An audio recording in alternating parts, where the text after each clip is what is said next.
Hi, everybody. Welcome. It's time for Baltimore Comic-Con Live. And man, we've already got a nice lineup of people that are watching us live. Thank you very much. My name's John Suntress. I am the host of the Word Balloon podcast, and we'll be moderating several of these panels over the weekend. We're really glad to have you. We've got an incredible lineup, and we're going to start things off with a great combination of creators that are part of the brand new publisher, AWA, Artists, Writers, and Artisans. This panel is called Creative Inspirations for Winter 2020, and these are familiar names, but they are creators that are putting out some brand new books for the winter period for AWA. So let's get things started. First of all, I want to welcome Dalibor Talajic. See, I screwed it up anyway. I apologize, bud. I tried for it. Talajic. My last name's been screwed up so many times, I even forgot myself my last name. So we'll go with Talajic. Well, it's good to see you, man. Next, an old friend. It's a pleasure, man. I'm looking forward to this conversation. Let's welcome Cullen Bunn to the conversation. Good to see you, Cullen. Hey, guys. How are you? Excellent. Doing all right. And let's see here. We got the great Ethan Sachs. How's it going, You just have the regular Ethan Sachs. Sorry. And Nelson Blake the second. Got to include that Roman numeral, man, to make everything legit. NB2 for you, Chad. Here we go. I'll get him. There he is. How are you, man? Is he there? Nope, not yet. Okay. Now he's there. There we go. Excellent. Yeah, I'm doing fantastic, man. I found out a long time ago if I don't put the 2, my dad gets my mail. So that literally happened. And I started I didn't put the 2 for years, and then he called me. He was like, "Hey, did you order something?" And I'm like, "Oh, okay, we got to fix this then." Well, that can be embarrassing depending on what you order. Absolutely, man. All right, now from the Great White North, one of my favorite artist writers out there, and a fine filmmaker as well, Kari Andrews. Good to see you, Kari. Hey, nice to be here, guys. Absolutely, man. Seriously, Axel and Jemis, they cherry-picked a lot of great creators. And finally, I want to welcome, and he's kind of going to be the point man in general talking about the AWA line. It's Mike Costa, everybody. Nice to see you, Mike. Hey, everyone. Great to be here. Fantastic, man. So, Mike, tell me about these group of books and launching them now. Is it just a matter of schedule in terms of getting them ready? Or, what was the thinking in terms of these guys debuting right now? Sure. So we just started about 2 years ago, just started collecting talent and getting things off the ground. We had our first launches back in March. Baltimore actually had a book in that launch called Hotel that's out in trade form now. Everyone should check out right in time for Halloween. And we launched the week, basically everything shut down. So if everyone remembers that week when, the NBA shut down and schools started to shut down and the country just all of a sudden went from this is going to be okay to we're in lockdown now. We launched right in the middle of that week. So despite that, audiences found the books and we published the first issues of them online, and we kept creating. We didn't kind of shut our doors. A few things had to go on pause, but we were still able to have a few projects in the hopper, finish those up, and start looking at the landscape.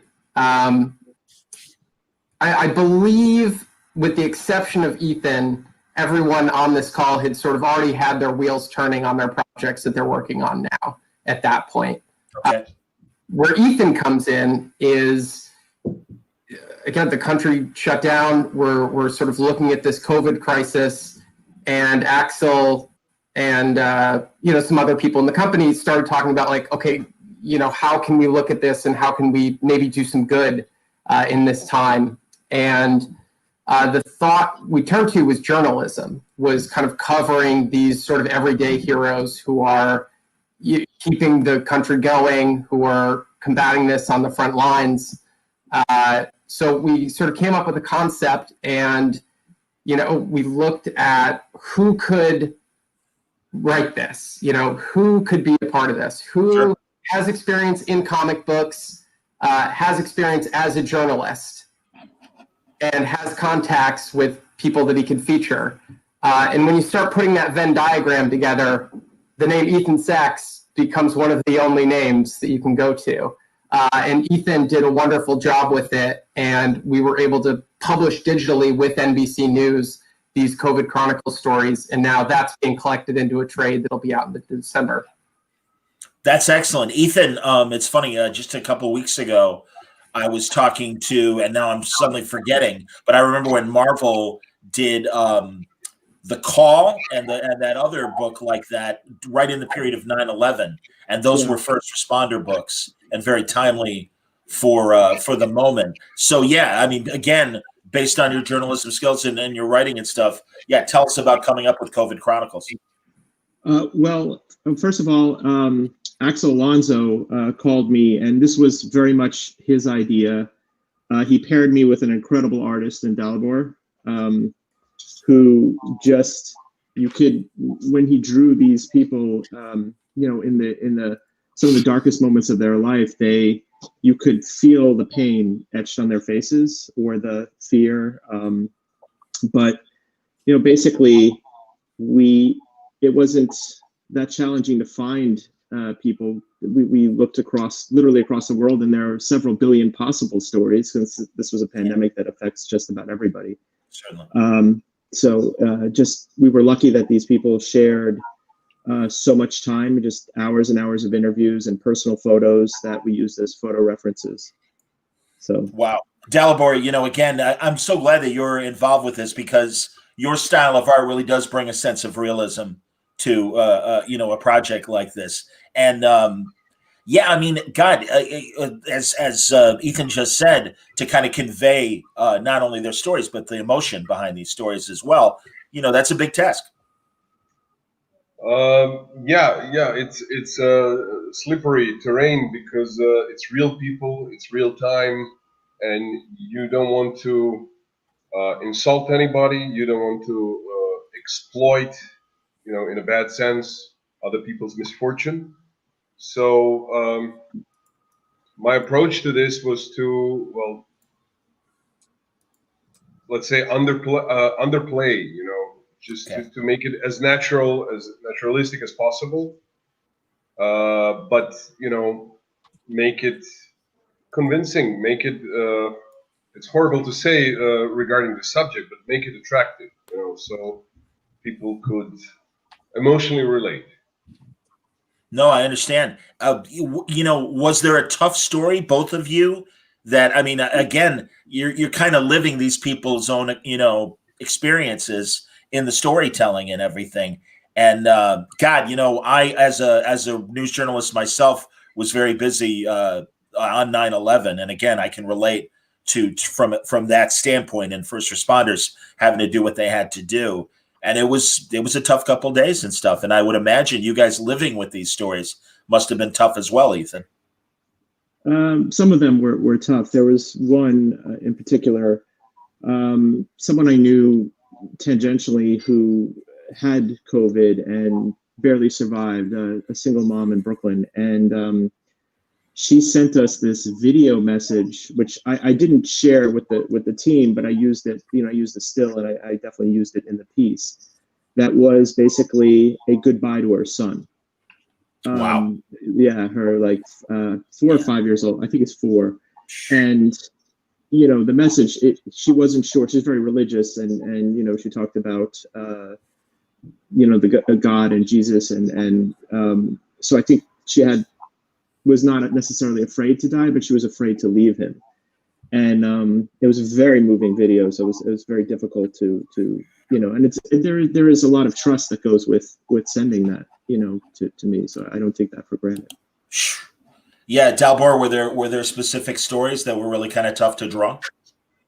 Yeah, I should point out this same story that Ethan mentioned, because being a parent myself, in the story, this mother sends the child away from herself in fear not to transfer this disease.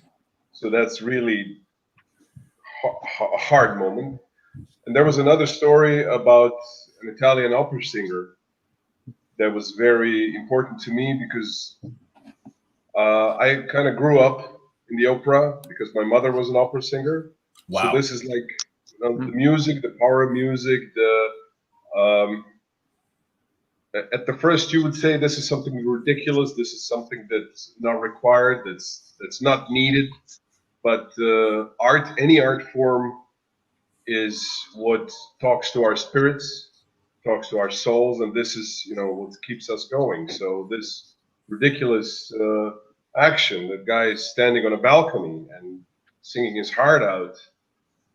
It was really important to me. Understood. Is the series wrapped up? You said the trade is coming out. Has the series wrapped up? Yes. For the moment, it has. Okay. And then you're going to see about possibly a volume 2 or whatever? Well, I mean, hopefully the world gets back to normal before that thought even crosses our mind. But there's a lot of stories to tell from this past year. Certainly. For sure. Well, transitioning to Kari's book, because really, Mike, the AWA line, Upshot. Excuse me, Upshot. Upshot really started with an ironic, pandemic. Well, yeah, that's a great point. One of the featured book, J. Michael Straczynski and Mike Deodato's The Resistance, that sort of kicks off this shared universe. The central moment in it is a pandemic. Yeah. It's of a different nature, but the fact that we launched with this book into a pandemic was certainly not something that was intended, but proved to be very prescient on Straczynski's part, having written the script long before. And I remember when Axel sort of first started talking about bringing Straczynski on, and their first conversations that they had, they were looking at, what are the fears now? Like, what are the giant obstacles that we have to contend with now, with nuclear war being a previous generation's sort of impetus for comic book universes. And now it's, this threat of disease, and he saw that a year in advance. But anyway, the universe launches with a pandemic that leaves a certain of the population with superpowers, almost completely at random, very young, and that's where Kari's story kind of picks up, with someone who survived having this disease and now has superpowers. But because society kind of doesn't accept those superpowers, or they're viewed as dangerous, or they're viewed as illegal, he sort of has to hide them while also trying to contend with the normal pressures and difficulties that a high schooler would have at that age. Yeah, tell us about it, Kari. Erratic? Is that how you say it? Yeah, erratic.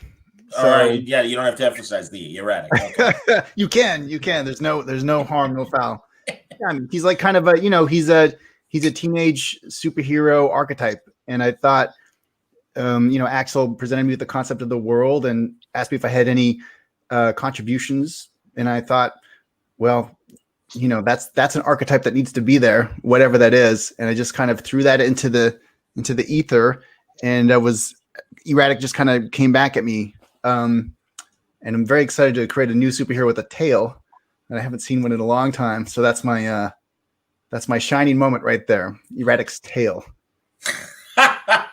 When you say tail, I'm assuming story, not actually. No, it's a tail. It is a tail. It is a tail. All right, I haven't seen it yet. It's part of his costume, but it's kind of like a grounding wire. So he basically has the world's, it's like as if his superpowers were like the world's crappiest cell phone battery. They last for 10 minutes. He can do amazing ultimate adventures, and then it's dead, and he has to wait 24 hours to build back up those powers. He's basically like a human capacitor, like a storm cloud. He's got to build up the energy before he can explode it. And I thought that would be pretty fun to I could only imagine the situations of like 10-minute power cycle, like what, trying to save the world in 10 minutes at 15 years old. I kind of came up with the costume, the tail, the tagline, the logo, kind of all in one go. and I just kind of drew a cover and gave it to Axel, and he was like, "Yeah, let's do it." So that's kind of the origin story there. That's outstanding, man. First story arc, 5 issues. Yeah. Very cool. Yeah. Excellent. And when does it debut? Does it debut in December? Does it, when? I think so. I don't know. December 2nd. Yes. Hey, my birthday. Fantastic. That'll be a nice birthday present. I remember that. Pay for yours. I'm not. Come on. Sorry, you got to come back on my birthday, and we'll talk about it. Let's do it, absolutely. man. Let's do it. That'll be that'll be terrific. So yeah, this is the first superhero in this new universe. It was what was hard about this one was to kind of mash up this real world pandemic creation superhero universe with kind of an archetypal teenage superhero. So that was kind of a bit of a challenge to try to figure out how to mesh those two in a way that felt appropriate, but this is before COVID, but appropriate, but real, but kind of fun. Like it's a fun book, but still like a lot of teens are just full of angst, walking angst machines. So the best thing about Peter Parker is how horrible his life is. So I want to, I'm always looking to make characters' lives horrible, and when it's a teenager, it's real easy and real fun.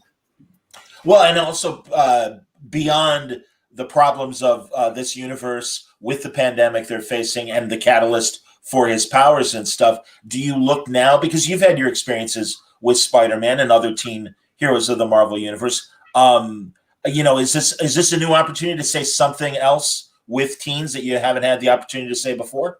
Well, the funny thing is, I have kids, and I'll say a new component to this hero, which you haven't quite seen before. This is a teen archetype character, so you've kind of probably seen that kind of a person before. We love that kind of a person. He's an archetype. But I've never actually seen a representation of the modern school system. I stumbled across the Pink Floyd video, Another Brick in the Wall, just last week. And, it's kind of this archetypal headmaster, and he's rapping the knuckles of this poor young boy because he's daring to write poetry when he should be succeeding and achieving. And he's pumped through this machine of students, and they come out of desks and they go into hamburger meat.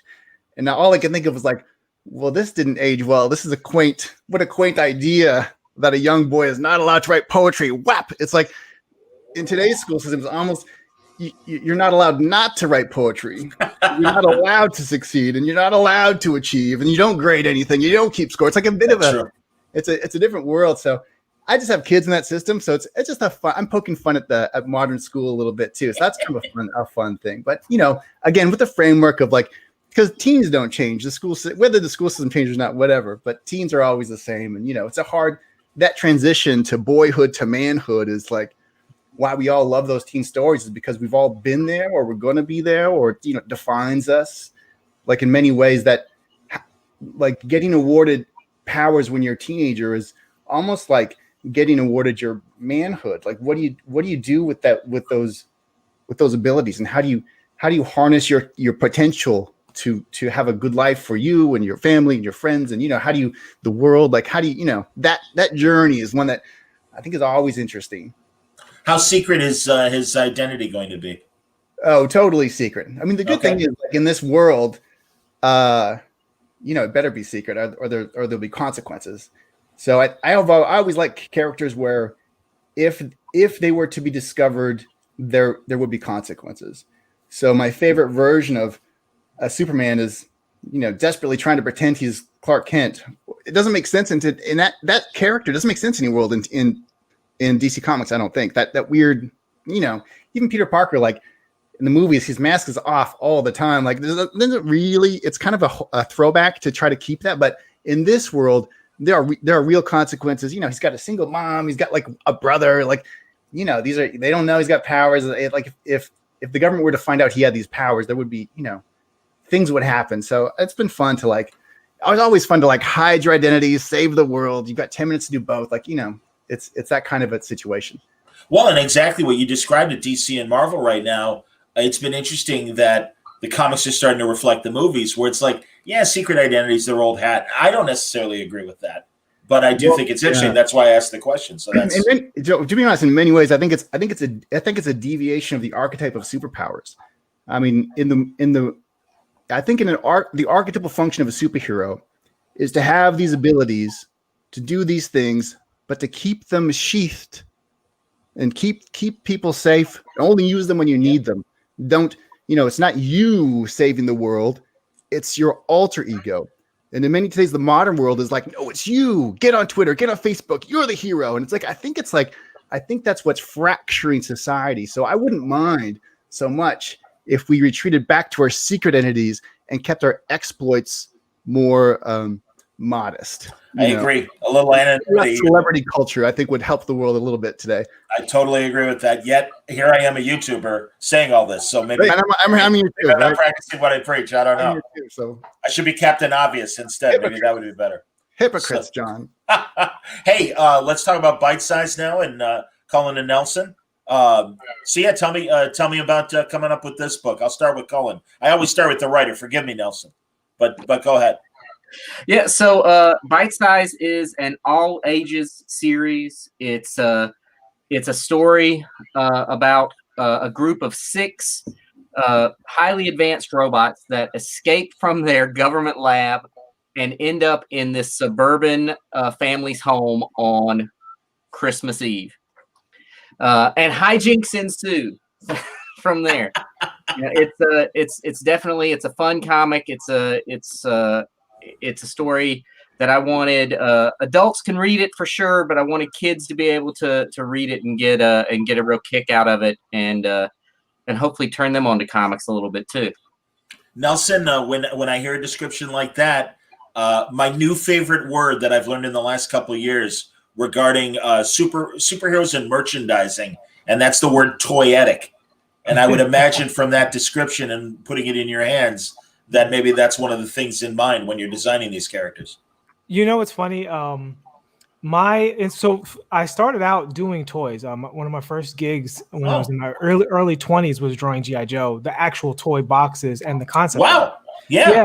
So I have some experience in that area, but what I really thought about, which kind of goes with being toyetic, was really if these things had to be animated in 3D, so this was a big departure for me artistically. Normally I'm doing Marvel, superhero, DC type stuff, you know what I mean? Or genre sci-fi. While it is sci-fi, this is kid sci-fi. This is true animation style, like cartooning. And so for me, going back to my very first job was in animation, doing web series and stuff. And everything had to turn, and all of the shapes had to be recognizable by their silhouette.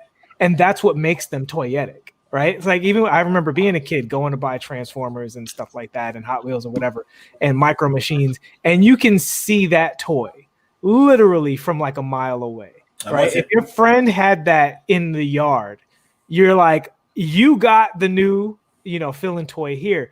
And that comes from that thinking of having the silhouettes speak to the character and to the idea. And so each of these robots and each of these kids and family members and even the dog, they all have their own personality and identity.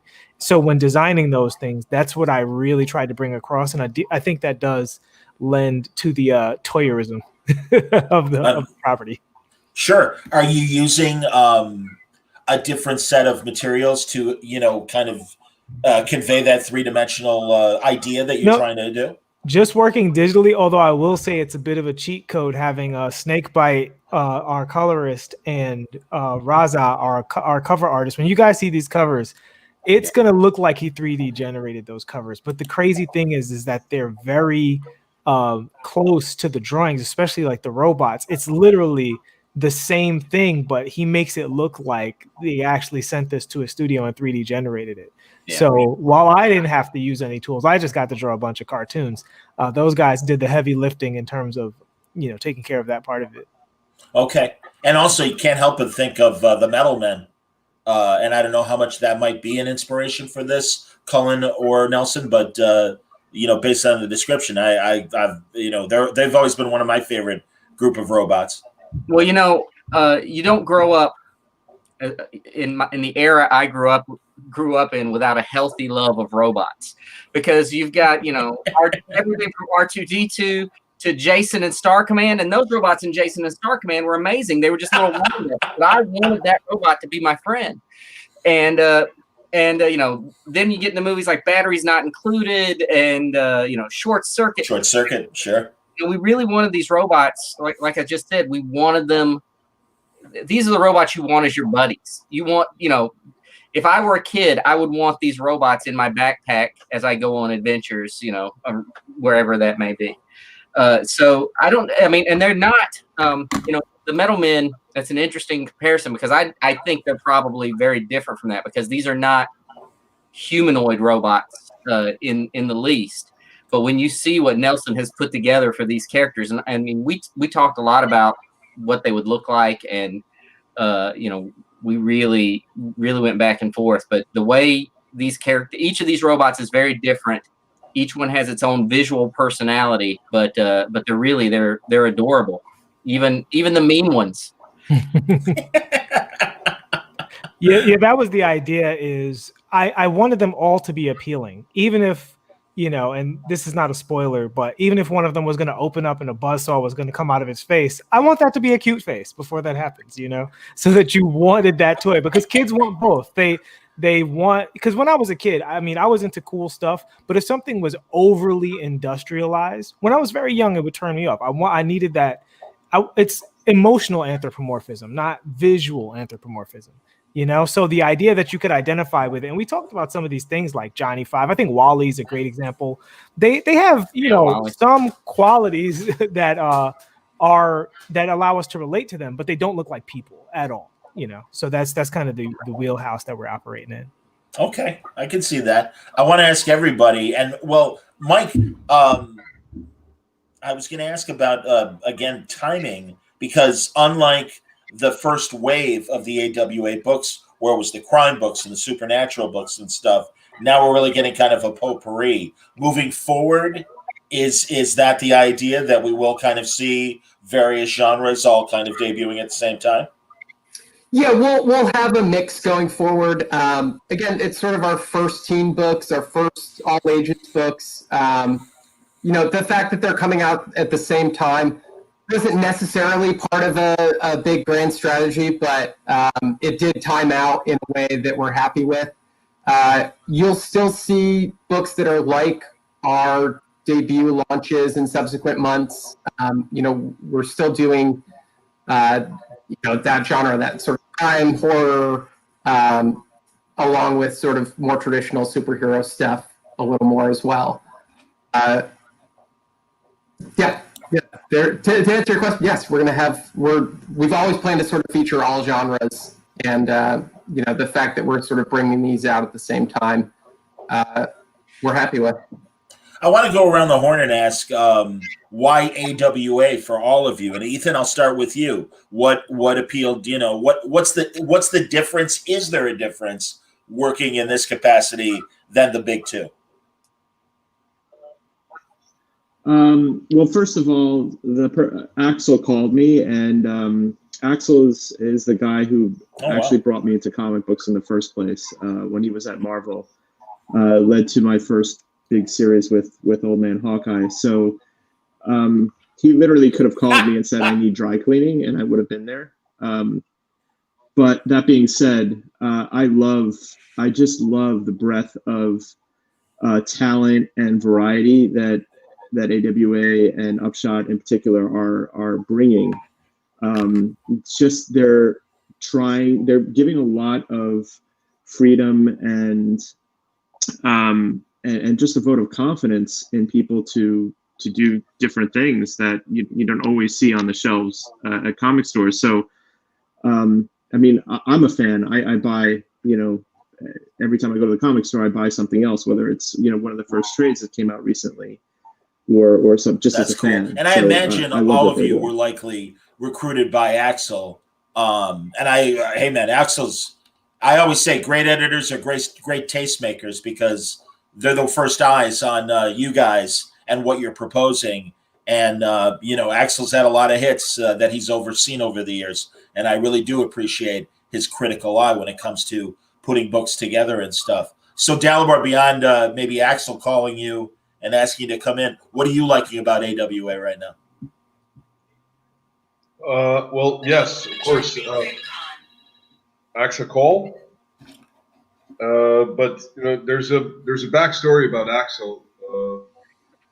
Even before I was a professional artist, I was a friend with late Edwin Biukovic, who was at the time working on Human Target for Vertigo, edited by Axel. So I was a young, aspiring hothead, and I already, I felt like I knew the man through the stories told by Eddie.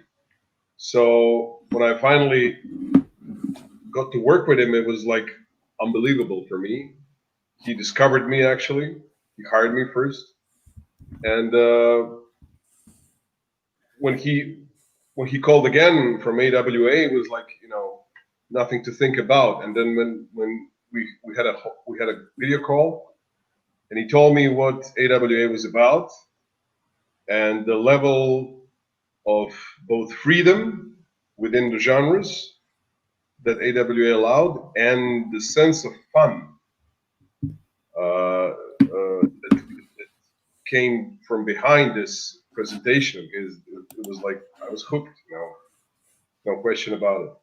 That's excellent. I'm so glad you guys are mentioning past books, and certainly no disrespect to what you're doing currently with AWA. But I do want to, and given that these are new books, some of the audience might have questions of Old Man Hawkeye or Human Target or some of the other books that Cullen and Ethan and Kari have worked on, and Nelson. So please, everybody, it's a jump ball as far as all of you watching right now. And you're more than welcome. I love that the chat is really kind of in its own world right now, talking to each other too. That's terrific. So really glad to seeing all that. Cullen, what attracted you to AWA? Yeah, look, I get excited about exciting companies and companies that are doing something different and new and are open to taking on, these different kinds of projects. And it's great, it's great to get on the ground floor of this kind of thing. I love creator-owned books, obviously. And yeah, I mean, despite the, regardless of the Axel of it all, of him, calling and inviting me in and being in a big part of me being able to do what I love for a living. I mean, you got to keep in mind, this is a guy who had us doing Deadpool Kills the Marvel Universe. Speaking of older books, which was not a kid-friendly book at all, but was willing to look at me doing a kid-friendly book for this project, and I think that's that's exciting. That spinner rack's just full of junk right now. I mean, not junk quality wise; it's all wonderful comics, but it's just stuff I'm sorting through my comic book closet, and it's just the extras that are sticking out there. Eventually, I'm going to put all my books out there. Is that a Jim Demonakis spinner rack? I got to ask. This is an old spinner rack I got off of Craigslist, like 20. Oh, great. Yeah, or not 20, but 10, 15. I mean, it's an old rack that I got. It's an original. Does it squeak? Yeah, I was going to say, does it squeak when it turns? It's got to. It screeches. It doesn't squeak. That's outstanding. Before I ask Kari and Nelson, Ed has a good point where he says, I believe Axel has described the first AWA Opshot wave as genre mashing. Do these books also mash genres? And that's... Yeah, I'd say absolutely. I mean, as Kari kind of touched on with Erratic, it is sort of this teen superhero story, but it is also very much a high school story. It really is that sort of two genres put together to make something even better. And then with Bite Size, it's a sci-fi book. It's an all ages book. It's a fun book about a family. It's one kind of cultural touchstone we haven't talked about yet is like Gremlins. I read it, it kind of reminds me of Gremlins. I think our letterer, Sal Cipriano, brought up a similar comparison. And by the way, I don't know if Colin Nelson, if I've told you this, but he is always very excited to get the new issues to letter because his son is such a huge fan of the book. Oh, that's great. Yeah. Like, when's the next issue coming? Because I'm so excited to read it. That's the best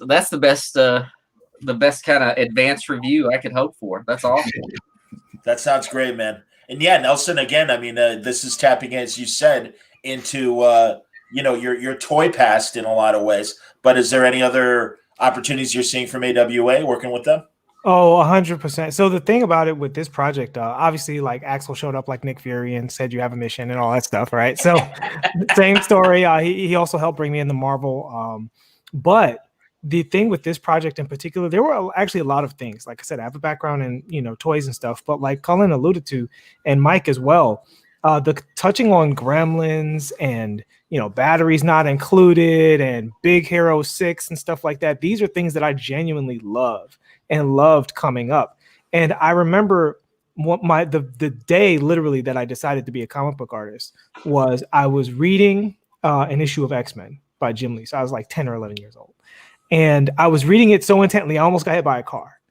And I realized I like this so much that I need to do this. I can't do that again. That was silly. But this is what I need to do. And the thing that always struck me was I always wanted to make comics for me as a kid, because like a lot of kids, that's what I got into as, for reading and stuff. That's what kind of got me addicted to it. Before I even got into the older stuff like Wolverine, I used to read Freddy Krueger comics and stuff like that. I read Archie. I Sure. love that. And even as I started to get older, I read certain manga comics that still had that tone. So the opportunity to work on a book for that audience, I really, really wanted it, which you couldn't really tell from my previous history of drawing, ladies on motorcycles with katana blades fighting ninjas. You don't see that, you know what I mean? That element of it. Yeah. But that was always really strong for me. And the idea that Cullen and Axel and Mike and the rest of the crew at AWA would trust me to do a book that was so outside of my known body of work was, I couldn't say no to that. Gotcha. And Kari, what do you think? I mean, again, you're a longtime collaborator with Axel, and I'm not surprised that he tapped you to come in the fold. But and obviously with Erratic and everything, there's a chance to do lighter stuff. But yeah, what appealed about AWA to you?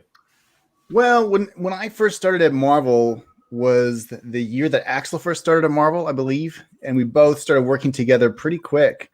And I was doing Hulk covers with Axel back then, and Spider-Man covers, and we kind of started this journey together. And he's always been one of my favorite editors. And when he became editor-in-chief of Marvel, I was happy for him, but it was a little sad for me because I no longer was working with him in that capacity. So when he left Marvel, I was just like texted him immediately. He's like, whatever you need, let me know. Let's do it. And I think today's world is so divisive.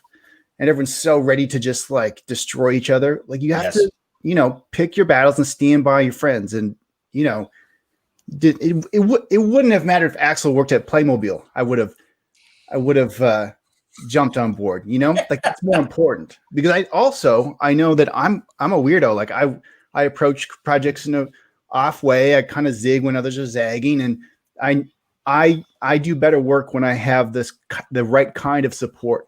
And the kind of support that Axel can give me where it's like, there's a lot of trust there and I do, experimental things and he's into it. So, even with Erratic, I'm doing some weird things with the backgrounds. I'm doing like kind of the art. I'm always trying new things. So I just knew it was like, it's a good environment. It's good. I love Axel, good company, whatever he's doing, I knew was going to be cool. And I'm still working with Marvel, still working with DC.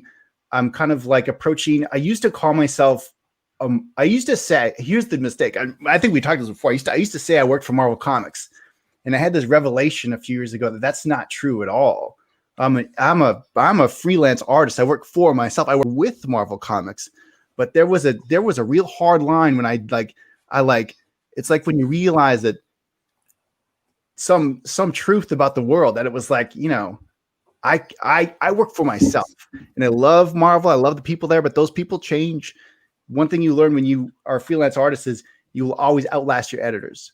So from when I started Marvel, I think there's only one editor that's been there that's left. Now that's Tom Brevoort, who's been there the whole time. So, you find your partnerships, you stick with them, you stick by your friends, you do good work, you find the right environment to like challenge things and experiment and, create new opportunities for yourself. And if they work out, that expands to the people you love, and that expands to everyone. So, that's kind of, that's a long way of saying I just followed Axel.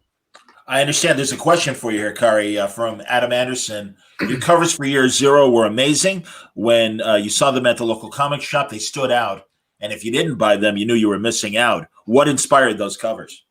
That was Axel had a vision for the covers, which was a mixture of international covers that were kind of beauty shots, but were a bit absurd and a bit like something was off about them. So he had some ideas. I had some ideas. We jammed them out. And one of the things that was interesting about those covers was just the art style. I approached them more like a movie concept style, where I was integrating and painting with a lot of elements, painted and photographed and 3D and whatever, like jamming it together as if it was like a concept art for a movie. Whereas, some of the most recent DC covers I've done are like on airbrush and paint on paper. So I love it was really fun because it's both a unique look for the book, but also it gives me an outlet for my digital skills that maybe I wouldn't want to do on like Batman or whatever, but it was that weird juxtaposition of absurd and like a postcard image from some international traveler or something like that. Interesting. Wow. Adam has another question, and Mike, I'll ask you this. Will the second volume of Resistance in Year Zero continue with the same characters or provide different perspectives? So with Year Zero, that's coming out in less than 2 weeks, the second volume. You'll be able to see another fantastic Kari cover at your local comic shop very soon. That will be November 4th that's coming out. Yeah, that's great. That does follow new characters. So you will get some new perspectives. For anyone who's read the first volume, it follows various sets of characters in this zombie world. The second volume follows kind of new sets of characters later on down the line in different parts of the world. So it'll be sort of more tales from this same world. With the Resistance, I'm going to keep that under my hat a little bit for now. I'm going to use my editorial privilege to not reveal too much, but I think if you're a fan of the first series, you will enjoy this one. What I've read and what I've seen so far. That sounds great. Here, Dex Baker makes a great point. I'm interested in hopping into this universe. It'll be like rediscovering comics all over again. Yeah, man, that honestly, I felt that way with the first wave of the books and everything. And especially, I'm a massive crime comic fan. I knew I was in good hands with Axel and the people he chose with the crime comics. And it's just great to read quality stuff where there are no, continuity barriers or weight to hold a story back, where as tough as things are going to get, even for somebody like Christopher Chance, Delbert, I mean, they'd still probably want him around. He's probably going to get out of it some way or another. And that's truly what I love. And so, Dex, I agree with you, man. No, I think this is a great time to jump in. And as you can tell from this group of people, AWA has a great line of creators. They know what they're doing. And, starting with Joe Straczynski, right on down to everybody that's here right now. So I love it. And again, I've been very, very impressed. And I should say, too, Sunday, during the Comics for Kids period, we're going to have a Magnetic Press panel as well. We will be talking more about the kids line from AWA. So that's cool. I should acknowledge everyone is making references to the American Wrestling Association, the old AWA. But guys, that's like, hey, boy, I mean, people are asking if you guys are wrestling fans. I guess I'll throw it out there. But it's kind of like, the World Wildlife reclaiming the WWE. It's like, not necessarily congruent, kids, but thanks for playing. You know what I mean? They were almost guaranteed not fans. It's at one look with Jake the Snake, and it was absolutely not. We're not on the same page here. When I was a kid, I have a stinging memory of watching. I got to watch Andre the Giant fight Hacksaw Jim Duggan in person in Saskatoon, Saskatchewan. Nice. In the little hockey arena there. It blew my mind. It was amazing. Look, I hear you, man. If you guys want to talk about old wrestling, we're going to need a couple more hours from because it's too big a part of my life growing up. So we'll leave it at that. I understand, man. That's hilarious. Coming from Chicago, we were a big territory, so I certainly had my 70s memories of Moose Cholak and Bobo Brazil and Jimmy Superfly Snuka and the like. So I understand. See, we all got our wrestling cred, kids. We weren't going to let you down. Don't worry about it. Well, in closing, guys, I'm happy to go around the horn. Anything you guys want to promote as far as what to look for? I mean, again, all these books are debuting in the weeks and months ahead. Kari, I was going to ask what's happening directing wise.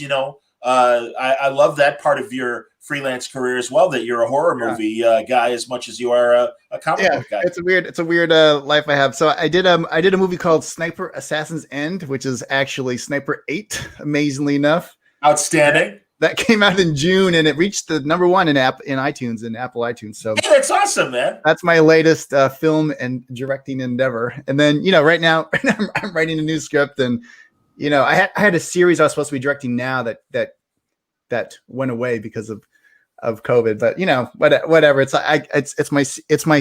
my secret identity, the comics and the directing. So I'm pretty much focused on comics right now, but there were always I'll let you know when the next thing comes up, and we please do, man. Because honestly, I do. I always love talking about filmmaking as much as I do comic book making. I know you're a huge movie fan, as am I. So it's what a crossover, right? Here's superhero comic books. Every superhero comic book fan is probably a wrestling fan and probably a movie fan. And it's like that weird, like wrestling, movies, comics, well, toys. It's actually a square. Animation. What is 5? A pentagram? Pentagram. Oh God. Pentagram. Hilarious. Ben, is it Ben Uncles or Ben Unk? Yeah, Ben Uncles. AWA is making some of my favorite books on the stands right now. Having a global pandemic during your nascent days can't have been easy, but you guys are killing it. Yeah, man. Like I said, Axel and Jemis and company, again, they've assembled a hell of a team of people, and I think it's pretty amazing, the stuff that you guys have been putting out, and I congratulate all of you. The cool thing, let me tell you the cool thing before we wrap up is we got time. Marvel and DC Comics have taken over pop culture in a way that I haven't seen since action movies in the 80s. And it's cool. It's amazing. And it's really cool. On the flip side, if you try to Google Captain America, you'll get 3 pages of Chris Evans before you get one single image of a Jack Kirby Captain America. It's right. Kind of like, I think AWA is a great opportunity for comic books to do comic books, to sell comic books, to be comic books, to make comic books, to read comic books. It's not trying so hard to like be a movie. If that happens, great. I'm sure everyone would like that to happen, but there's a thing a weird circular thing. And remember what happened to Batman in the 60s after the TV show became successful? It started corrupting the book Batman. The comics, absolutely, man. Yeah, poor representation. To write the ship, right? And I feel like in some other companies that's happened a little bit. And that's right. As of now, this company's uncorrupted by the touch of success from Hollywood. So I think it's a very pure reading experience with some very like high concept book by high caliber people, perhaps myself excluded. I understand. And I agree with that. Daymares. Color it. Any more plans for Missouri Swagger? And how does it feel to be second fiddle on your own podcast? Listen here, Daymares. I don't know who you are, pal, but we're going to have an AWA old school wrestling match right now. No, Missouri Swagger, I hope so. I was actually just sitting here because I saw someone comment about Dennis Hopeless, who is Dennis Hopeless and Kyle Strom do Missouri Swagger with me. And yes, I am second fiddle in my podcast, The Bungalow, because my co-host is my wife, and I will always be second fiddle. My wife. That's outstanding. Missouri Swagger, talk a little bit about it, Colin. It just started out with my arch enemy, Dennis Hopeless, and I decided we needed to talk about comics and life, and we started doing it on a YouTube channel, and we brought in Kyle Strom, talented artist, to also. It's just basically us sitting around talking. Sometimes it gets a little too loose, like there's no format whatsoever. But we're on a little bit of a hiatus, but I kind of would like to bring it back for sure. Hey man, that's great. I am always happy when more creators are podcasting or vlogging or whatever, man. So that's outstanding to hear. Very much so. Let me see what else is going on in the chat. Marvel Arrow is an amazing comic. Is anyone responsible for Marvel Arrow right now in this group? or is that a random? It's a random tangent. Well, thank you very much, there, Ricky. We appreciate Good it. to know, though. I'm excited to look whatever that is. I know the Arrow Bar with Halloween coming up. I'm very excited about jumping into that. I like that. That's fantastic. Guys, seriously, I really appreciate you coming on. And once again, Mike or creators, tell us when these books are going to be dropping, and we can start looking for them on the stands and online. Sure. So for Erratic and the trade version of COVID Chronicles, that'll be out December 2nd. With COVID Chronicles, if you go to the NBC News website, they have a hub page for it. It's called COVID Chronicles. If you Google NBC News COVID Chronicles, it'll pop right up. So you can check those out now, but the trade will be out in December. And then a week later, Bite Size #1 will be out December 9th. And the general AWA plugs, I guess, is that the trades are out now. We have several great ongoing series out now. So if you haven't jumped in yet, there's plenty of opportunity to. And just, Carney, I appreciate what you said about the company. That's sort of exactly what we're going for, telling a good story first. And in comics, that means, it's the marriage between script, art, colors, letters, and the cover. All of those things tying together to give the reader an experience. You know what it is? It's the high level athlete before he gets rich. It's still that sweet spot of like, these are just good comics. Read them and enjoy them. Like, you want in now, because if you try to jump in 8 years from now, who knows? I want to throw in Jordan's question here, and Mike, I'll ask you to answer. Compare AWA to Image, I suppose, from a business standpoint as much as a creative standpoint? From a business standpoint, it's a little bit different. I mean, Image is very much 100% creator owned with just some sort of back end services to help with publishing. Whereas we're a little more of a traditional publishing house, but we also incentivize creators in a different way. Understood. Absolutely. Yeah, no, I started at Image with Top Cow, working next to Mark Silvestri for several years. Yeah. And it's a very different thing because over at Image, you have the sections where creators come in and say, we want to do books. And then you've got the schools of like Mark Silvestri and Jim Lee, how they had Wildstorm and Top Cow coming out of Marvel and, doing really ongoing series almost all the time and stuff like that. A lot of stuff at AWA is just a bunch of creators getting together and telling a story. And it's really super simple. There's not like Image that you can watch 5-6 documentaries on Image. There's a lot of drama and interesting history there, and talent and characters and stuff like that. But this is a little different in the way we just kind of tell stories. I understand. And with Erratic, Erratic in specific is part of a new universe. So it's like, as opposed to Image where they're self-contained isolated pods, Erratic is part of a new shared universe. And not every AWA book is like that, but definitely it was interesting to interface that way. Yeah, and the Understood. other I'm sorry, I got to interrupt, guys, because we got to go. Okay. Unfortunately, we're up against the clock, and I know that the Justice League guys have entered the Watchtower, and Superman's giant key to the fortress isn't. They got to jiggle it. Snyder cut. We're trying to break in. Gentlemen, well done. Thank you very much. I'm sorry Axel Alonso couldn't have joined us, but that's all right. We did a great conversation. Everybody take care. Thanks for watching. Stick around in just a few minutes. It's the Justice League Bwahaha panel featuring all your favorite creators from 1987. J.M. DeMatteis, Keith Giffen, Kevin McGuire, and yours truly talking to them. Thanks a lot for watching, everybody. Thank you. Thank you. Bye, Take thank care. you. Thanks for having us. Take care.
Hang on, guys.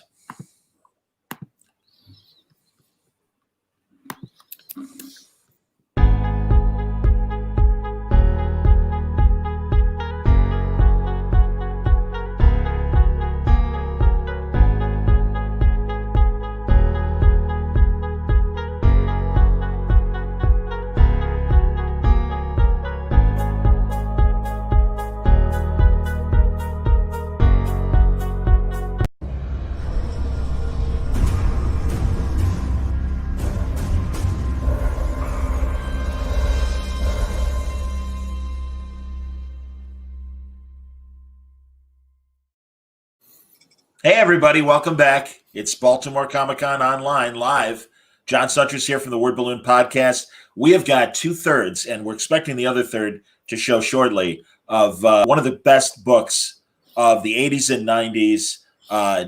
Guys that reinvented the superhero team and brought new life and energy to the genre. I am happy to welcome J.M. DeMatteis and Kevin McGuire, 2/3 of the Justice League Bwahaha era. Gentlemen, welcome. I'm waiting for the applause. Where is it? It's waiting there. Got to do my radio stuff there. There you go. First, Guys, I want to complain about my hotel room. I'm not very happy with the hotel room they gave me this year. Hey, you can see my bathroom in the background. What are you talking about, man? How do you think I am? Good Lord. So it's Kevin, you look very like a ruler. You're sitting on your throne and you're about to issue some proclamation. You look very very august. I'm just trying to figure out what the hell's going on here. Yeah. Well, we all are. That's all right, man. It's great to see doing something like this. It's great to see both of you. Truly excited to talk about this incredible landmark book. I mean, Mark, take us back to the beginning, because I'm assuming maybe it started with Giffen. I don't know, but I know it was coming out of a couple of years before that. We had the incredible gritty time of Dark Knight Returns and Watchmen, and Crisis on Infinite Earths. A lot of heavy shit going on, and then all of a sudden, there's this bright new day with Justice League. How did it start? I'm tempted to just make stuff up because we told this story. So the first story I came up with was weird stories. Giffen has to come in and fill in the blanks later. Just throw him That's off. right. Keith actually had been blacklisted from comics, and at that point he had a little hot dog stand right outside of DC. Andy Helfer happened to be walking by one day and saw him and said, "Hey, you should come back to work." And that's really how it all started. How did it really start? Basically, it started with Keith and with Andy Helfer. We always have to say this right off the bat. Andy Helfer was a hugely important component of the book. He was the glue that held it together. He was the one that put all these disparate parts together that no one else would have ever put together. As you said, they had just, I guess it was out of Legends. Was it Legends, Kevin? That was yeah. And they were rebooting everything in sight, something that we haven't seen since. Never. So it was a very unique situation, and so Keith was originally going to write the book himself, but he'd plotted things, but he hadn't done a lot of actual writing, so he was intimidated, I think, and didn't really want to do that. So Andy, gave me this basic first draft that he had done of the first issue, saying Keith doesn't think he can do this. And I had been working with Andy. Well, Andy and I knew each other for quite a while, but I'd been working with him on the end of the previous Justice League, the JL Detroit. He hired me to basically knock them all off, at the end of that run. So he wanted me to come on and do this. And I looked at what Keith had done and I said, "You guys don't need me. Keith is great. He's fine just the way he is." That argument went on for some months after that. "You don't need me. I don't want to do this. Don't make me do this. I don't want to do this." And then it evolved into like the greatest gig ever once I just kind of relaxed and had fun. And so Andy pulled me in, and Kevin was just a mystery. I had never heard of him, And you can take it from there, Kevin. I was doing art corrections at Marvel, was one of the remunerators, and Kurt Busiek saw my work. He was pitching a book called Wild Card for Andy Helfer, and I penciled the first issue of that. I still have the whole issue of that. I still have all the pencils for that whole issue sitting in like a drawer somewhere. And I was cocky enough to, and so I don't know how it happened, but someone at Marvel saw it and offered me Silver Surfer, starting with #1. And I was like, I was like stupid and cocky enough back then. It's like, yeah, I can do 2 monthly books, no problem. So I was like, well, I'll do both. I'll do both.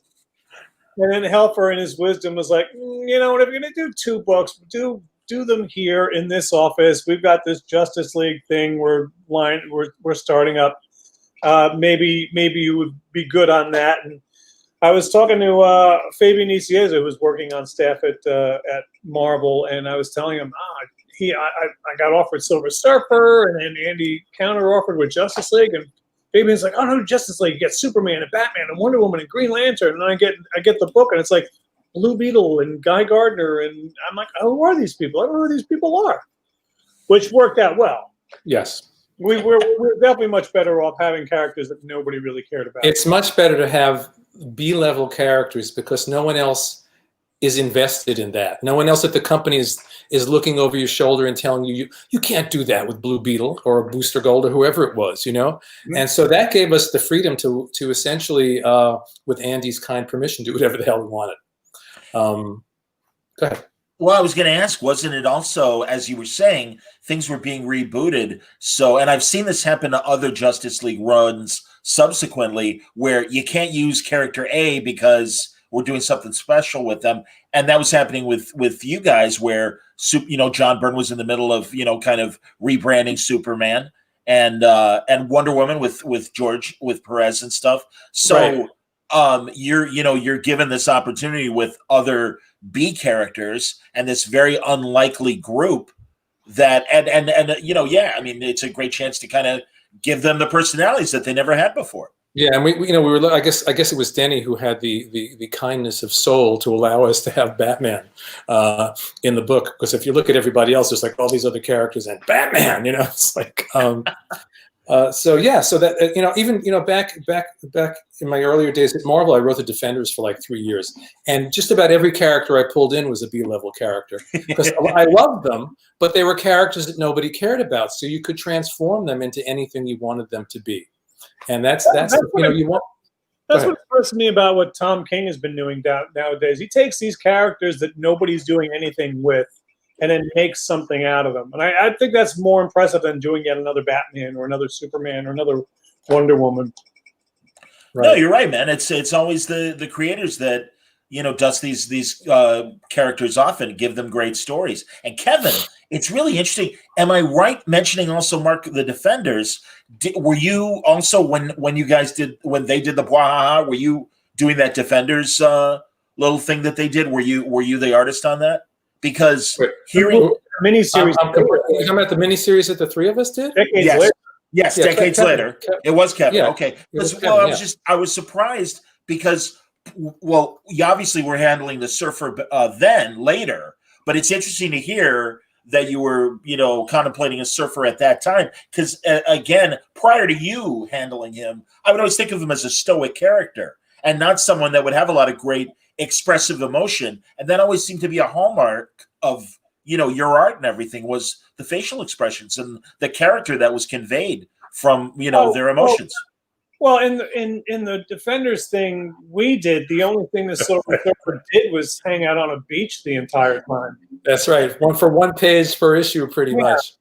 But I have to say, if you want donors, I'll say two things. Just one, I'll always have to say this at least once in every panel. No one does acting on the page the way Kevin does. I don't know where he got it from, where he came from. He appeared fully grown and did this brilliant stuff. And had he not drawn that book, we wouldn't be talking about it today. So we'll get that out of the way. Yeah, I was going to say, give us the secret sauce, Kevin. But the Surfer, you got to go back. John Buscema's Surfer was very expressive. He was always doing those Lord Byron poses and all that stuff. Fair enough. So there was a lot of emotion and expression in the Surfer. I guess his confusion that you conveyed later with the Surfers and stuff is what made it cool. So, I would say bemusement. Okay. Bemusement. All right. Fair enough, man. Right. It's in your hands. Absolutely. Kevin, where did that emotional expression in your art, where did it come from? Well, I lead a troubled life, and No, well, I've always been into acting and improv and stuff like that. So I always approach all these things as what are the characters feeling at that moment, and how does that manifest itself? Just not only facially, but with body language, and it just to me, it's not something I thought about or tried to cultivate. It just seemed like, why isn't everyone doing it that way? It just seems logical. Well, it certainly fit with what Mark and Keith were doing in terms of the dialogue. I mean, that's the great thing. And was it always meant to be a crazy humor book, Mark? No. We there was no grand plan. We always like to say, not only was there no grand plan, there was no plan. I didn't know what I was getting into. Keith would do the plots. They would show up at my door. I'd look at them and I joke, but it's pretty true. I would write the first thing that came into my head, send it off to Andy, and he would, and that would be that. But Keith, by his nature, he was always slipping bits of humor into the plots. And the way our writing collaboration worked was I would pick up on what he did and then build on that. He would look at what I did in the dialogue, build that into the next plot, So he would take some situation, and I always joke, but it's true. And my job was to take a big hammer and beat the thing into the ground, Take it one good joke and repeat it 100 times, Take the page and fill it up with as much dialogue as I possibly could without giving the letter a complete nervous breakdown, But it obviously became a very dialogue-driven book. But there was no plan. We never said, "Oh, we are reacting to the very serious superhero stories that are out now, and we're going to do a lighter book." And it just evolved that way naturally. And you find it through your collaboration with each other, and you find it through the characters themselves. And I always say it's like the characters are ultimately the ones that lead us. We didn't say, let's turn Beetle and Booster into this great comedic team. They started talking on the page, and we, oh, that's pretty good. Let's do more with them, because they have great characters, have chemistry the way people have chemistry. And they click or they don't click, and Beetle and Booster click. So we followed them, and that created the whole Beetle and Booster thing. So no, the humor was not planned. It just I don't think there was anything funny in the first issue. No, it was maybe sort of a little more arch sarcastic, maybe, well, not flat out funny. I mean, was One Punch in the first issue, or was that later? No. Which issue was it, Kevin, rather? 5. Yeah, absolutely. And someone actually... I know. There you go. And when the terrorists take over the UN.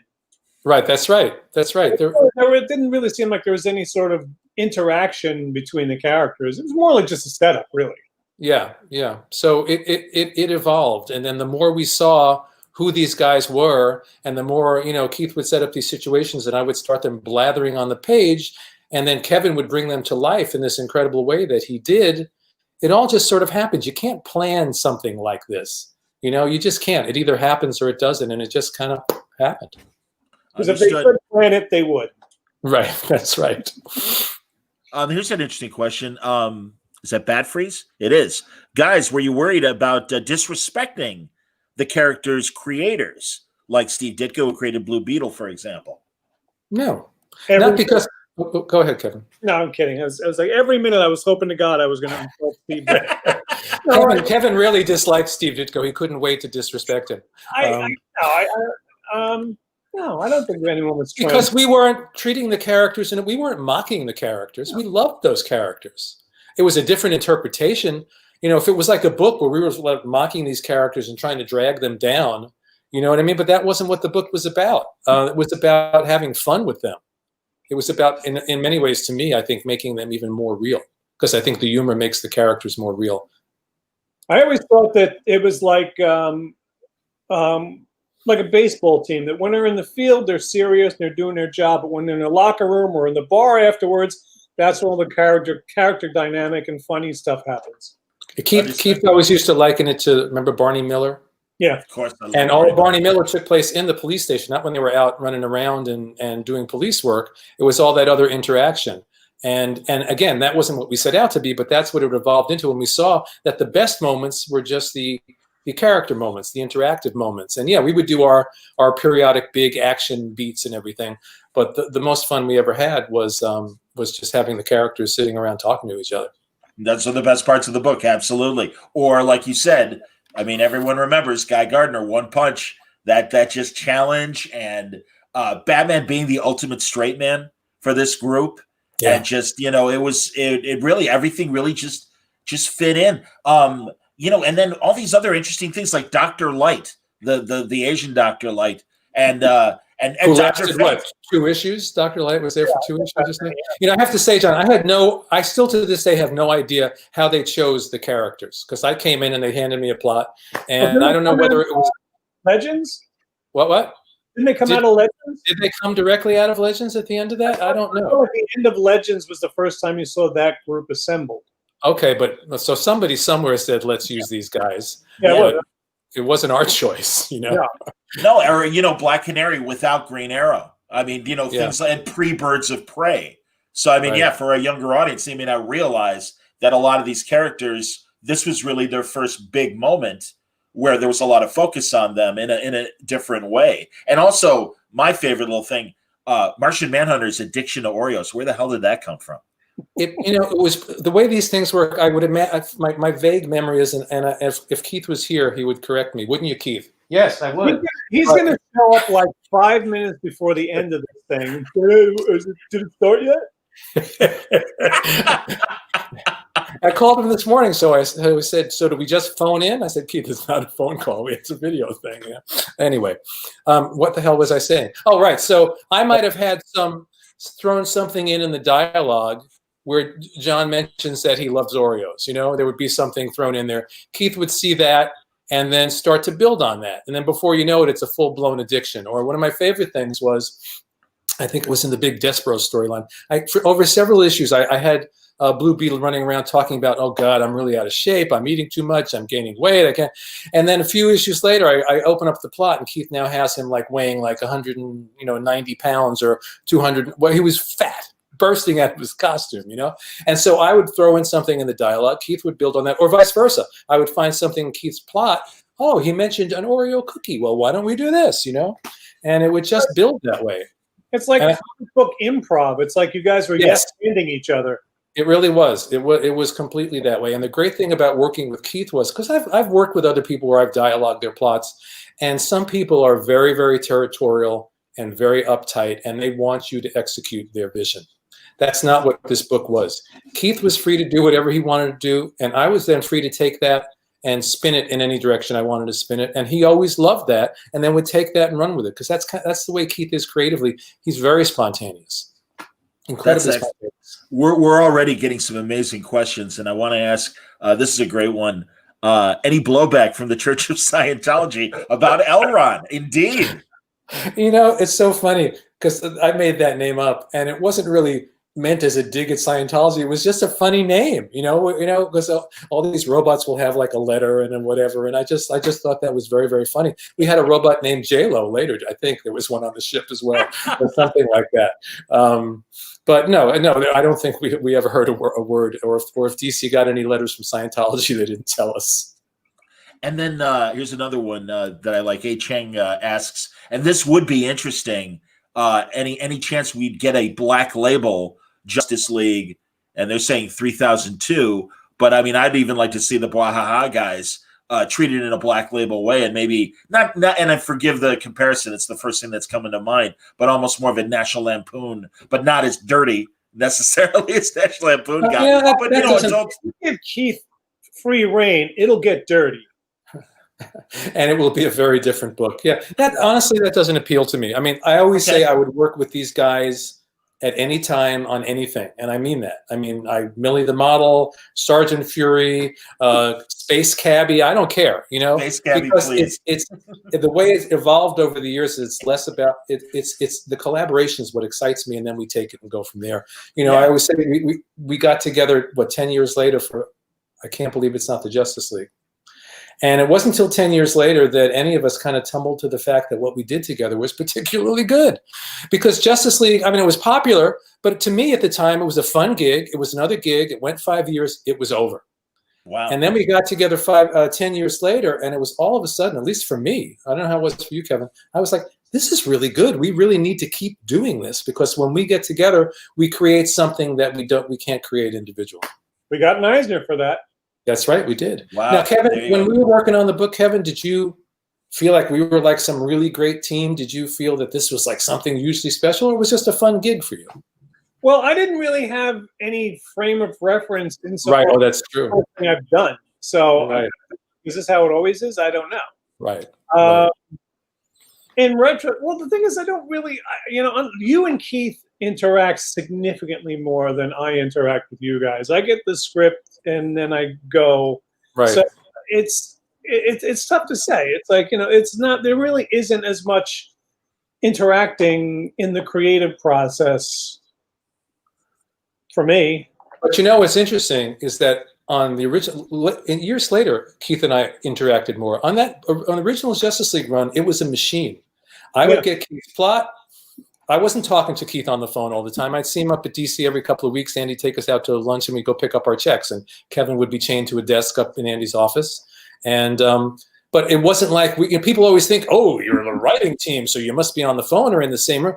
No, I'd get the plot. I'd write what I wrote. I honestly, most of the time, didn't know what was going to be in the book until I got it, and would often have to call Andy up and say, so what's happening in this story? He would explain it, and off I'd go and write it. And I also, a lot of times I didn't even know who some of these characters were. One of the reasons why they had interesting interpretations sometimes is because I didn't know who they were, so I was just faking it. And I didn't have time to do like tons of research. I had never heard of Booster Gold, honest to God, until he turned up in the pages of Justice League. I had no idea who the character was. So I followed Keith's lead and we build on that and off we went. How did Jurgens feel about what you guys did with Booster? I have no idea. He hasn't come after any of us, and so I think it's okay. I mean, sure honestly, it is. My God, it took the character and made him very, very popular. Yeah, and then he was able to return to that character after that and do great things with it. So 100%, man. No, I completely agree with that, and I'm sure that's why I almost wondered if it's like, hey, this is great, and if anything, maybe because it did re-energize the character in a lot of great ways. And look at all the amazing things people have been able to do with him since. And also, Guy Gardner. There's a great opportunity because really he was the third string Lantern, it seemed, behind Hal and John. So that's kind of neat and a great opportunity to just make him, the jerk that he was with that Mo Howard haircut and that Mo Howard attitude, frankly. Was there, I mean, honestly, again, as writer and designer, was there a Three Stooges vibe in Guy? Well, when did he get? He had that haircut before we got him, didn't he? I didn't give him that haircut. So I think maybe Black Canary costume. I didn't make up that. I didn't make up the Guy Gardner hair or anything like that. I was a new kid. I was just handed stuff and say, "Oh yes, sir, I'll do whatever you want." I understand. Yeah. So again, it's just I vaguely knew who Guy Gardner was, but I was just following Keith's lead. And that's why I'll always give Keith, in our collaboration, I'll give him 55%, just because he had to face the blank page. So I never had to worry about facing the blank page. Even if what I wrote, the great thing about dialogue, especially in a free collaboration like I have with Keith, I could write a whole different story on top of the original story. His plot will still be under there, and I could add all these other elements that aren't even in there. I mean, years later when we did I Can't Believe It's Not the Justice League, and there was this whole plot line with Ralph and Sue, and Sue, Ralph thinking Sue was pregnant and all that. And those kind of things were all just added. Or we had Manga Con, Keith threw in Manga Con, and he was this big kind of Galactus-y guy. So I decided to do like a Stan Lee satire. And there was just this kind of random robots who I turned into Elron, And then the flip side of that is sometimes I'd get the plot and there was so much great Keith stuff in it, I didn't have to do much of anything, and I felt guilty cashing the check. I still cashed it, but I felt guilty. Wow, this is it. I'm reading again. You'll forgive me some of the chat. And I didn't start reading comics until 2014 and was seeing direct references to this run. Oh, yeah, absolutely. Well, that's what I was going to say, guys. Seriously, you think of things like Netflix, Next Wave, and some of the other, attempts at superhero humor and stuff. God, Jason Aaron did it with the X-Men when Wolverine was running the mutant school, and I think had a lot of humor in there. And just prior to what you guys all did, I don't really remember that level of characterization happening in comics, and maybe it was just part of the zeitgeist of the 80s, and that. If you could speak to that at all in terms of, again, just it was in the air, I suppose. You know, the 80s, looking back, you don't know it when you're in the middle of it. The 80s was an incredible time. You know, I'm always amazed that there was a period where I was writing Craven's Last Hunt and Justice League at the same time, you know, Yes. completely different stories, and Moonshadow and Blood and all these different things that were each one, because there was a lot of space. We were given a lot of creative space, not just with creator own stuff, but on these books with established characters. So there was just a lot of creativity in the air and a lot of freedom on mainstream books. You know, to do what we did with Justice League, to do what I did with Craven, it was a great time. But you know, when you're in the middle of it, you're just living your life and doing your gig, and then you look back and go, "Wow, that was incredible." Agreed, Kevin. You had no pushback, obviously, from obviously Andy understood what you guys were doing, so I would imagine they were cool with what you were putting out there as far as the art. Yeah, they kept me on. Yeah, they didn't fire me, so. We didn't fire him. He abandoned us. Yeah, you know, honestly, Kevin, was it a personality? Like, you know, I mean, just like, hey, creative groups, they're like rock bands, any sort of collaboration. I'm not as time has proven in the last 30 years, I'm not a monthly penciler. So just the monthly thing was just not, I'm not wired for that. Understood. Yeah. He would come back periodically and he'd do lots of covers, right? He did a lot of covers, I think, after that stuff. Yeah. And then we had the fun of getting back together, you know, for those 2 Justice League miniseries and Defenders, and it was great. And Metalman was great. Yes, absolutely. And I am I correct, Kevin? You did not do for Boom Planetary Brigade, which had Keith and Mark. Am I correct? That was Hero Squared and Planetary Brigade. No, Kevin didn't do that. Considering what the page rates were for artists, Kevin couldn't possibly have done that. He did do a cover for us, though. He did a great cover. And truly, Kevin, I'm always happy. And when we do have conventions again, I love the fact that you have created different versions of a lot of your classic covers and moments with other groups of characters or other characters getting punched. And that's outstanding, man. I mean, I love that you've done that. That's great. I that #1 cover to death. And I'm going to be milking it to death. If I have to be stuck with a layout, I'm very happy that that's the one, because that's like right up my alley in terms of it's all people and there's no backgrounds. Well, and no lie, man, that's like the Sgt. Pepper cover of comics, because it truly is. That's a great way to put it. You know, I mean, yeah, it's so iconic, and it was so different. And then, of course, then you had the subsequent companion cover with the bigger Justice League and stuff, all like looking up and like, what are you looking at, kind of basically. Then we did the Justice League Antarctica one where they were facing the wrong way. I really do have to put together like a sketchbook or something of like every different iteration of that cover, because I've done a shitload. Am I allowed to curse? You're absolutely allowed to curse, by all means, man. Quite a bit of commissions of different iterations of that cover. I believe it, man. That's fantastic. And again, it's just emblematic of the tone of that book. It really and it truly, again, as a reader, it was like, what the hell is this? And I mean, I was always a Justice League fan, but we knew we were going to get something different with this book. And reading in Amazing Heroes, the previews for it and stuff, and the other comic magazines of the time, it was really an exciting time, man. Oh, and this is funny. I just want to say, I didn't even feel like I was writing the Justice League. I wrote this book that happened to be called Justice League, but it had nothing to do with the Justice League it wasn't until I wrote for the Justice League Unlimited TV show that I finally got to write the Justice League, you know? Wow, that's true. And all right, now I got to ask, because I don't think I've ever seen the full 90s TV movie that was kind of really inspired by... It's out there on the internet. It's out there. Yeah. David Ogden Stiers, Charles Winchester from MASH was the Martian Manhunter, eating way too many Oreos, frankly, but kind of in its own way, almost fitting. And yeah, it seemed to want to do the attitude that you guys did. And again, no disrespect to anybody making movies or television or whatever, but the magic wasn't there. I don't think people hadn't yet figured out how to do this stuff yet. Go ahead, Kevin. No, I was going to say we could disrespect them a little. Now, I do want to say, because I remember there was some other guys, and it wasn't these guys, Keith and I holed up at DC for a couple of days with these TV writers who were writing a TV movie. I think it was a TV movie, and they were developing a pretty good script, as I recall. But I have no idea whatever happened to it, or I don't even remember who those guys were. But we sat down and went over their script and talked to them and everything. And I didn't see that particular movie till years later when it showed up online. Yeah. Here's an interesting comment.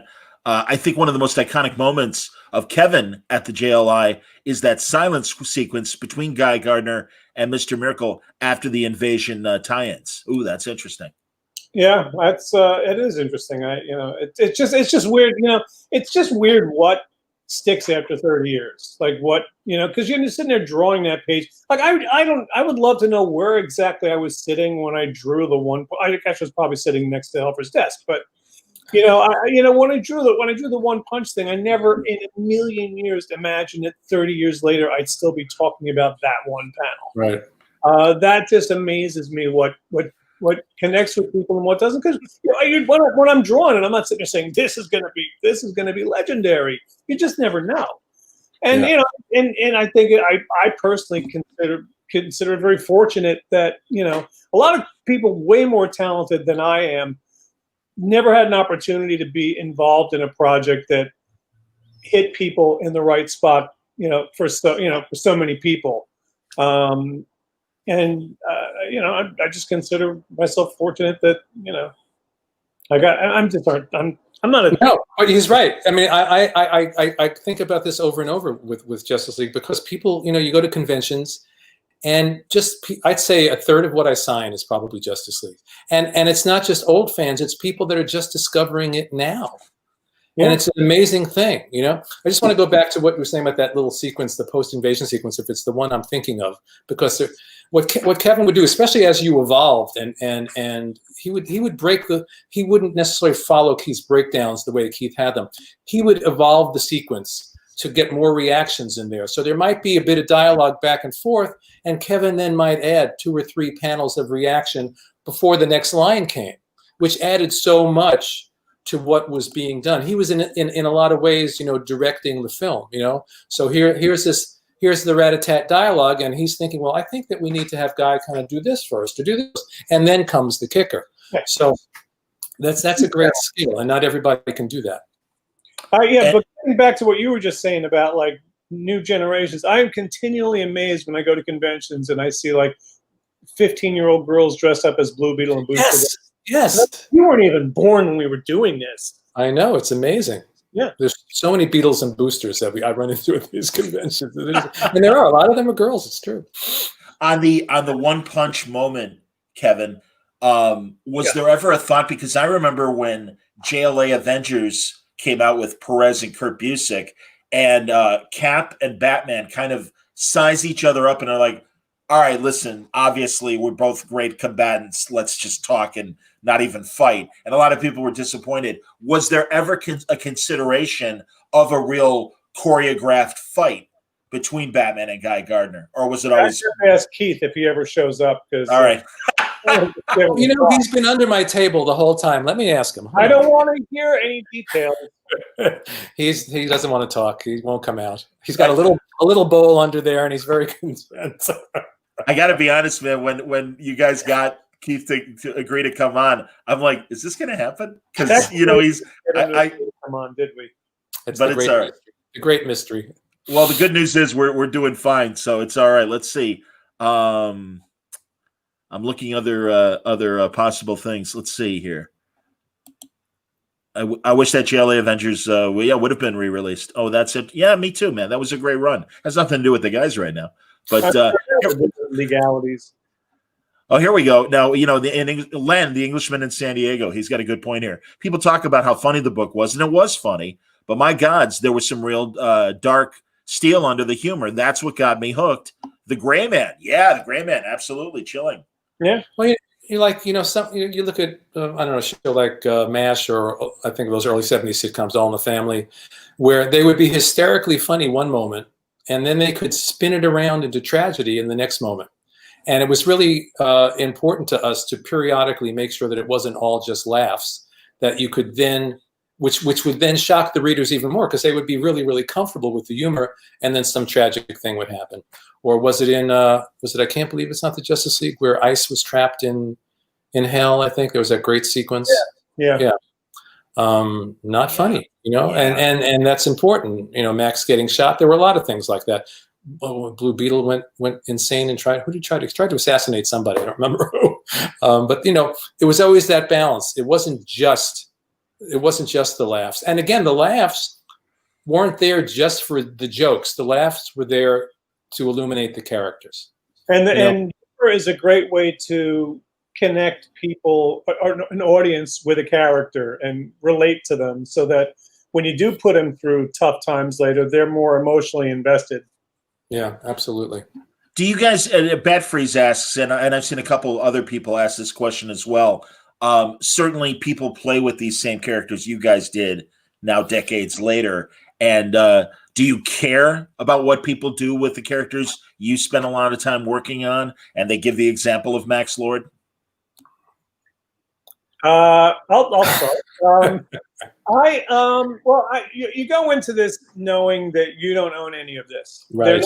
They're not our characters. They're DC's characters, and we're just temporary custodians of them. And then they will move on. The only time I was ever bothered was when they had Maxwell Lord kill Blue Beetle, because we were doing the second Justice League miniseries. Right. We were still working on that as that came out. So it was like, so essentially that book said everything that we had been doing for years was a lie.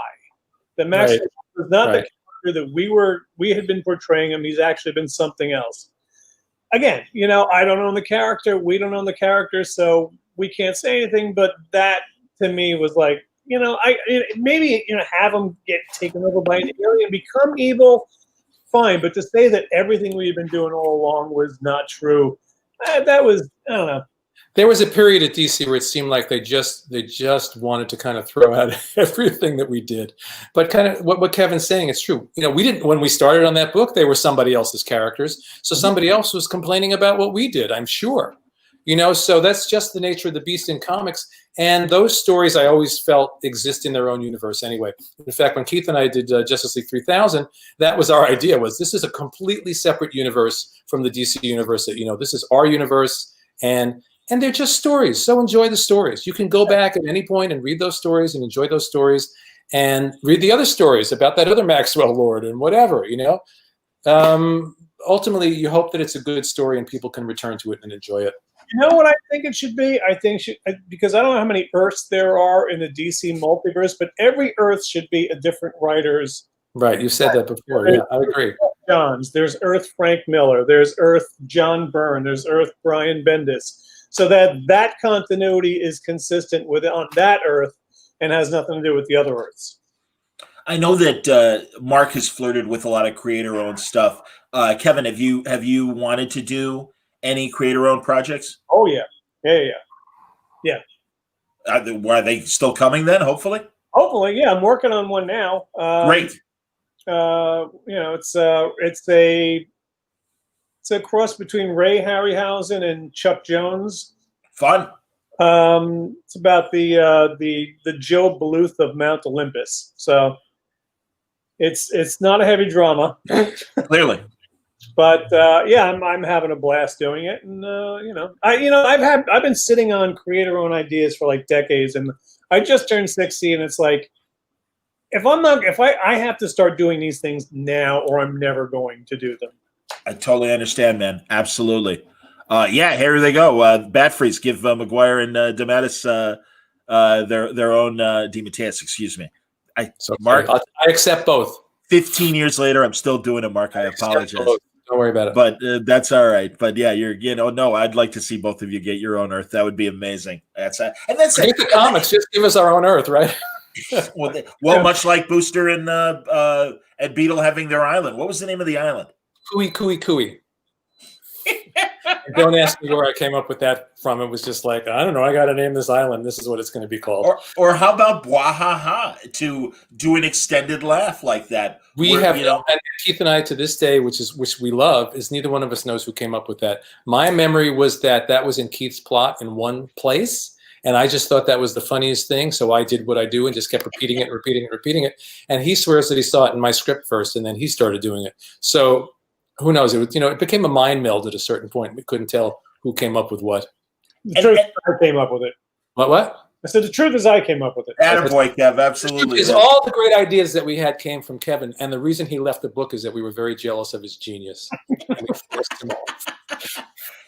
And again, you guys have produced incredible other non-humor books like this. So, is this a compliment that this run is so beloved and remembered, and we're all like, gee, will you do more? Because we really do love it when you guys come back and do another. In fact, someone had asked if the current regime or even Didio had said to you guys, hey, let's do another, humor book. No, they never came to us. They didn't.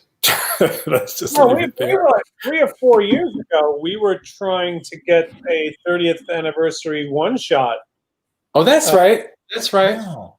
And it was going to be fun. I mean, we were just like batting ideas back and forth. It was going to be the characters 30 years older, like Rush. Guy Gardner would be like a Rush Limbaugh. Booster and Beetle would be like doing conventions. Right. Selling autographs to make a living. Pryor was 30 years older, but I stay the same age. That's right. I forgot about that, and then we pitched it, and nobody. Yeah. That's amazing because, man, especially it's so funny right now what they were going to do with 5G that is now morphed into Future State, this event that's coming at the beginning of next year. One of the subjects we're going to be covering on Baltimore Comic-Con on a panel. That's really amazing because you would think that absolutely would have dovetailed in that, It all comes down to somebody's whim, somebody sitting behind a desk. What'd you say, Kev? I was saying it was just a one shot. We weren't looking for like a 6-issue mini. It's like a one shot.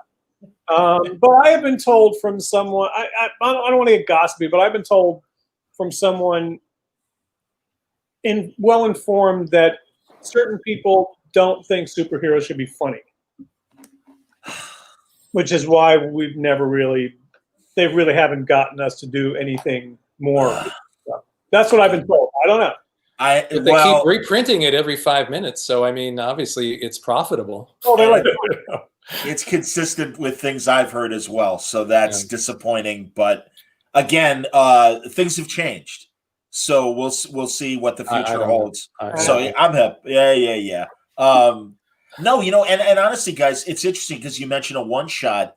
From a formatic standpoint, do you guys think? I mean, do you wonder what's going to happen to the monthly comic book? I almost wonder if DC and Marvel are considering digital first to replace the monthly paper issue, and then, does that impact what you guys think about?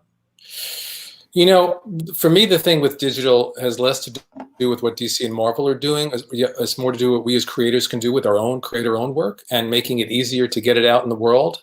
I'm working on 3 or 4 different creator-owned things right now with different artists, and some of it will be, the idea is just to put it out digitally and screw the middleman, just get the work out there. So that's what's exciting to me about digital. That's exactly it. That's the creator-owned thing I'm working on. Is my intention is just to sell it as an ebook. I made that decision after the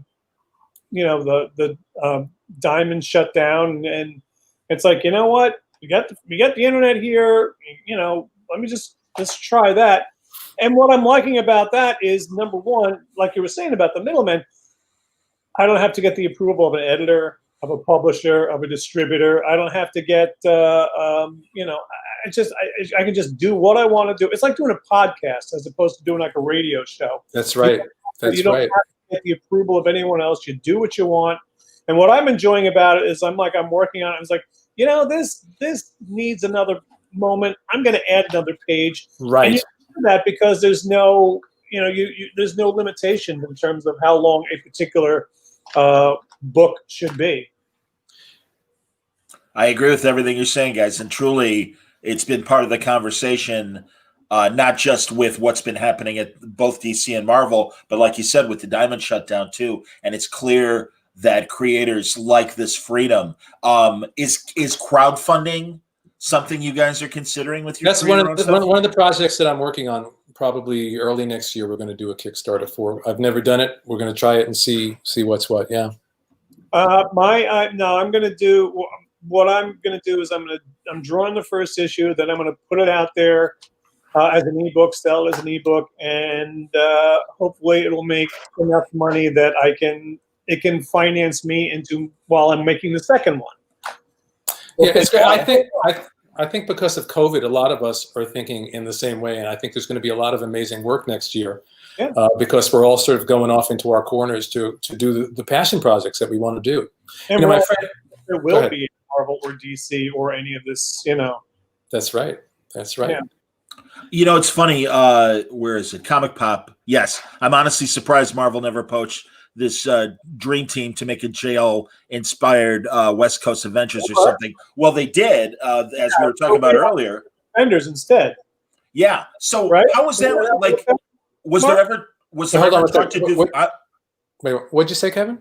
Where we were offered West Coast Avengers, or wasn't it something like that? But we did instead. I don't remember. I have no idea. I just remember, the way Keith called me up and said, "Let's do Defenders." I said, "Okay," and that's all I remember about it. Yeah.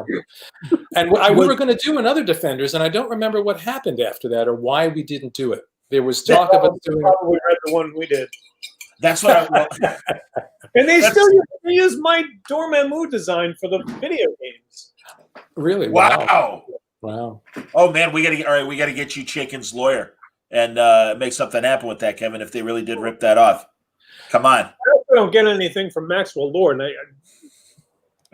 You don't get that. No one got it. No one's gotten back to me about that yet. Wow. Yeah, well, let's talk about this separately, but I understand. No. But we were wondering if there was a response to the Defenders run to suggest other Marvel projects, because that was. I mean, again, we all of us that were reading JLI and everything, we loved it. So no, there was also Keith was, I think, after that exclusive to DC, so we couldn't have done anything as a trio for Marvel. I would kill for the three of us to do Fantastic Four. We all agree on that. That would make sense. Fantastic Four, you look at the old Lee Kirby Fantastic Four, and it was great, cosmic adventure. But there was a lot of humor in that book and a lot of stuff for us to build on. I would set it in that era too, and just have fun with it. Yeah. This is interesting. Is it true that Maxwell Lord was originally based, at least visually, on Sam Neill? Were there any actors, or was it Sam Neill? Was that your inspiration? Mm-hmm. That's cool. That's great. I'm a big fan. I loved The Dish, that movie he made about Australia's part in the Apollo project. I thought was just a terrific Sam Neill movie, mentioning Sam Neill. And I can see him being Max Lord. That's cool. That's interesting. Was there any, you'll forgive me, was there any Trumpian sort of 80s Trumpian thing with Max Lord? Well, we discussed this on Twitter, me and Mark. I always thought of him. Well, I always thought of him as a cross between Donald Trump and Bill Murray. Interesting. In that he was. I love that mix. A charming con man, but still a con man. But this was before. But charming, right, and intelligent. Bill Murray. And he had a heart. Yeah. Yeah, that's the Bill Murray part. Absolutely, man. That's fantastic. Yeah. Jesus.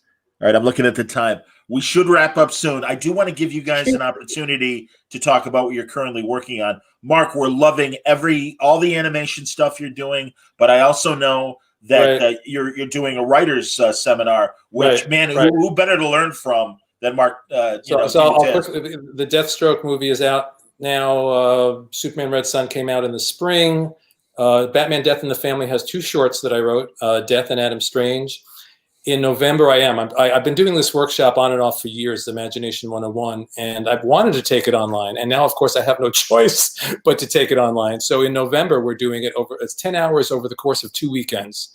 And it's going to be great. It's looking at the art and craft of writing, the practical, the metaphysical, every aspect. So if anyone's interested, they can go to comixplex.com, COMIXPLEX.com, and try to keep it small, 10 or 12 people at most.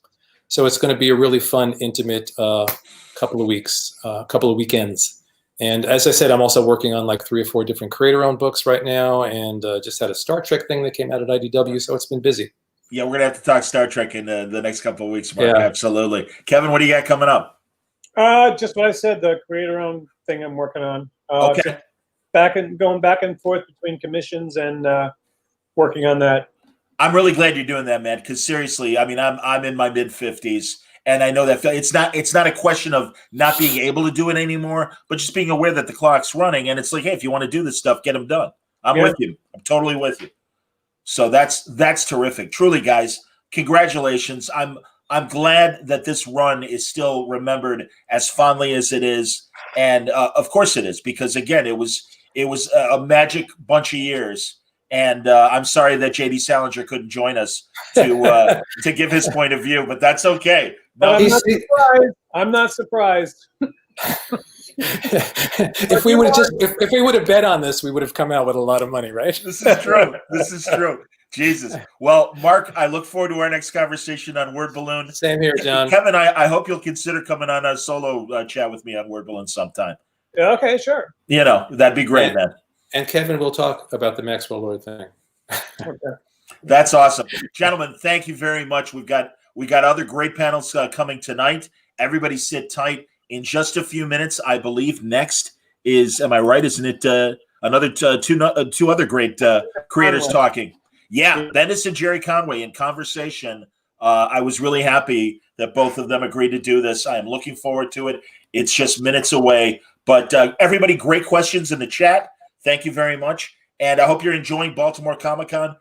This is just the beginning, kids. We've got lots more programming tonight, tomorrow, and Sunday. It's going to be incredible. But thanks a lot for watching. And guys, thank you very much for thanks, being part John. of this. Thank you, John. See you, Kevin.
Hey, how's it going, guys? Welcome back to our continued coverage of Baltimore Comic-Con Live. We've kicked it off. It's Friday. This is a very exciting panel we're about to kick off right now. I want to give a huge thank you to Mr. John Suntress over at Word Balloon. He's been absolutely crushing it, moderating all these panels. But we're going to let him take a little bit of a break, I believe, and we're going to have two of some of the biggest names in comic books right here talking about oh man, I can just see him back there. I can't wait to bring him on. So I'm not going to waste any more time, guys. Let me bring him on. We got Mr. Brian Michael Bendis. How you doing, man? Hi, how are you? Doing great. Last time we saw you was on Mainframe, and you were in this beautiful outside kind of vista setting. It's good to see you back indoors, surrounded by comic books. There you go. Back in my mirror cave. Let me go ahead and bring in your co-panelist here, Mr. Jared Conway. Drum roll. Drum roll, drum roll. There he is. Jared, can you hear us and see us okay?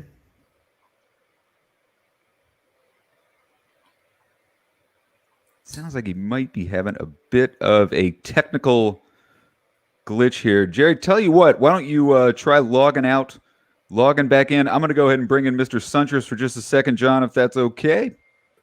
John, you've been absolutely killing it here at Baltimore Comic-Con, I got to say. Oh, thanks, buddy. Absolutely. We'll figure out what's going on with Jerry, and can't wait to start. Okay, he says he's okay now. Let's try him now. How about now, Jerry? There you go. Hey, there we go. Excellent. All right, we're gonna get out of here and let you guys get to your conversation.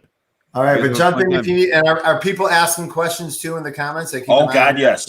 Okay. Oh yes. yeah, we'll be putting questions up throughout. So guys, go ahead and get your questions in for these great gentlemen, and have a fun hour. All right, great. Well, hello, Jerry. Hi, Brian. How are you? Very good. How are you doing? Where are you in the world? Well, I'm in Thousand Oaks, which is in California, the Free State, and we're having a moderately fine time, comparatively. How about you? All right. Now I'm in Portland, so everything's a little stressful, but as advertised, but which is weird because it wasn't the way it was here for many, many years. But yeah, it's been a hell of a summer. So but you're safe and everyone's okay. House is good. Yeah, we're good. All right, good. We're good. Good to hear. Good to hear. So I always bring up because sometimes I get from readers. It's unclear like who knows who and who's friends with who and who lives in a house together. Like some people think we're like it's like the real world, like the old real world where we're all like living in a house together. And because that was actually true in the early 70s. Yeah, and also today it's still true. And then there's people like I'm doing a panel on Sunday with Mike Oming. He's like my brother. We're family forever and ever. You and I don't know each other at all, not at all. So I've met a couple of times, and that's about it. Yeah. Yeah. So I kind of wanted to let everybody know this is like a first actual conversation, but it's in person, which is a different tone than if we had a history together. Sure. Our history is growing shared life experience.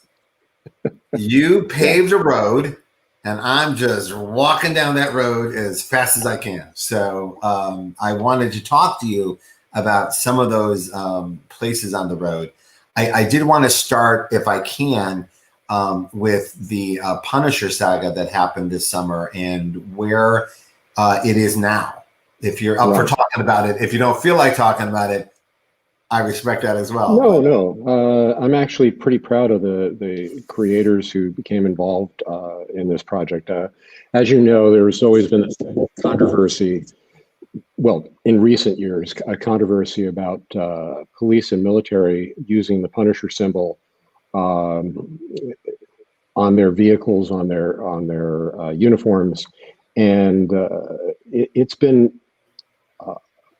it's been used, I think, in a way to intimidate and try to impress a particular political point of view that the Punisher as a character, in my view, doesn't represent. And as the guy who co-created him, I think I have some authority on that. So, yeah. So when the Black Lives Matter movement started up, and we saw some instances of militia types and police type people using the Punisher symbol on their vehicles and gear, my wife and I thought, well, this would be something that we could possibly reappropriate and turn to the advantage of the movement. So we came up with this notion of asking young artists of color through Twitter to create logos featuring Black Lives Matter and the Punisher skull, which we would then put on T-shirts that people could buy. And with that purchase, we would contribute the full value, of the profits to Black Lives Matter Los Angeles, which we ended up raising about $75,000 for the movement here, which was really impressive. Yeah, we sold over 5,000 T-shirts, and we had about 21 artists contributing logos, and it was really very touching, very, that's amazing, very impressive. Yeah. And I hope to see some of those shirts, in protest movements in the future. So, well, I had a vaguely unique perspective on this as you were dealing with this, that first wave of what I'm sure was stressful. The same day, Miles was at the same protest. Like there were people representing Miles at the Black Lives Matter movement in the way I would only dream of, like right. a perfect representation. And then you were there having the opposite experience, like yes. Same thing. But then but what's interesting was what a decades long journey this is for you with this character, and to get to a place where unironically misunderstanding the character, to the point where and then I couldn't help but think about, is there a version where decades from now this happens to Miles? I'm sure there was a point where you couldn't even imagine the Punisher being misappropriated like this, right? Well, I couldn't even have imagined the Punisher having the longevity that's and the reinvention, over the years. He was. It was not intended as a character that, when we initially conceived him, wasn't even going to be more than a one-shot or two-shot, character. The credit really goes to the people who've taken the character after my time on it and developed him into an iconic figure. But I think it is important to try to get back to basics, and it is weird. I mean, I imagine. You over the years, you've created characters and possibly seen them taken over by other writers. And what are your thoughts? I mean, as you see these things go on, Well, I've had that's why I think about this with you a lot, because I've had an enormous amount of good luck in this regard.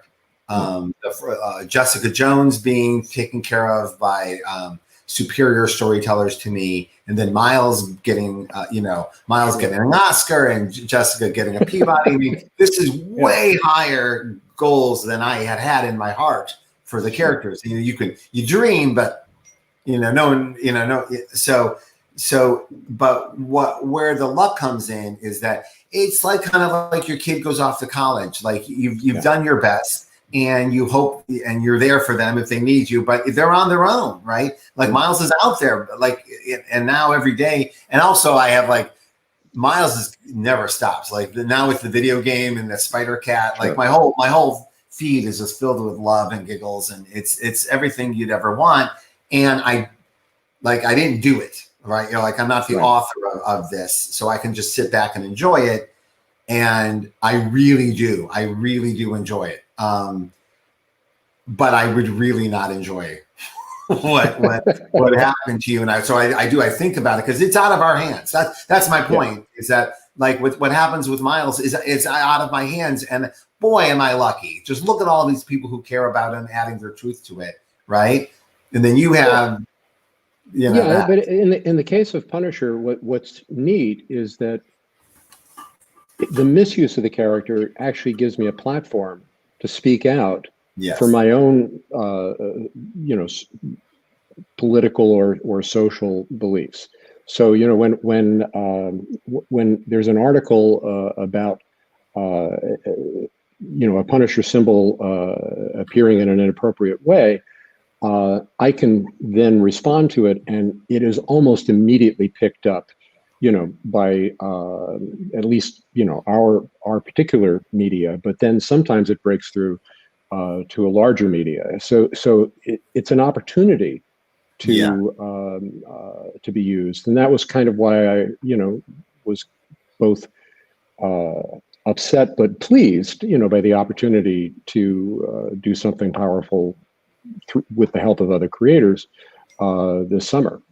A lot of our peers sometimes make things worse when things get weird, and you handle that as just about as elegantly and perfectly as possible. Other peers were talking about behind your back about how cool it was to see how you handled it. I just wanted to share that with you, because I know a lot of us are just alone in our rooms, not hearing from anybody. Just want to let you know that one, the commentary about how you handled it was inspiring to us. It's certainly made us if that happens, that's how to handle it. So thank you for that. Well, you have to just sort of try to roll with it, but at the same time guide it a little bit, with your own belief structure, however that. Whatever you personally want to bring to it. I also love that you and I share a TV cinematic universe together that we did not ever plan on, but that we are forever connected with the Punisher, Jessica Jones, to a large part of the audience have their own little Marvel universe. Yeah, it's such a good little Marvel universe. Yeah, it is. Yeah. I mean, if it had been a crappy one, that would have been embarrassing. But certainly, I think that both Jessica Jones and Daredevil and Punisher, those three were the best achievements of that. Luke Cage too. Luke Cage is yes, absolutely. Luke Cage certainly stands up there. They're all good. Yeah. Well, you can't lose with Mike Coulter. So let's rewind a little bit about that. The Punisher, and I don't want to spend the whole time with the Punisher, but it is fascinating watching the character evolve through the decades and have different interpretations in cinema as well. Mm-hmm. And do you how do you feel about it? Are you just zen? Well, when the first Punisher movie came out with Dolph Lundgren, I was actually so out of the comic book business at that point that I had not even been aware, that it was about to happen. And of course, this is before anybody at either. Both companies were trying a little bit to sort of give credit or some financial rewards to people, but there was no real consistency to it. So when I heard about this, I was actually heard about it in an embarrassing way. I was at the time single, and I was on a date with a agent from CAA, and I was a screenwriter, TV writer at that time. And so we're on this date, and you try to make a good impression with somebody, so you try to find something you can talk about, in common sense. And I asked her, so what's interesting going on at the agency right now? She said, oh, well, we got this project that we've been pitched for one of our actors. It was actually pitched for Christopher Lambert. And she said, yeah, and it's based on this comic book property. This character at Marvel Comics, he's a ex-Vietnam vet, who's gone on a mission and as she's telling it, I'm slowly being filled with rage because this is my character and I knew nothing about this and I'm not going to get a dime out of this. And I blow up in this explosion of, those sons of bitches, what are they doing? And she's slowly moving past. Needless to say, we didn't have a second date, but that was my first experience with dealing with having my characters transposed into film or television. And then I subsequently, there was a Thomas Jane version, which again, I wasn't really involved with, although they did ask me to come in and do some work on some commentary for the DVD release. And then finally we have the Netflix version. which I honestly feel is the best version, and I'm actually felt the most connected with, because the people involved did actually reach out to me. We did talk. My status with Marvel is in a good place, so there was some nice feedback on that end, and there was credit. I love that there's so many versions of the Punisher that you skipped one. Oh, that's right. Yeah, the one with oh gosh, what's his name? Ray. Yeah, which actually is probably the most authentic to the comic book in a lot of ways, but was kind of maligned, and I think unfortunately so, because the director did a terrific job, but small budget, low budget, not really trying very hard from the studio's point of view. Well, you brought up a subject that is just deeply fascinating to me, and a lot of our fellow creators as well, is that you had a glorious career at Marvel and DC and all over comics, and then have this just out of nowhere tremendous second act as a very successful TV writer working on projects. And I will admit that I snuck and I watched your interview with John. Okay. So I do know a little bit about this, but I did want to talk more about your transition into this to being a TV writer, because I was a fan of yours, and then you would hear Jerry Conway's writing Law and Order, and how did that happen? Oh, good for him. No, you're like, oh, good for him, because I actually knew like a couple of directors who told me like that's the most money in the bank gig in television, that like they run 1 million times forever. The royalties are insane, right? So that's amazing, but it isn't the kind of material I think of when I think of you, right? I think of like, sci-fi opera and deep Spider-Man character. And then you're doing, whodunits, really. Whodunits and procedurals, you did, so people who don't know, you did Diagnosis Murder and Father Downing Mystery. So you were doing quite a lot of work on some really sturdy network dramas, which in itself is its own art form. It's a completely different art form from the one we do as our day job. So I want to talk about that, but I want to kind of come in with, I know that the first step towards this was you and Roy Thomas working on the movie Fire and Ice with Ralph Bakshi and Frank Frazetta. I would like to spend the rest of the hour talking about that. No, I am just deeply fascinated about how you transitioned from comics to film, because now a lot of people do it, but back then, and even in the earlier part of my career, there was a sense, much like there were TV actors and movie actors, and never will they meet. The writers had little silos they were stuck in, and that was it. So, how did Fire and Ice come about? Well, Roy and I actually came together originally, because of our friendship and because of our mutual interest in getting into writing films, and we sold our first script based on the fact that the reader for a production company was a comic book fan, and she knew who we were. And so that's my business model, by the way. Yeah, yes, you've got to have a fan somewhere, and she promoted us to the producer, and the producer bought our script, which made us legit writers. And then at that point, the connections that Roy had built up with Ed Pressman on the first Conan film enabled us to, be considered for that film. But it wasn't until we wrote the Fire and Ice script for Bakshi that we were actually considered B-list, enough B-list writers to be brought in. It was kind of weird. I mean, so you had to elevate to B-list to get. Yes. Well, you talk about how you get stuck in silos. We actually had to almost hide our comic book writing background to be taken seriously as screenwriters. And so pretty much for most of the first third of our film writing career, that was like the second or third thing that people would find out about us. The first thing would be, oh, you worked with Ralph Bakshi. Oh, you worked with Ed Pressman and Dino De Laurentiis. Then, you know, and at one point, Roy and I were actually warm in Hollywood. We used to say we got, you know, not hot, but warm.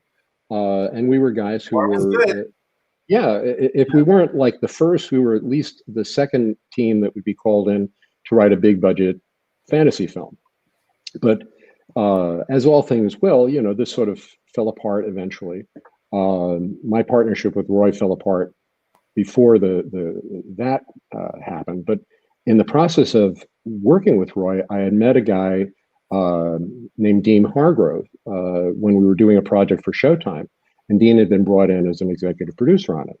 And after Roy and I stopped writing together, I reached out to, you know, a whole bunch of people asking for advice. You know, what should I do? And Dean was the guy who actually responded with a job. He gave me a job writing for a show called God, I'm blanking on it, but it was this kind of knockoff of the two cops, one rogue cop, one tough cop, you know, that sort of deal. Starsky and Hutch. Yeah, like that. But it was a 6-episode show, and I did a rewrite on a script, and then after that, he gave me a script, and then after that, he hired me. And in a weird sort of way, from that point on, I was pegged as the mystery writer guy, because Dean was, you know, the producer of Matlock and Jake and the Fat Man and Father Dowling mysteries and Perry Mason movies, and I wrote all of those, you know, and I became the guy that he turned to. You know, I was like his number 2 guy, which is basically was my role in Hollywood and TV, was the number 2 guy who was brought in to work on any show that he was doing. And then subsequently that became my rep, you know, that I was a really good procedural / mystery writer. And I could not get hired to do a single fantasy show. Unbelievable. I went in, I pitched for Lois and Clark, I pitched for Birds of Prey. That kills me. Birds of Prey kills me. Nothing. Yeah. I couldn't get into any of them, you know, because I was a mystery writer.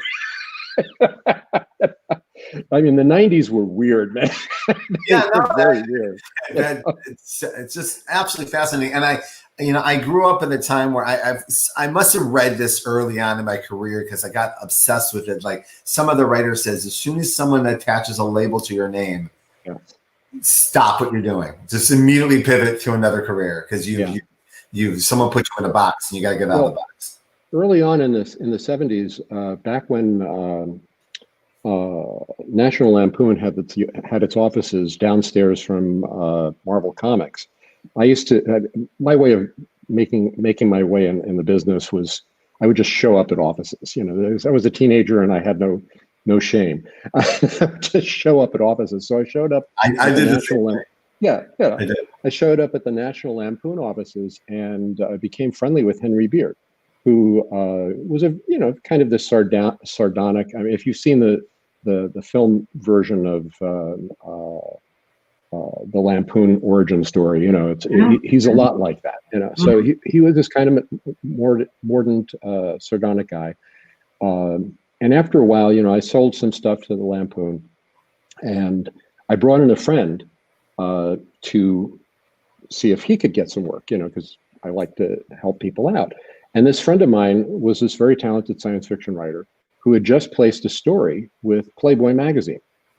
And Henry was like, you know, oh, you sold a story to Playboy. He says, yeah, I did. He says, I hope you like that story because that's the story you're going to be writing for them for the next 20 years.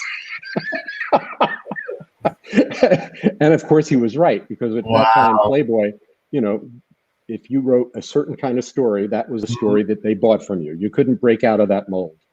And so my friend was both happy and kind of distraught. You know, but no, so someone says, like you get a label, you say thank you, and then you start hyperventilating.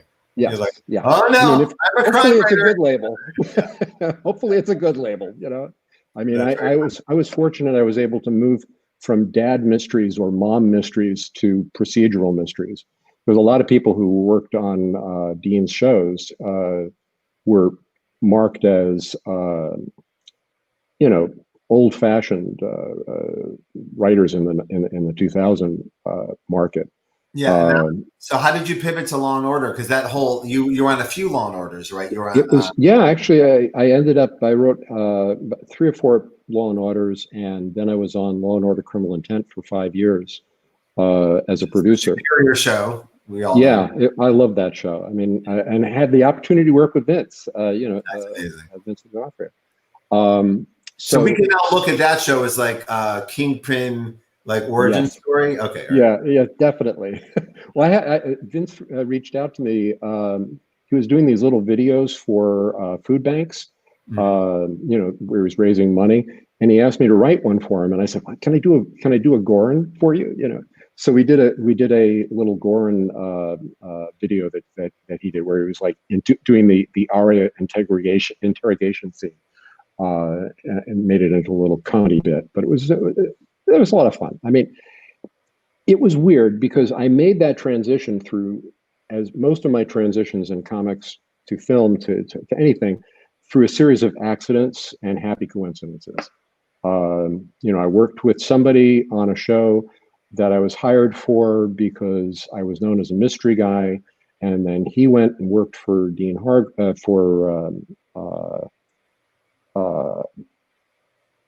Dick Wolf on a project that wasn't going anywhere, and he suggested me to come in and do a rewrite on it. I came in and did a rewrite on it. It got picked up to a series. Then I met this guy who became the executive producer of that.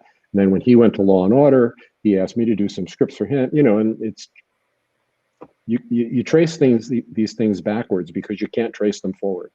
You can't make a plan. Well, and it's part of the reason I wanted to bring it up, is I know a lot of people who watch these are people like us who are working on their creative careers on some level, and sometimes the alchemy of a career can seem madness and unobtainable. Yeah. when you're starting, when the road's in front of you and it's there's a wall of fog right in front of you, no matter where you are on the road. But as you get older, you realize that it's just keep working, just keep doing work you believe in, and doors open, not always the doors you think are going to open, and I call it stirring the pot. You stir the pot. Even writing spec scripts. I never expect any of my spec scripts to sell, but there seems to be this psychic. I don't believe in ethereal phenomenon. But there does seem to be this karmic force that when I finish writing a spec script, when I'm like burned out and done, somebody offers me a job on something else. And I have but if I'm not writing a spec script, nothing is happening.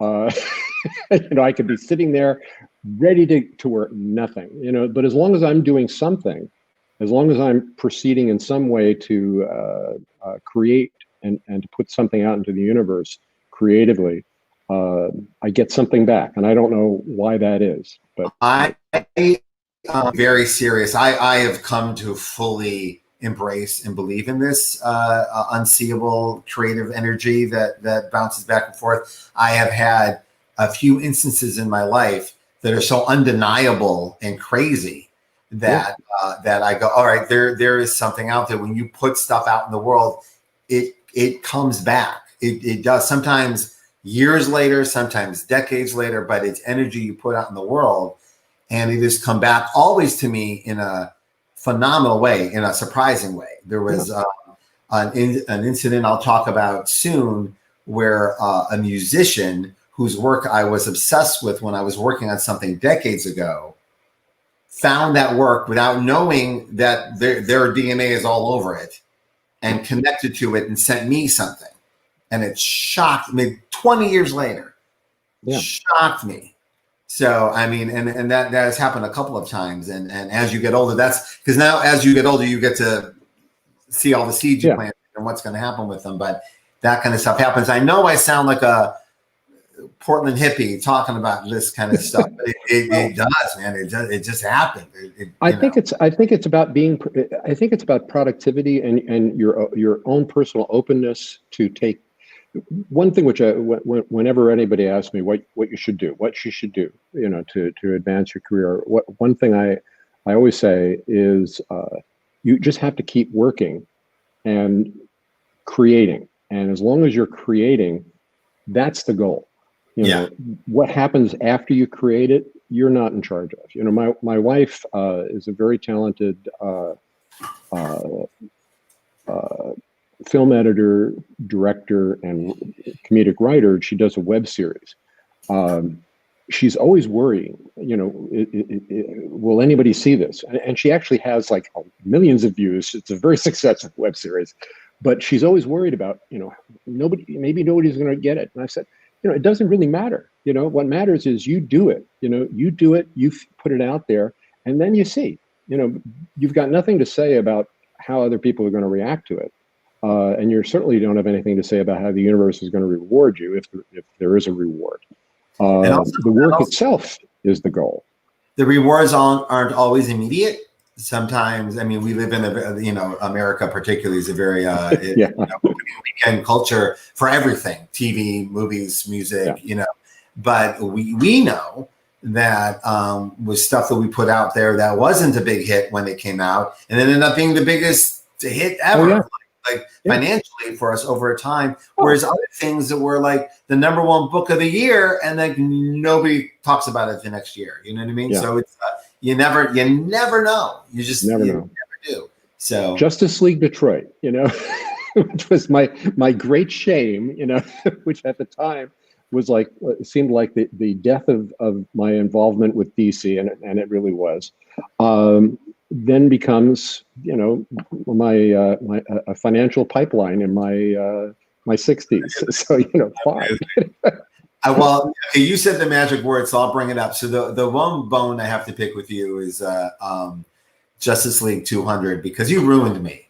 Like there's books that aspire, and then there's books that just to the point where I just this one I've spent so much of my career attempting to recreate the magic of Justice League 200 or just aspire to it, including like last month in Legion of Superheroes. I had 44 artists drawing Legion of Superheroes attempting to accomplish what you guys did in Justice League 200. And I will say I have this deep, potent memory of obsessing over that book, and not only because of how it's structured and its beautiful homage to Justice League's DNA of how they told those stories, but you did something for me. You introduced me to a few artists. You also introduced me to I already knew that different artists had different voices, but seeing them laid out in almost a portfolio style like that it allowed you to really compare and contrast the line work of Brian Bowling versus Joe Kubert, right? And I'm at an age where I'm, here's where I get Chris Farley on you, and I apologize, but I'm at an age where I'm literally unpacking the magic of comics and what they mean and what you can do with them. And there you kind of like laid out in front of me like a masterclass of how to do it, and I just can't thank you enough. And then, but the real thank you for me for that book is I remember very specifically that's where I was introduced to a few artists' work, but Brian Boland was the first time I had ever seen his work, and I literally ran to the comic book store like the next day and found Judge Dredd, and like I figured out who he was, and here was Camelot 3000 and all that. And I remember that feeling. You introduced me to other people's work, and that work took me on a journey.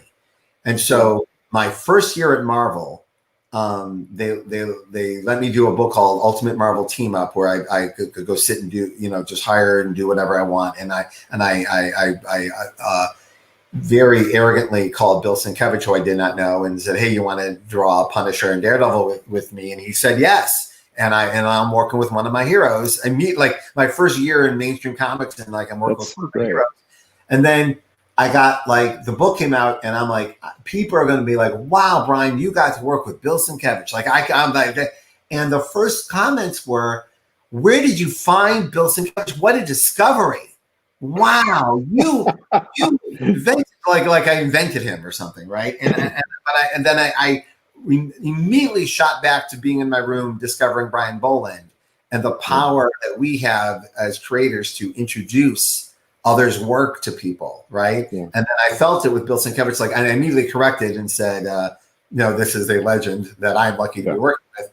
But every time I make these choices about who we're hiring, and I'm like, "Oh, I would love to show off this person to whoever's reading this book, because I know there's someone out there who's going to be blown away." Right. Yes. And so I think about those Brian Boland moments with you, and I make a lot of choices based on that feeling. I know that's very intricate. I'm sorry, but yeah, no, it's amazing how many times I've tried to do Justice League 200. I think it's like we're at like 9 times. This one, I will say, this Legion project may have. I'm finally over it. I finally may have done it, but in my heart. But we'll see. It kind of builds up steam again. It also gives you an opportunity to work with people you can't work with, right? Yes.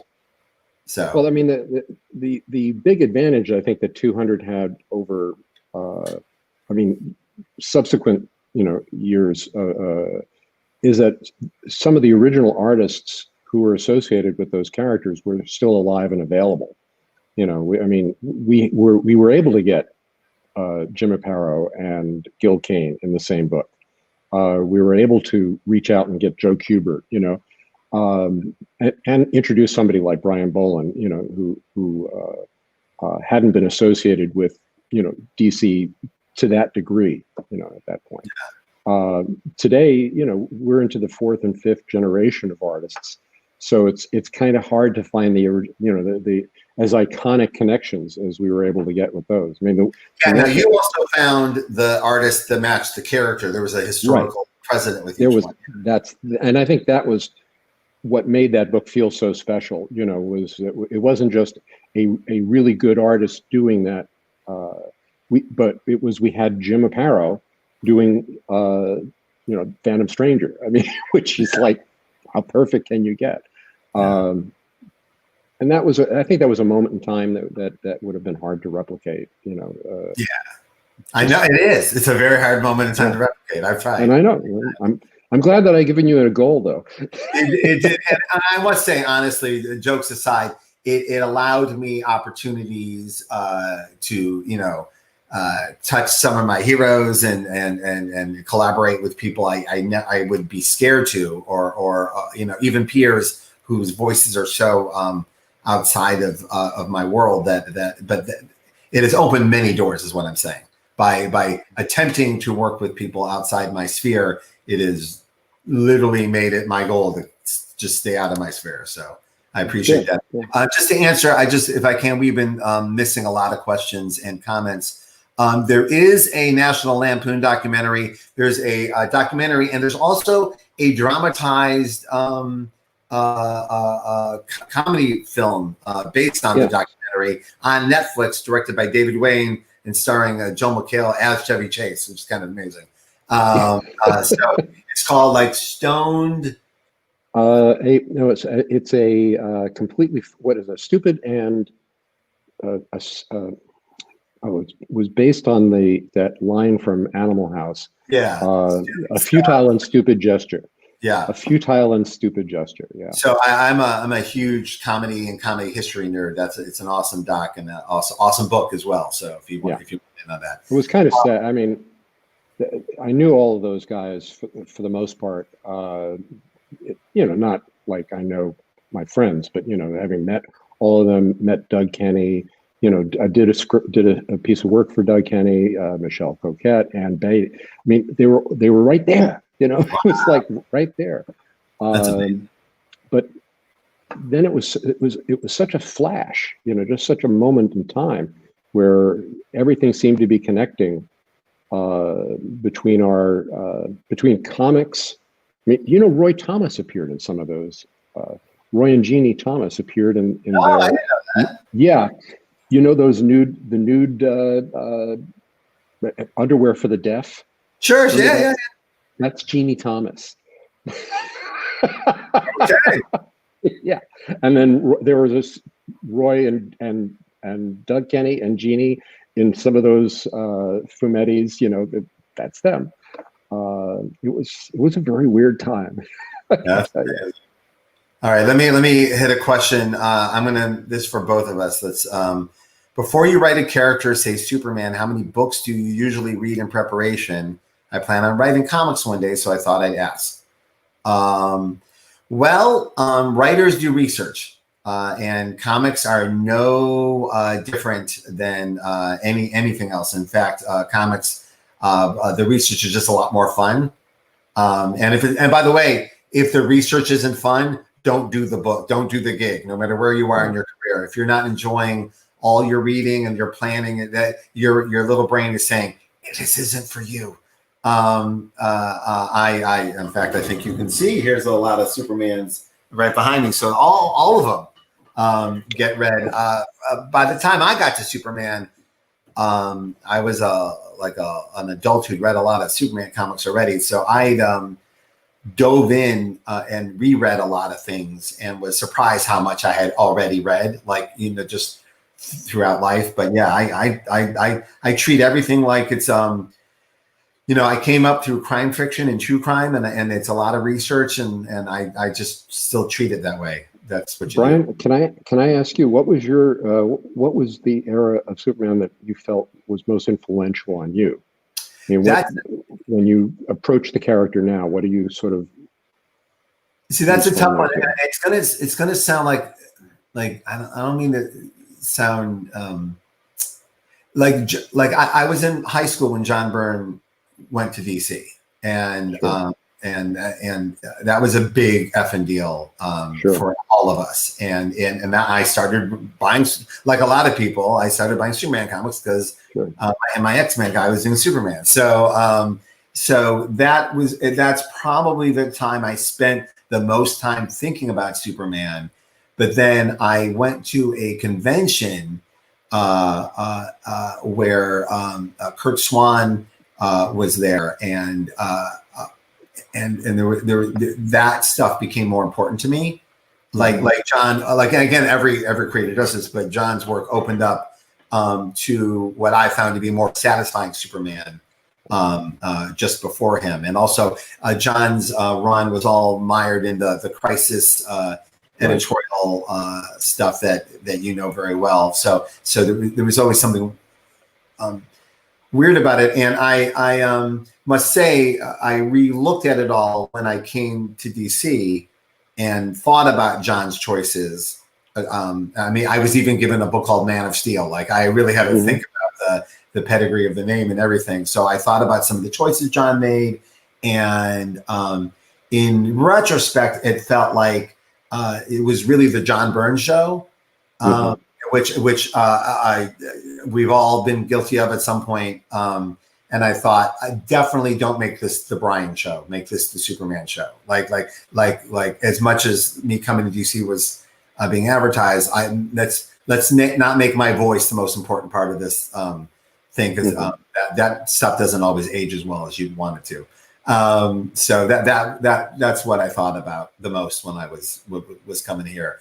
But also Superman and Legion have what I would consider to be like fits and bursts of genius. Like instead of long runs, there's like little pockets of year here, year there, Like I can tell you like I forgot Walt Simonson had done a Superman special that rattled me, right? And then when I went back to my reread, I'm like, Walt's there again, just getting me where I need to go. But also, I was of an age when Alan Moore did his Goodbye to Superman, whatever happened to the world of tomorrow. So that was the most joyful Alan Moore story I had read, even though it was also the saddest. But it was, compared to his other stuff, it seemed much more hopeful, and it really got me. So it was a sweet story, yeah, very sweet and very well done, and also Kurt Swan right there doing what he doesn't get enough credit for, to be honest. So yeah. So you? I think the Kurt Swan era was when I was growing up, but the Wayne Boring Superman was really my touchstone from the late 50s, and the early exploration, the early stories about Krypton, that the Wayne Boring era brought.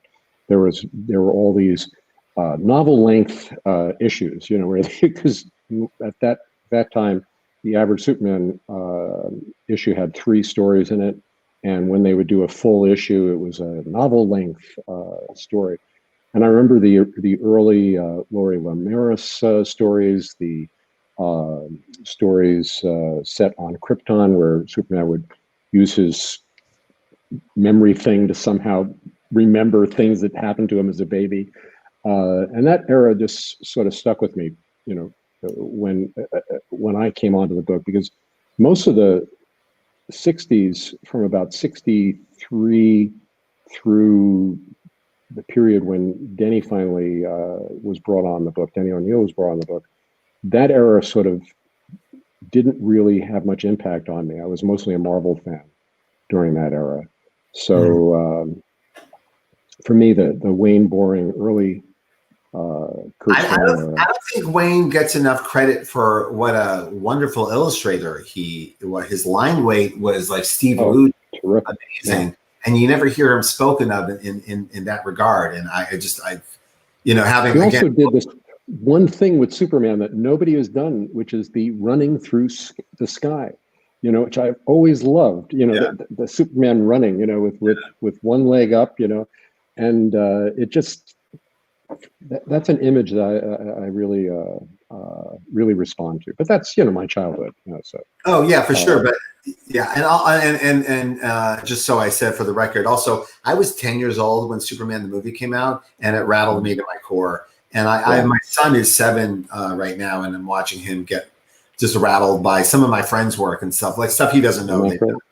It's so wonderful. He literally we're stuck here all day, so he's just following me around the house, lecturing me about Groot, and it's just a reminder of my mindset back then. And I know that every time I'm writing Superman, it's just so part of the DNA, that feeling, the John Williams music is part of it.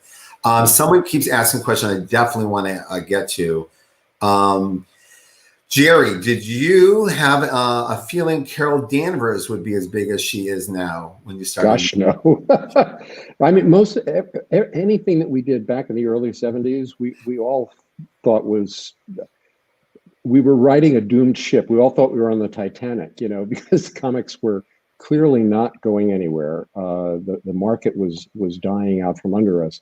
And these characters were, these were efforts to try to keep the business alive.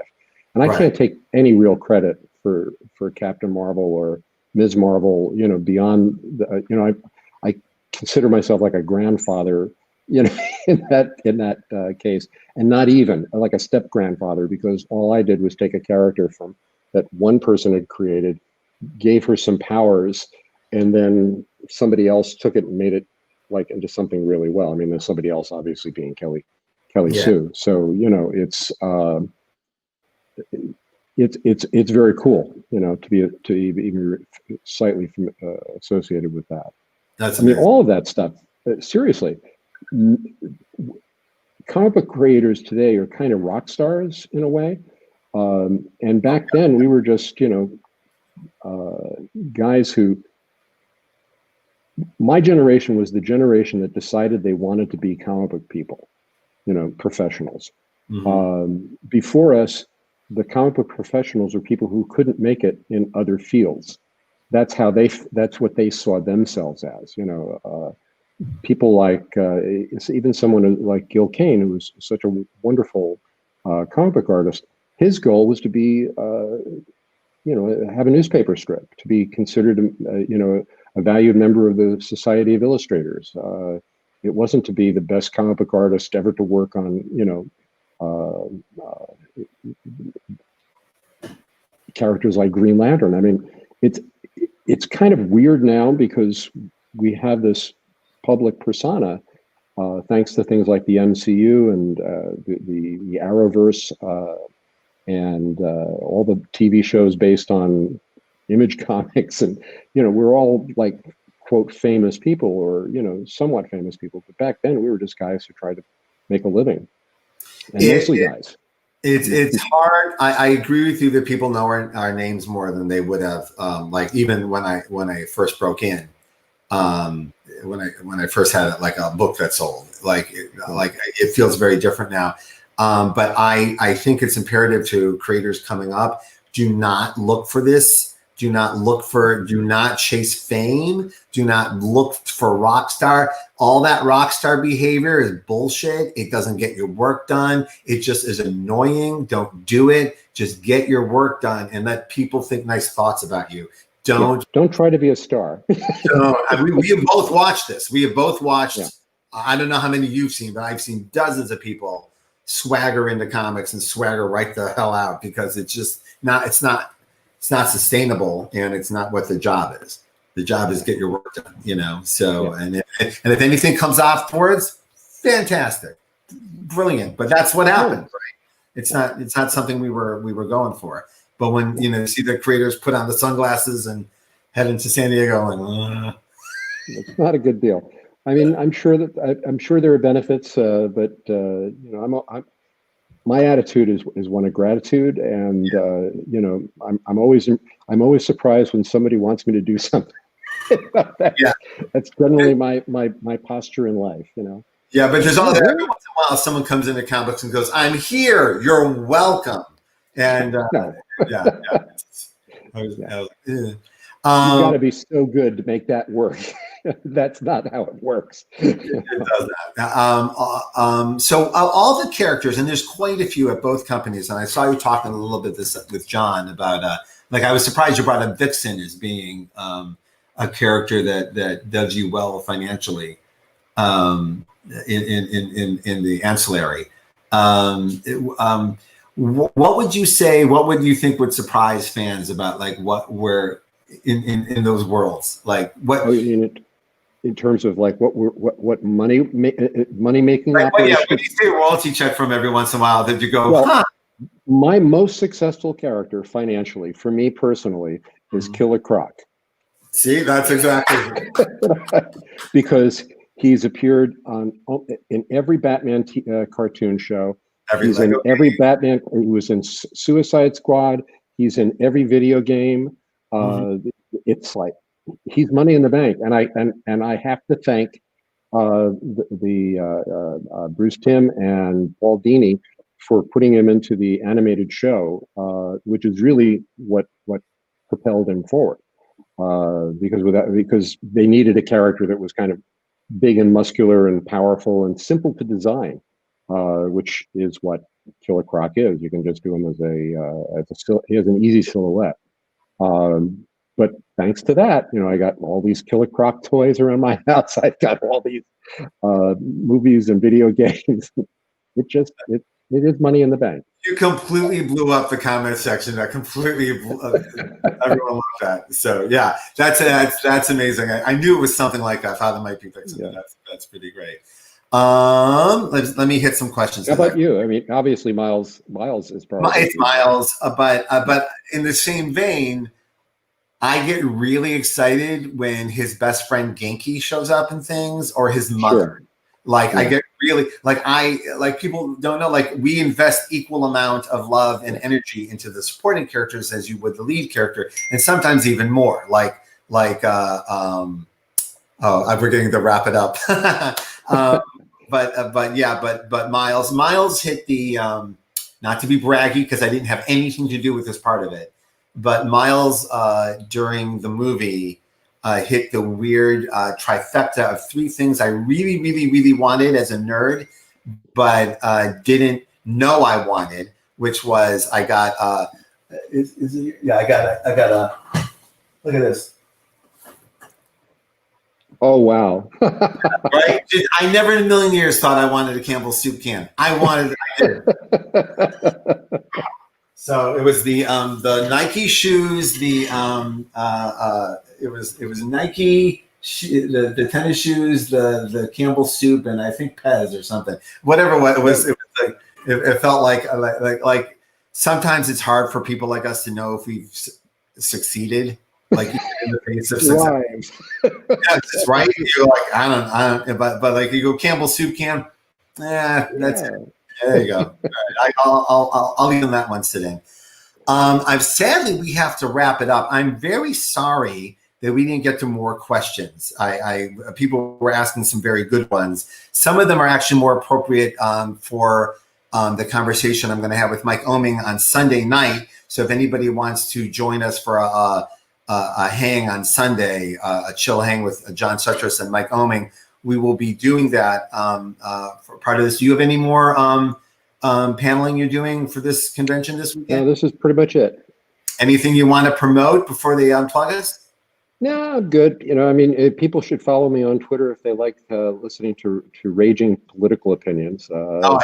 No, you are. I will say a very solid follow. Excellent. Thank you. Not fun. Yeah, you don't go off the rails. You just right there. Jerry, so I've said it to you privately, but I'll say publicly, thank you for everything you've done. Thank you for the characters you've created, but also for the energy that you've put into comics, because that's, as we get older, that's the stuff that I aspire to. Having a career you can look back at fondly like this is the goal. And just thank you for just always being the guy, man. It's just really amazing. Thank you. You're too kind, Michael. All right. I'm just flattered. Take care and be good. And hopefully I'll see you in Portland next year. Yeah, yes. Or if there's a Portland, we will be here and I will see you. And again, thank you to Baltimore Comic-Con, John Sutras and Mainframe Comic-Con for having us. This is really awesome. This is all right. And I do not know how we hang up. I don't know what happens now. I don't know. They'll either turn us off or... I don't know what to do. So.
Hello.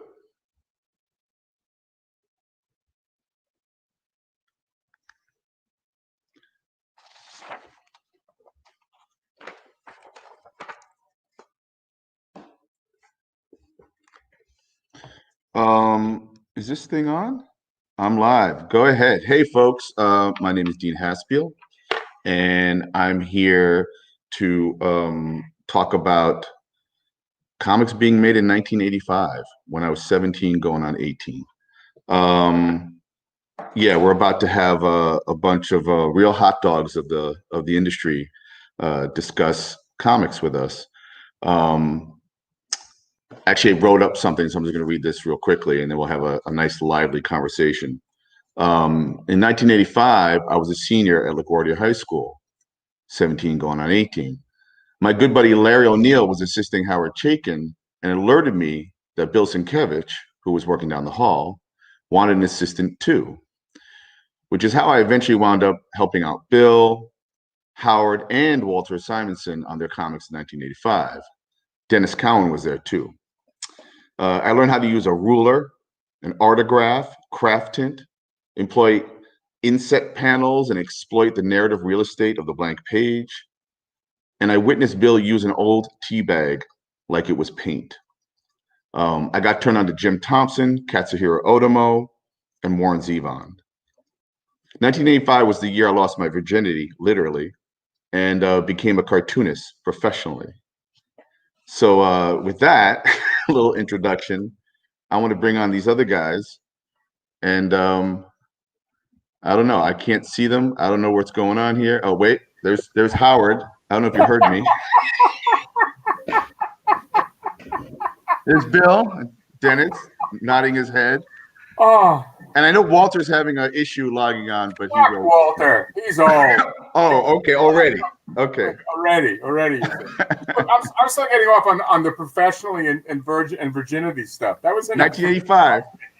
Well, I know you love to talk about that, Howard. For some reason, I love the virginity dance. I can't help it. It's the best. We might have to save that for later. I may. I'm not wearing any pants, so I'm not sure I want to do it today. Guys, so great to see you guys, man. This is kind of amazing. And we'll have to, I guess, when Walter gets in. Yeah, well, what I want you guys to do is to help bring us back in time, okay? And set a tone for what the comics industry was like in 1985, 35 years ago. The last time all five of us, once Walter hops back on, shared the same space. You were all navigating mainstream and independent comics while breaking new ground. And what I want to do is I want to discuss what you were doing back then and get a piece of your mind, you know, where you were coming from and what you were, where you've been going ever since. So with that in mind, anyone who cares and knows about comics knows your legacy, knows that you guys are, you know, masters and innovators of the form, the comics form.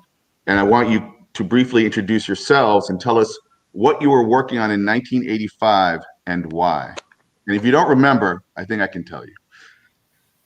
So we'll start with Dennis. Oh no! Why are you going to start with me? What was I in 1985? I was doing most of my stuff right in DC Comics at the time, and I think that was the time when I was working on titles that started with V. So I was either doing Vigilante, right, V, or literally V, and I got two issues of each. And the last issue of each killed both books. So that was yes, that's right. I'm just a book killer. Yeah. Well, you were brought on. I think you were brought on to the end of the series for V, if I'm correct. Right, I was, because they were going to kill the book. So they're killing the book, and then and then you did a couple issues of Vigilante. And actually, I don't know if you know, but recently, is it James Gunn who's taking over Suicide Squad? Is doing Peacemaker, that's loosely based on, I think, an iteration that you drew. What? Yeah. Get out of here. You draw Absolutely. I have a vague memory of Vigilante. So you drew one issue of a 3-issue arc that featured Peacemaker. Oh my God. Where he was kind of going bananas and going a little nuts. Yeah. And so I think that's the iteration. So maybe you'll be getting a paycheck. I don't know. I just remember thinking when I was drawing it, I remember thinking, I'm not drawing the Punisher, I'm drawing the Vigilante. Like, this is so messed up. I should be drawing the Punisher. Why am I drawing the Vigilante? Like, it just felt like it was like the redheaded stepchild of like that kind of character. Yep. But, and also, if I'm correct, I remember you loosely basing Vigilante on Clint Eastwood, right? Yeah, I did. Yeah, that was cool. My limited drawing knowledge and whatever. I was a big Clint Eastwood fan back then. So I'm like, you know, when I just make him Clint Eastwood, I mean, he's the Vigilante. Yep. He the Punisher. So. Dirty Harry, right? I mean, absolutely. He had a nice ski sweater. Say what? He had a really nice ski sweater. So Howard, when I entered the studio, you'd already been working on Flag for a year or so, I think. Yeah. Right? So that was your main gig. So in 1985, that's what you're working on. But like, how did you arrive to that? Like, I don't remember your earlier work. I think I was introduced to you through Flag, but obviously you'd done a bunch of comics before that for I think DC. First comics made me a financial offer that made it possible for me to get out for me to get out from under the debt that I'd accrued working for Byron Price. And because Price had put me in a financial hole that just fucked me forever. Friends don't let friends work for Byron Price. That was the gold we had.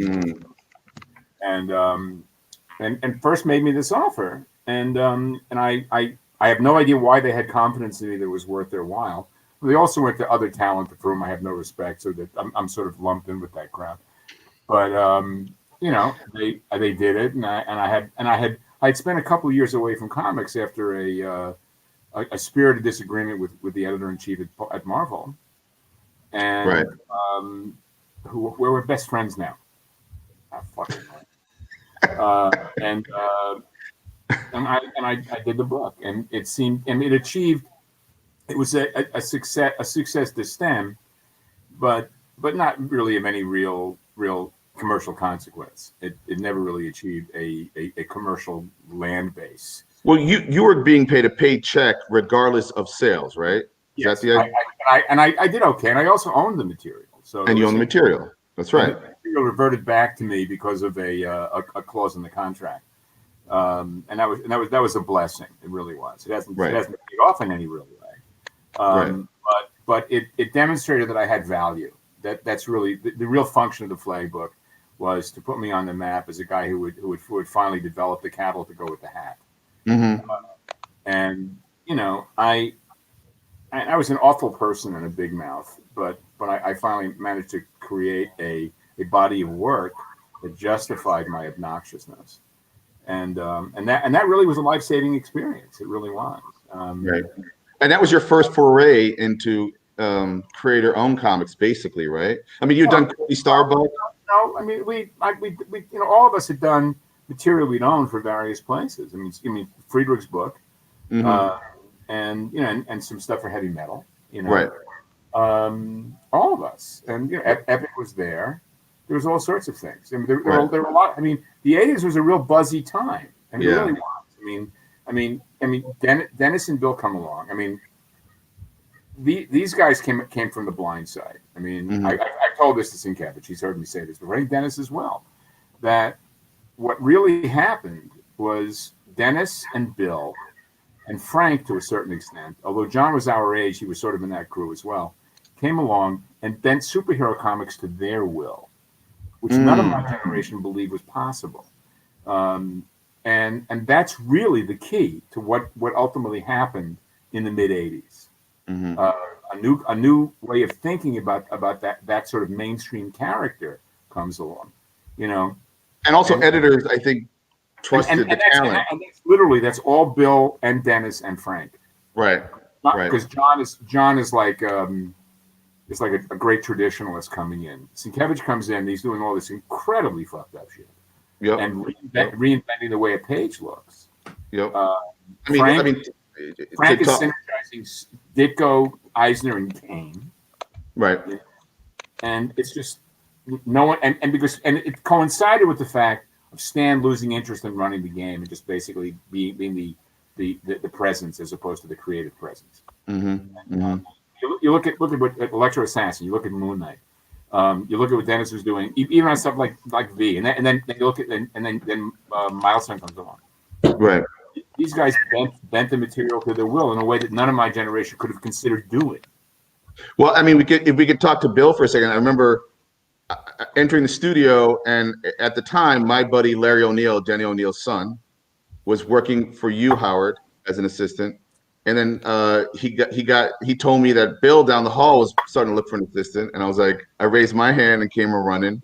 And I was such a fan of. I remember reading Moon Knight, and then there was that issue, Hit It, and I think I've talked to Bill about this before, like where he literally pivots. Like there is a huge something just happened, something changed, you know. And I'd love to talk to Bill about that, but also get him into 1985. And it occurred to me, I didn't realize that Love and War, your Kingpin comic, was done in 1983 or 82, or came out in 83. Bill, I don't know if you can hear me. He's moving slightly. Period. 83. Yeah, that came out before you did Electro Assassin. Can you hear me? Yeah, I can hear you. We can hear you. What's that? We can hear you. Can you hear me? But you're a little choppy. Okay. All right. It's a little. It's a little choppy on my end. I don't know if it's the way you guys do it. I don't know if it's me or if it's just systemic. But anyway. Well, we're okay. Shoot. Bill's always breaking something. Breaking comics. That's breaking hilarious. Zoom. Okay. He's such a handsome fellow, though, so it's kind of tough not to. Can't help himself. I know. I love the fact that it's the young guys who are fucking up technologically. Yeah, baby. That's yeah. right. That's fun. But Bill, By the way, I mean relatively young. Let's face it. yes, of course, Yeah, right? of course. But Bill, if you can hear us and you're less choppy, like you were working, you had already completed the Kingpin Love and War story where you literally cut out wallpaper and put it on the Kingpin's, the drawing of the Kingpin. Like kind of insane. You just pulling from other sources constantly to play with the form, you know? All right, you moving around, you're getting a better signal? Now he's sideways. See? You're feeding right into Haskell's stuff. It is like a Bill Sienkiewicz comic. Now it's a wall, but it means something. That's right, it does, absolutely. You couldn't draw a wall like that. So No, shut up. I am so slap happy. This is the most entertainment I've had all day. This is fucked up.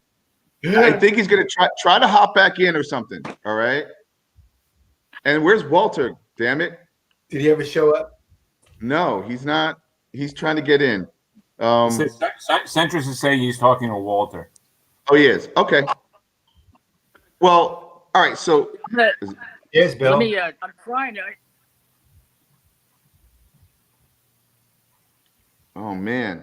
Tell Bill to try his iPhone instead of his Mac if he or iPad if he's on his iPad. Drop. Can you hear me? Try your phone. Can you hear me? Try your phone instead of your iPad. What Bill, Dennis said. Try your phone instead of your iPad. I'm using my phone. Uh-oh. We're in trouble now. Try your iPad instead of your phone. Yeah, it's guys, I'm it's using my phone. when it's Safari, it doesn't work well with StreamYard. I'm Joe in the pro shop. I'm sorry that I got to tell you that. Sorry. Maybe That's why I always use my desktop because I'm on Firefox on my desktop and Safari on my iPad. Yeah. I'm just Well, using Safari is fucked. That's better. All right. All right, Hey, listen, well- I'm gonna try logging in on my. Do it on your computer. All right. I'm gonna try that. Let me try. I'll be Of right course, back. now you're perfect. Yeah, Now you're doing fine. Now you're doing fine. I'm gonna try logging in. Okay. All right. While you're doing that, let's while we have these two guys Yeah. here. Now you. that Yeah. can But talk. now you're looking at my nose. I'm holding the damn phone because this set here is just a complete. It's just a clusterfuck. guilt pain effect. But That's all. Are you combing your beard with a fork? With my back scratcher. I'm trying to touch Bill on his nose. I've got a back scratcher here, so I'm using it. I love it. So wait, Dennis, what did you hop onto? Because I know later on you worked on a like the question and then Milestone happened. But what was your transitional period after doing those? Like you weren't on a regular book, you know? I wasn't on a regular book. I was just being given just stuff to do. I'm trying to remember what happened. I must have gotten the question after that, right? And when did Bill start inking you? I did all those before then, and being vigilante, that was like part of the DC, stuff. I think I may have done like the Batman's 50th anniversary comic. Okay. The 3-parter thing with Sam Hamm. I may have done that next. Oh, right. Okay. I was like 85, 86. And then I think I did the question after that. Well, or I mean, around the same time. So your studio, to let the folks know they're listening to this, Howard was in Upstart Studios with Walter, and previously, I believe, and Howard, it was Frank Miller, Jim Starlin. The original group was me, Starlin, Simonson, and Myrick. Myrick decided to leave and didn't tell anybody, but said Jim Sherman could come in. The narcissism of white people. I didn't say it out loud, did I? And No. thank you very much. And then Starlin left and moved upstate, and Frank moved in. And that was the longest run. There were the four of us. Sherman was there, with mostly hanging out with Weiss. Simonson would show up. I was there at 7 a.m. Yep. And, oh my God. He was. Well, I had to start smoking my day early because I had a big ashtray to fill. Oh boy. And, so it was great. I loved that time in my life. I truly did. And then down the hall was a different company that had like a back room where Dennis, Bill, and Michael Davis, I remember, were in the back room there. And did you guys ever name your studio, Dennis? Yeah, we did. It wasn't. I'm sorry. It wasn't. Come in. Come in. Want to see Howard? Look. Who's that? Who's that? Mom? Howard. It's my wife. I know, but I can't come on camera. I'm in a onesie. She's in a onesie. Look, that's Dean Haskell, who I knew when he was 17. This is the 1985 panel. Oh my This God. is what we were doing in 1985. There goes Bill.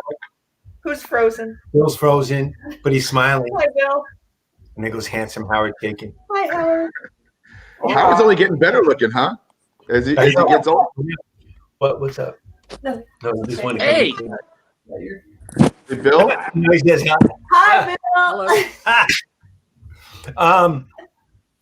But did you name the studio, Dennis? Yeah, we did. Well, actually, our studio was not down the hall. I think it was right next door. Yeah. Yeah. It was right next door. It was a print. It was a print It shop. was a print shop that owned this space that was right next door.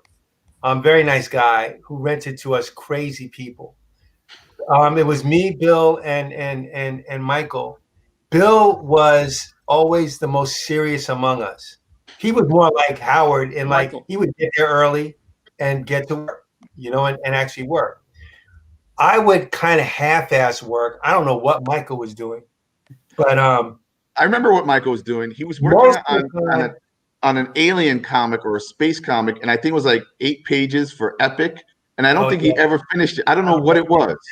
I don't know if he ever did. I know that like my main goal for being at that studio was to go next door to Upstarts and bother Howard and Walter and Jim Sherman while he was there, and Frank when he was there. I was kind of around when all that stuff was going on, But when we were there was when Howard, Walter, Jim Sherman, and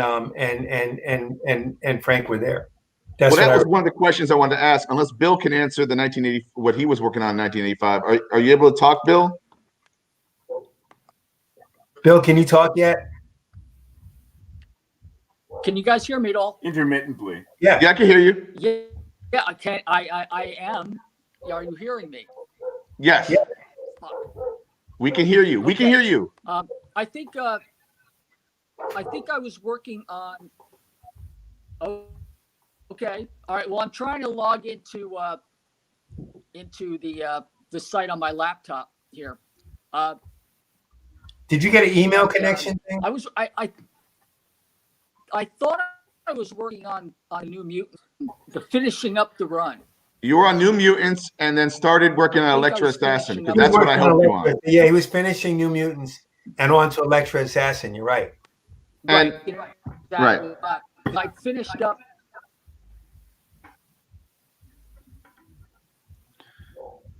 And if you want me to help, one of my questions I have is, because you were next to each other, you clearly were sharing ideas and influencing each other. At some point, Dennis, you had Bill inking you on a lot of projects, right? Howard, I think you turned Bill onto Craft Tint because he started using that in New Mutants. And I remember taking pages home and craft tinting some of the New Mutants pages.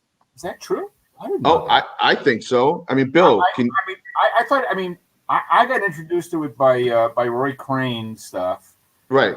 And Noel Sickles, and of course Woody. Right. But I didn't know if Bill picked up on that from me. Well, when I got there, you were using it obviously on flag craft tint, which to explain to the viewers, that was like the gray tone that you could get on your artwork.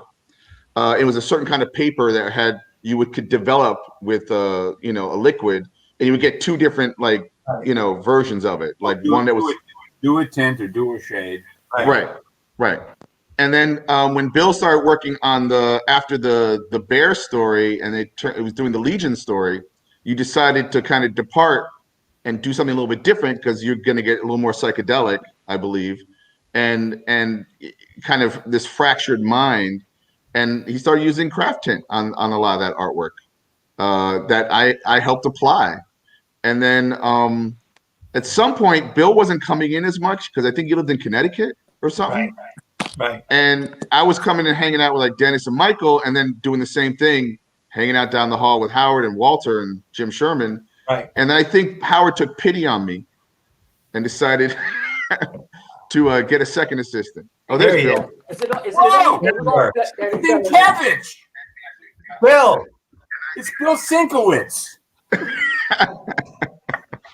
There he is. Can you hear? Bill, Bill, say a couple of words. Let's Am hear I you. coming in at all? Yeah. Yeah. Why did you have a green thing in front of you? Please tell me this is. Hold on a second. Let me. He's always got something. Look at that green thing. Why is there a green thing on you? Is there a green thing? What is Oh, it? can you hear me? It's judging him. Is it live or is it not? I think he almost left the Matrix. Wink. I think there's a crack in the Matrix right there on Bill's screen. Oh, amazing. So much more fun than I had any idea would be. I love seeing you guys so much. I love to see. We got to get Walter in, man. Where's Walter? Let's talk about him while he's not here. Fuck him. Well, Yeah, right. So what was it like working in that same environment? And also, Bill, we were just catching up with everybody's work in 1985. You were working on New Mutants. You started Electro Assassin. You'd already done Love and War. And you were literally trying everything.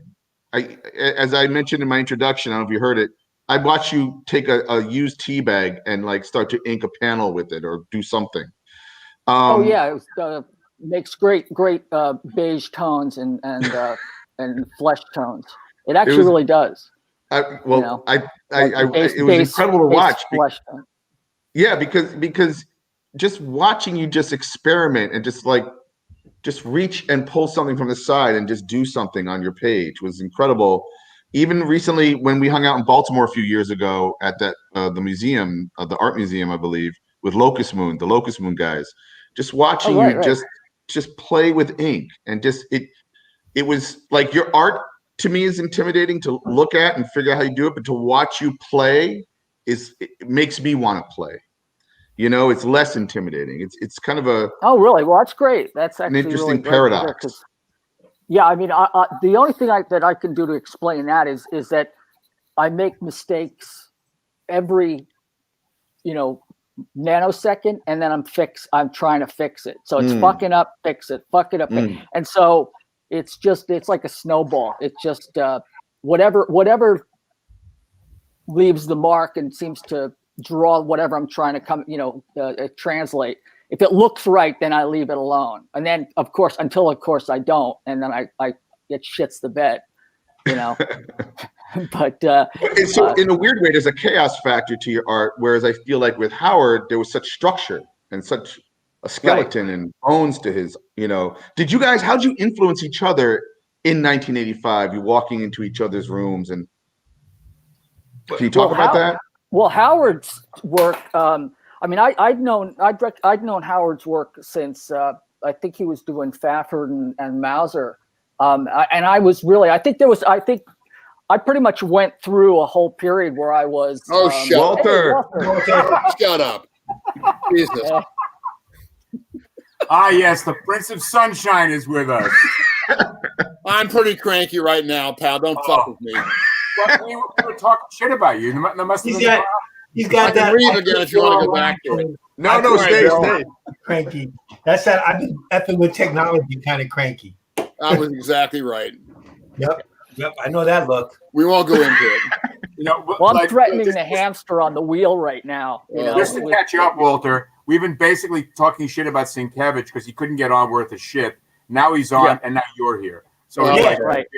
The band is We back planned together. this, Walter. We planned it this way, didn't we? That's right. We're getting the band back together. I'm sure it's said already. This has not occurred since in 35 years. This is the first time that we are in a shared space like this. That's about it's right. pretty It's like insane. yeah. Anyway, so Walter, just to catch you up, we were talking about 1985 and all the work that everyone was doing in 85, and Bill was just catching us up. Like I said, in terms of the influence, I mentioned being familiar with certainly with Walter's work, but with Howard at DC, the work he was doing on Ford and the Gray Mauser, I just remember never having seen anything like it.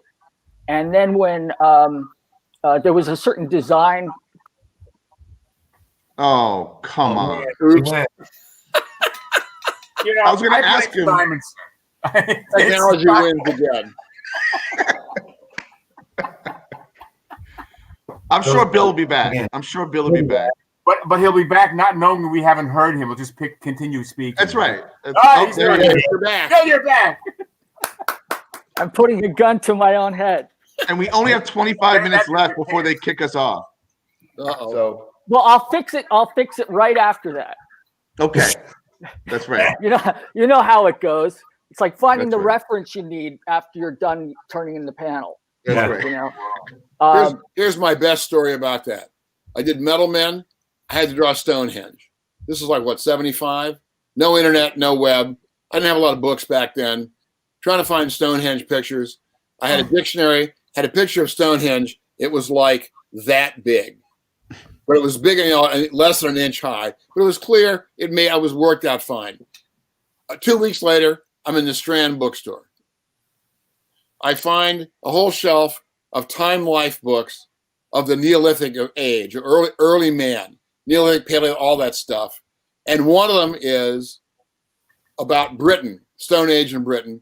And I open it up, and in some of these things, I have a chapter, and then a short chapter, and then a photo essay, a short chapter, a photo essay. The last photo essay in the book is Stonehenge.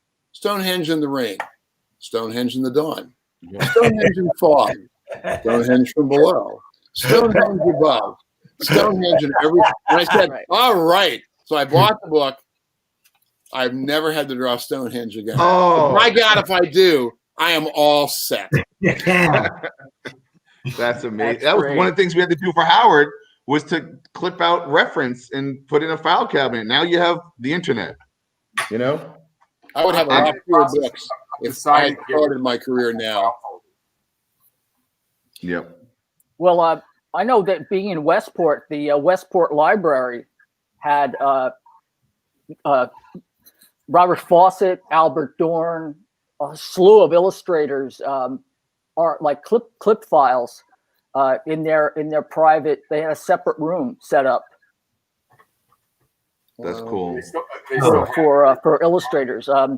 Some of the illustrators, like Mark English, he would call in what he needed, and the librarians would pick out the reference.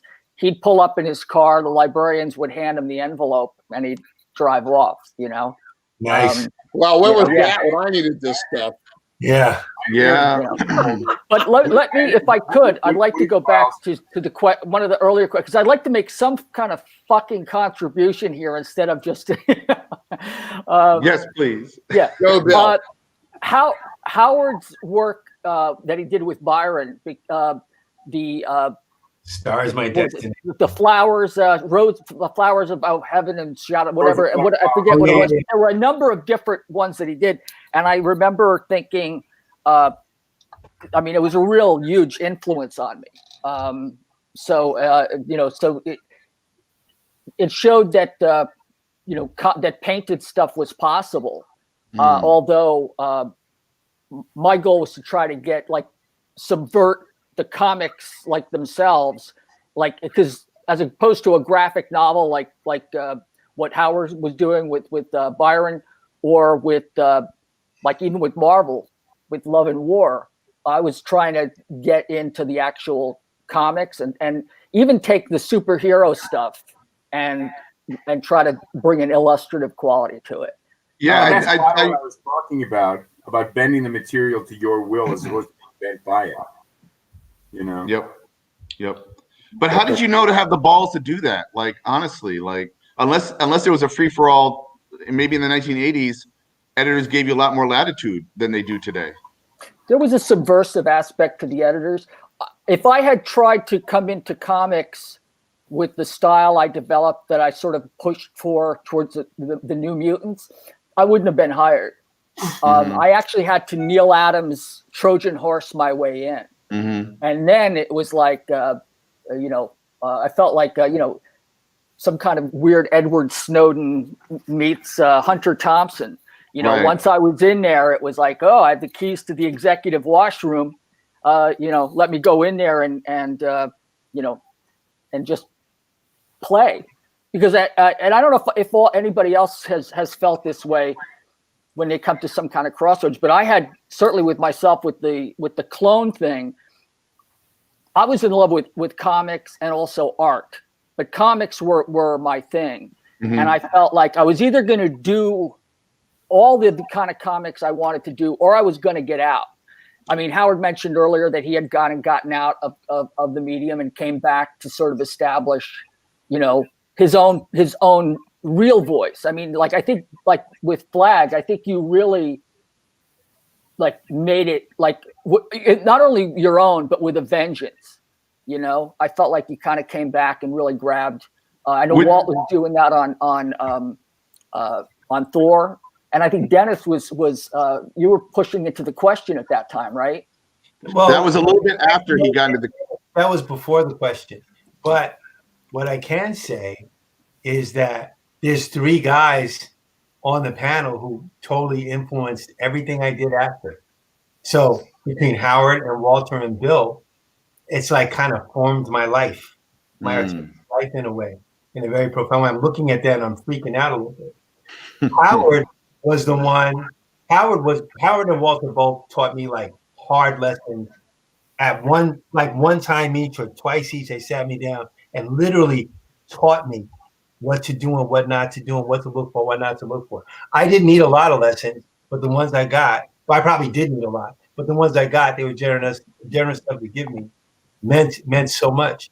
Howard sat me down after me struggling with V and Vigilante, as good as they were because I was doing stuff. I don't know how they felt about my work, but I know that they would look at it and really criticize it.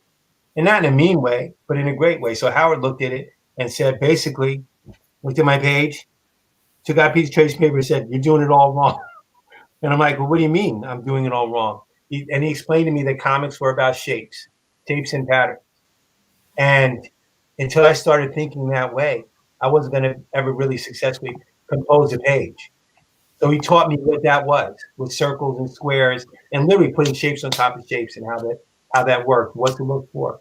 What was Alex Toth doing? What were these people doing that I'm not doing that I should be thinking about? Stop thinking about figures. Stop thinking about muscles. Start thinking about space. Start thinking about structure. And Walter did the same thing. He sat down and literally, we joke about this a lot, but I was so proud of one story that I had. It was a Power Man Iron Fist story. I was so proud. And it was like, it took place on a roller coaster. And the first page was like this giant roller coaster that I drew. And it was like 22 pages of stuff. I killed myself on it. And I remember seeing Walter, and he was Walt to me because like I was a big deal, So I went up to Walt and said, hey, Walt, take a look at this. Tell me what you think. It was so stupid.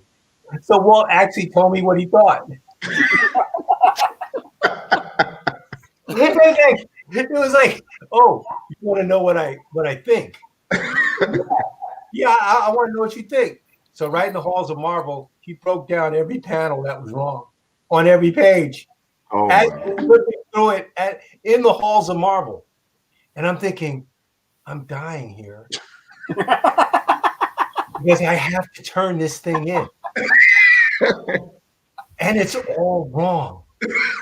I remember saying to Walt, I have to turn this in. And he was like, well, you'll get it right the next time. I mean, you can turn this is all right to turn it right now. But and I'm thinking, no, I'm turning the worst piece of shit ever because I have to. And literally, the pages are still smoking from the criticism. And I'm handing them to Demi O'Neill, stinking like they are. Reeking. And I'm thinking, this is the worst. And Denny's waving the fumes away. And like, and I just remember it going. I just remember thinking. Here's the sequel to that story. No Years sequel. later, when we were in Upstart, you guys are next door. You were doing a Batman story. You had a Batman story. I don't know if it was a Sam Hamm script. I can't remember. Sam stuff. Something pretty cool. And you brought the pages over to me to look at. And they were dynamite. They were dynamite pages. I don't remember any of that. And that's what I said. I said, these are fabulous. These are fantastic. And you said, you reminded me of looking at the roller coaster job a million years earlier. Yeah. And said, that was the kind of reaction I expected back when I showed you the roller coaster job. Yes, I told you. When I handed it to him, I was like, I was feeling myself. Because, this is really professional work. Man. So anyway, and then Bill, I'm working next to Bill, and he's, and people don't know, but Bill and I have been friends for a very long time. I saw Bill one of the first times he came up to DC Comics, showing his portfolio. I was there when he walked in his jacket and his slacks, right? And his portfolio looking very Westport professional. That's right, baby. No, that was my little Abner look from New Jersey. I was sitting in the lobby. I watched this guy walk in his slacks and a sport coat, and it's a young guy, and I'm thinking, what the fuck is wrong with him? Why does he look like that? And it was. I was wearing pants, and nothing I was wearing was natural fiber. Everything was polyester. Oh yeah. And I was wearing a brown suit. I had pants you could play checkers on. Yep. I swear to God. Yes. And I had an Eiffel Tower tie. He was awesome. Because I remember Alan Weiss going, "Nice tie." We're all like looking like, okay, so you're the guy. So the other time I met Bill, and this may have been after or before I saw him at DC. I'm up at Continuity because I was working Continuity. I'm 16 or 17. This is how far back we go. And I was working as an assistant for Neil. I was basically doing what Dean was doing, except less, because I didn't have as much talent as Dean. So mostly I got yelled at by Neil for messing things up. So it was great. So I'm sitting right behind him, and Bill walks in. And I guess he had an appointment with Neil to show his portfolio or something. Never forget this. Joe Barney was there. Joe Desposito was there. Mike Nasser was there. And Joe Bro, all those guys. And he comes in and he meets with Bill and he meets with Neil, and Neil opens Bill's portfolio and puts it on a flatbed surface. I'll never forget this. And he's flipping the pages slowly like this. Because Neil, he's great. Be right. Flipping them. And we're all looking like, God. And he's like, in case Neil would nod, yeah, see, this one's good. This one's good. And then he gathered us all. He says, come here, look at this. Hey, Dennis, come on, look at this. He goes, you see? And he looks at Bill and he looks at the page and says, this guy's doing me, but he's doing it right. By this time, Mike Nasser was there too. We were all gathered around because Neil had called us all in to look at Bill's portfolio. He's doing me, but he's doing it right. And he looked at kind of Nasser pointedly, and he looked at me, and he looked at everybody. And I remember thinking, just fuck this dude. Like, it was like I was thinking he's so great. I was thinking, what the fuck he's coming up here for? Now Neil's like, this is my new son. I've been working with him. Mike Nasser's asked out. Mike Nasser was really asked out, like, just fuck all this. And I'm like, I remember thinking, this polyester suit just came up here and just blew us all away. And I remember Neil Adams picking up the phone. I remember him picking up the phone while Bill was there and calling Jim Shooter and saying, I'm going to send this guy to see you. His name is Sienkiewicz. That's how you say it? Bill Sienkiewicz. I'm going to send him right now. Yeah, he's coming down. You're going down right now. He's coming down right now. I was there, baby. I remember all that. And I remember also thinking, Neil ain't never called up nobody for me to send me nowhere except to go get him something, like go pick this up at the store. That's the only thing he ever had me do. He ain't never sent me nowhere. Oh my God. Like, oh God. But it was, you made a splash that day that I never forgot. Because it was a pretty shit up in front of everybody. time. And then you would go on to be your regular inker, but I do want Walter briefly to tell us what you were working on in 1985. Thor. Is that when you'd been working on Thor for a little while? Was that when you introduced the frog? That'd be about right. I was a couple of years in. I started in '83. So what's that? 24 issues. That's probably about the time the frog story showed up. And it was really, you mentioned earlier we were talking about something went by about editorial and freedom and whatever. And I was just going to say about that is that it seemed to me at that time, up until about 1990, and I've said this before, creativity in comics to me was more or less bottom up. You got a book, you could do what you wanted with it. Now, I mean within the limits of mainstream comics, because I was working at Marvel and DC mostly. But you really had that book, and you were on your own. After that, once crossover started coming in, creativity began being top down, and as a result, I think less interesting to me anyway, as a guy writing stories. But at that time, when I did the frog story, nobody said boo. I mean, I presented it to Ralph, who was my editor at the time, Ralph Macchio. I don't think I heard from Jim Shooter on it, really. It came out. The only time I talked to Shooter, I was going to do, right when I was getting off the book, I did an all splash page issue where Thor fights the Midgard serpent. And I was trying to figure out some way to do that story because Thor was going to be so small and the serpent was so big. And eventually I decided that all splash pages would do it. But I wasn't sure that was going to be received. At that point, John Byrne had done an all splash page issue of the Hulk, but it hadn't been printed. He'd gotten a contretemps with Denny about that, and I think he got off the book. And that story had not come out yet. Eventually, Alan Milgram published it in, what was that, Marvel? Fanfare? It was in Fanfare. But it hadn't come out yet. I hadn't seen it, but I knew it existed. And I had the idea to do an all splash page issue. I wasn't sure if Jim would be amenable to that at the time. By that time, he was kind of exercising a more oversight on the books than he had earlier. And so I stopped by his office. I just I poked my head in. You're in the office a lot back in those days. Poked my head in. He wasn't busy. He wasn't talking to anybody right then. And I told him what I had in mind with my usual enthusiasm and gusto. And he just said, "Sounds great." And that was it was kind of an inoculation against having any problem later on down the road. But it worked out fine, and the issue came out well. So my run on Thor, that was a book when I first took it over. Mark Grunwald was the editor. And Mark told me I had carte blanche to do whatever I wanted with it. It wasn't selling very well, which meant that, the good part about that was if I'd taken over the book and it tanked, they'd just say, oh, well, that book was going down the tubes anyway. Too bad. If it did well, they'd say, wow, Simonson, what a genius. Exactly. I'm not sure I quite made the genius level, but I did end up, it sold well, and that was that. But I really did. I've never had a book in mainstream since then, or before that, really, where I had carte blanche.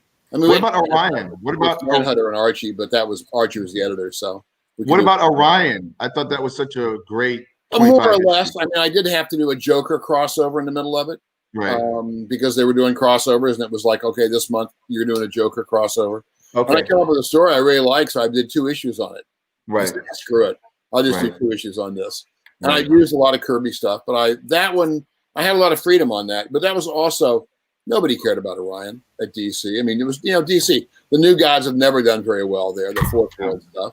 Yeah. And so, I got 2 years out of it, had a great time, one of my favorite books to do. I have a feeling that the second year I was doing it, it was probably losing money for DC, but they let me keep doing it. And then finally, how did this work? My publisher, my editor, and somebody else, I was a group editor. I don't remember how DC was structured, but Paul Levitz and Mike Carlin and somebody else. He went over to DC and Marvel eventually. They took me out to lunch to tell me they were canceling the book. Hmm. And I have to say, it was very nice to have, as opposed to finding a message on your answering machine or maybe a email. Your book's dead. Go away. Right. It was very kind of them to do that. And so, and they gave me about 4 issues to wrap it all up. Right. I think Paul kind of blanched. I said, I'd need probably 4 more to get everything finished. And he kind of went, ugh. But then they let me have them, and it worked out pretty well. Right. It's interesting that you say that. I was just thinking about what everybody was doing in 1985 as compared to now, where, you know, like what you mentioned about top down, bottom up. I mean, I don't necessarily feel that the editors are really necessarily editors anymore. They feel like they're more glorified traffic managers to kind of keep the, you know, the wheels on the train of the licensing, you know, so to speak. Because there was a lot, 85, 84, 85, 86. I mean, that was such an amazing time. I mean, everything. I mean, I remember when you did Beta Ray, Bill, and then the Frog. It's like, it like just that kind of sent ripples through Marvel. I still remember, you know, people's response, and then with Flag, you know, that because that got on everybody's radar, and I, you know, I know obviously with, you know, with what Frank we did with Dark Knight and everything. It was Flag, Thor, and Daredevil. That's what. Oh, was it Daredevil? That's right. It was Daredevil at the time. Yeah. That's right. Yeah. No, you're right. One of the things we really have to remember. While I'm working. Sorry, Howard. Oh, sure.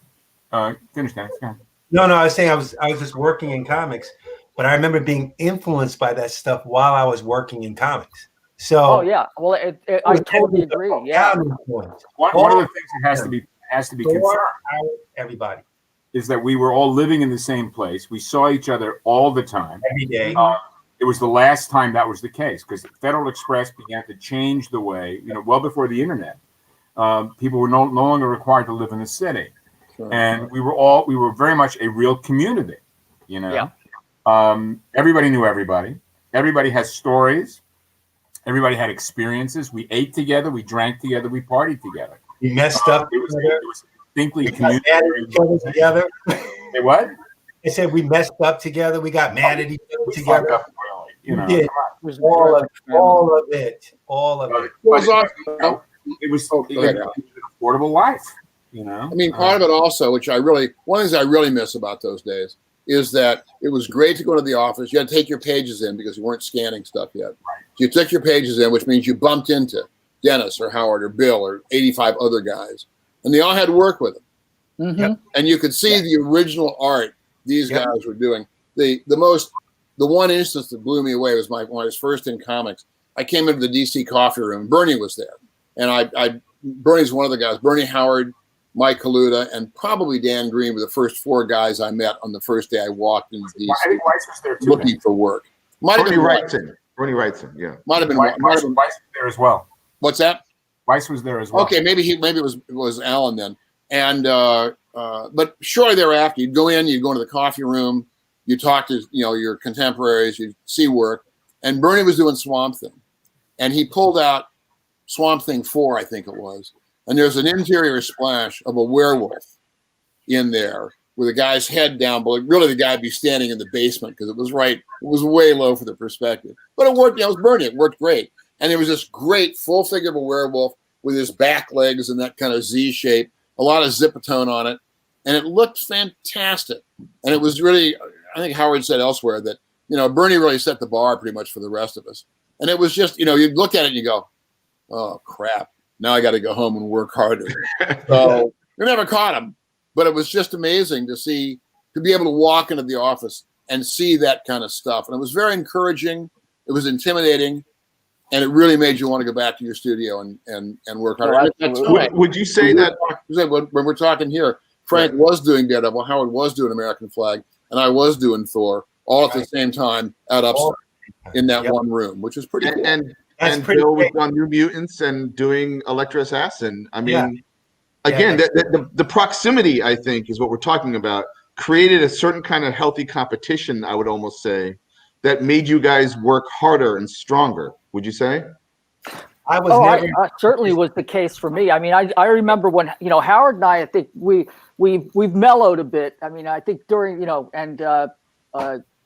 I have nothing but love and respect for the man. But I remember there were some in our younger days. There was a lot of contentious sort of back and forth. For each other's throats, baby. What's Because that? we were assholes. We went for each other's throats. Yeah, we did, and it was, and the thing is that I mean, we lived and breathed it, and it was like, it was passion, It was, and it wasn't competition for me. It was resentment. I'm serious.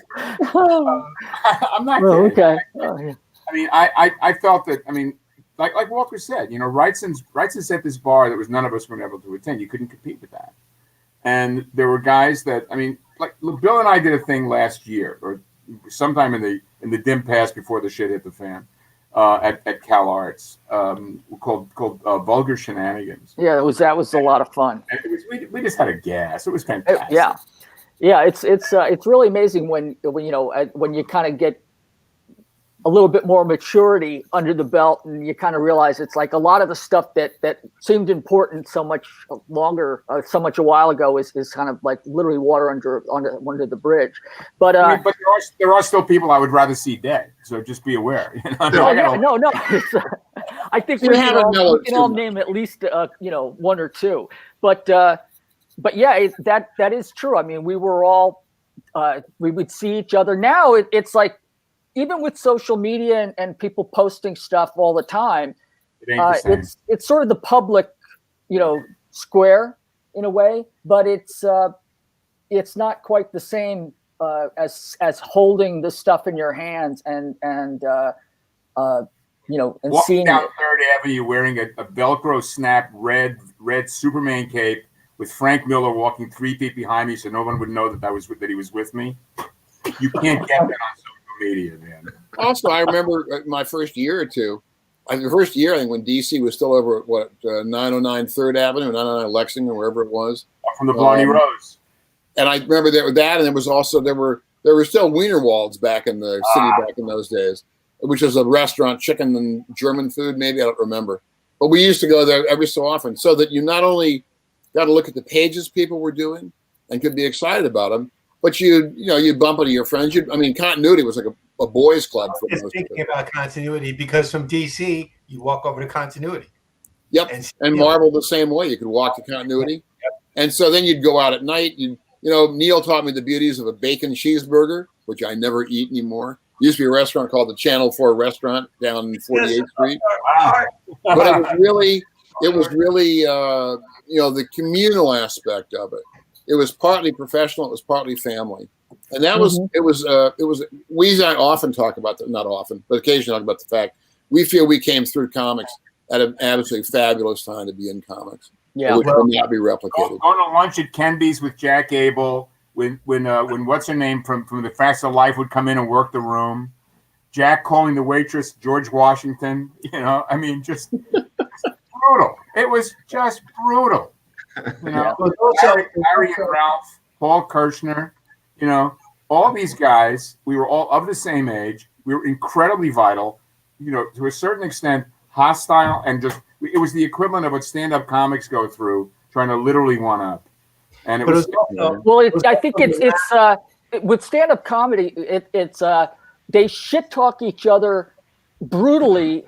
And that's a sign of affection, Absolutely. It's like you're kind of in the family. Speaking of, I knew that I was, I don't know, grandfathered in or well liked or loved because of a prank that was pulled on me. I don't know if Howard wants to tell the story or Walter wants to tell the story. Well, I'm not sure. I think you should tell the story. Oh no. I can tell a part. And I want to say here and now, before this is told, I really held my own against Walter doing this. Yeah. You remember that? Walter, do you remember that? I cringed through it all because I remember, like, I had never seen so much. I had never seen Walter get angry. I thought he was like the Mr. Rogers Neighborhood of comics. We're gonna have Howard about that later. He was the nicest guy ever, and I remember, like, I see what used to be filing cabinets, babe. You saw filing cabinets, right? And they had a record player, and they would play like Warren Zevon and Van Morrison, right? and other stuff. And I guess I brought in a Prince record. It was a 45 of Little Red Corvette.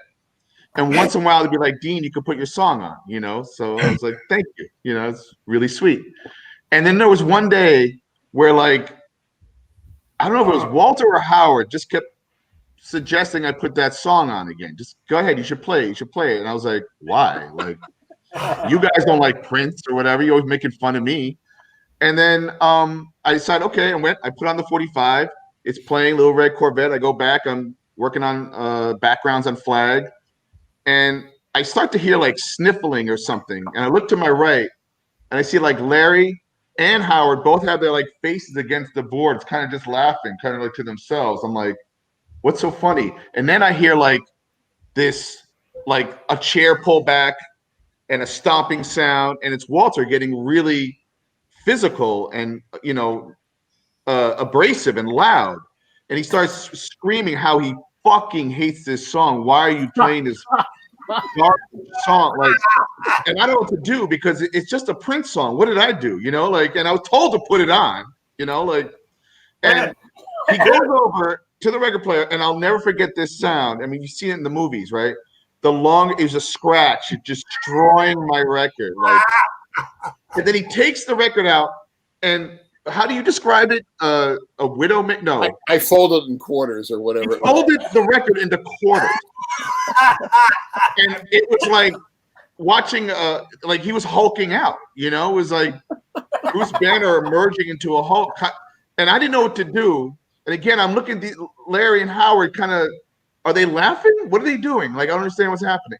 And I just turned around and I just went to like this robot mode of inking. Like, I don't even know if I was afraid. I was just something was going on. And then I hear, I think it's called turn around, shock. Dean. Turn around. I got something. I got to show you something. I've got something for you. And he pulls out his portfolio and pulls out a 12-inch version of Little Red Corvette, like the big long play with another B-side or whatever. And then everyone starts laughing, and my heart is just palpitating. And then I knew that these guys loved me. And I kept that a world of abuse taught you that lesson. That's right. That's and right. I kept that 45. I nailed it to above my art table. I remember, and That's right. It was kind of an heirloom, or like this sign of. So that was a beautiful moment. But I'd never seen Walter get so angry. I was like, afterwards I was like, what a great actor. But apparently Walter gets mad sometimes. So I don't know. Sometimes. That's how you get mad. No, one of the things I want to talk to you guys about, and maybe this is too heady a question, because one of the things I wanted to ask was, Howard, don't get upset that I'm putting glasses on. I'm getting old here. One of my questions was, what was the comic book industry like in 1985? But you've kind of been saying what it was like. Because again, a 17-year-old turning 18, coming to be an assistant, I didn't know the business of comics. I didn't know what the industry was like. If you have anything more to say about that, please. Otherwise, I have another question. Does anybody have a thought? All I can say is that so much of what I think was being tried certainly by me at the time was based on naivete and sort of enthusiasm. Like I was too ignorant to know what could or couldn't be done. Right. And a lot of the prohibitions that were coming from the editorial, like the old edict of no green covers or whatever. Like I was fine if they brought a rule or a guideline that made sense, but none of them seemed to. They were all just seemed like completely arbitrary. So it was just going along and just seeing what worked. Kind of, because I think we all find our own way. It's like because that is one thing that as sort of universal as comics are, they certainly are absolutely more like solo artists. Well, I remember like a cover you did for New Mutants. Like I think it had staples and like masking tape on. Like you had broken a piece of art and taped it back onto the cover. It was I don't know if I that was actually it was a Legion cover for New Mutants. I found there was a headshot of the actor James Caan for some movie, and what I did was I Xeroxed it a bunch of times to degrade it, and so it stopped looking like him. Right.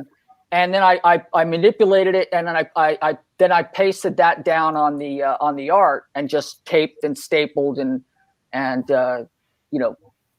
sort of Kurt Schwittered it up, And then you created a character through Legion, I believe, that never looked the same twice. Oh, that Warlock, yeah. Warlock. Well, I think I was tired of all of the academic stuff of because I used to drill myself in grammar school with anatomy.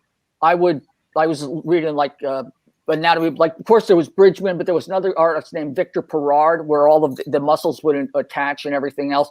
And I remember I would study the anatomy and then I would close the book and I would try to draw from memory, and I would see how I would retain it, how much I would retain it. So when I finally came to doing Warlock, I was like, I'm going to create a character that's more like jazz. It's like, or more musical, where it's like there is no anatomy. It's like if you want to put the head up here, put the head up here.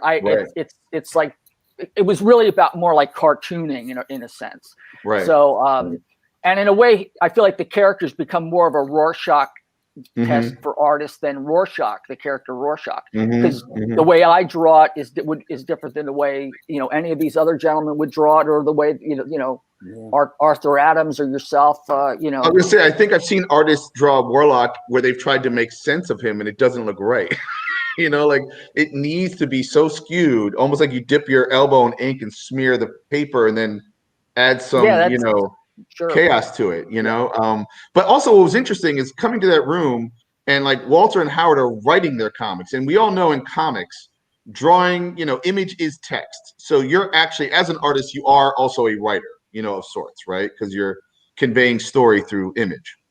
But these guys were already like solidly writing and drawing their stories, or drawing what they would write. But Bill, you came to like write Stray Toasters, I guess shortly thereafter. It was in, I think, 90. In 90? Like 89 or 90, somewhere in there. And Dennis, I don't think have you ever written a comic? No. I've contributed to a lot of comics that way, but I've never written my own comic. I should though, right? But I've never. Yeah. I've never. But I, we work with writers all the time. At Milestone, that's all we did. Right. Was work with Dwayne and Christopher Priest and all those guys. Kind of like a writer's room, they would call it today, right? Like, yeah. We're still doing that to this day with all of right.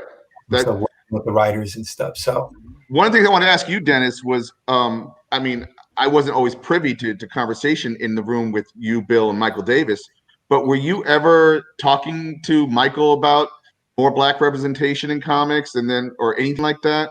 Back then in the 80s and at that time was just probably at the very beginning of me having any kind of awareness about anything, if even that. When I was up at next to Upstarts in that studio, I think I was just still trying to figure out, one, what is this world of comics about?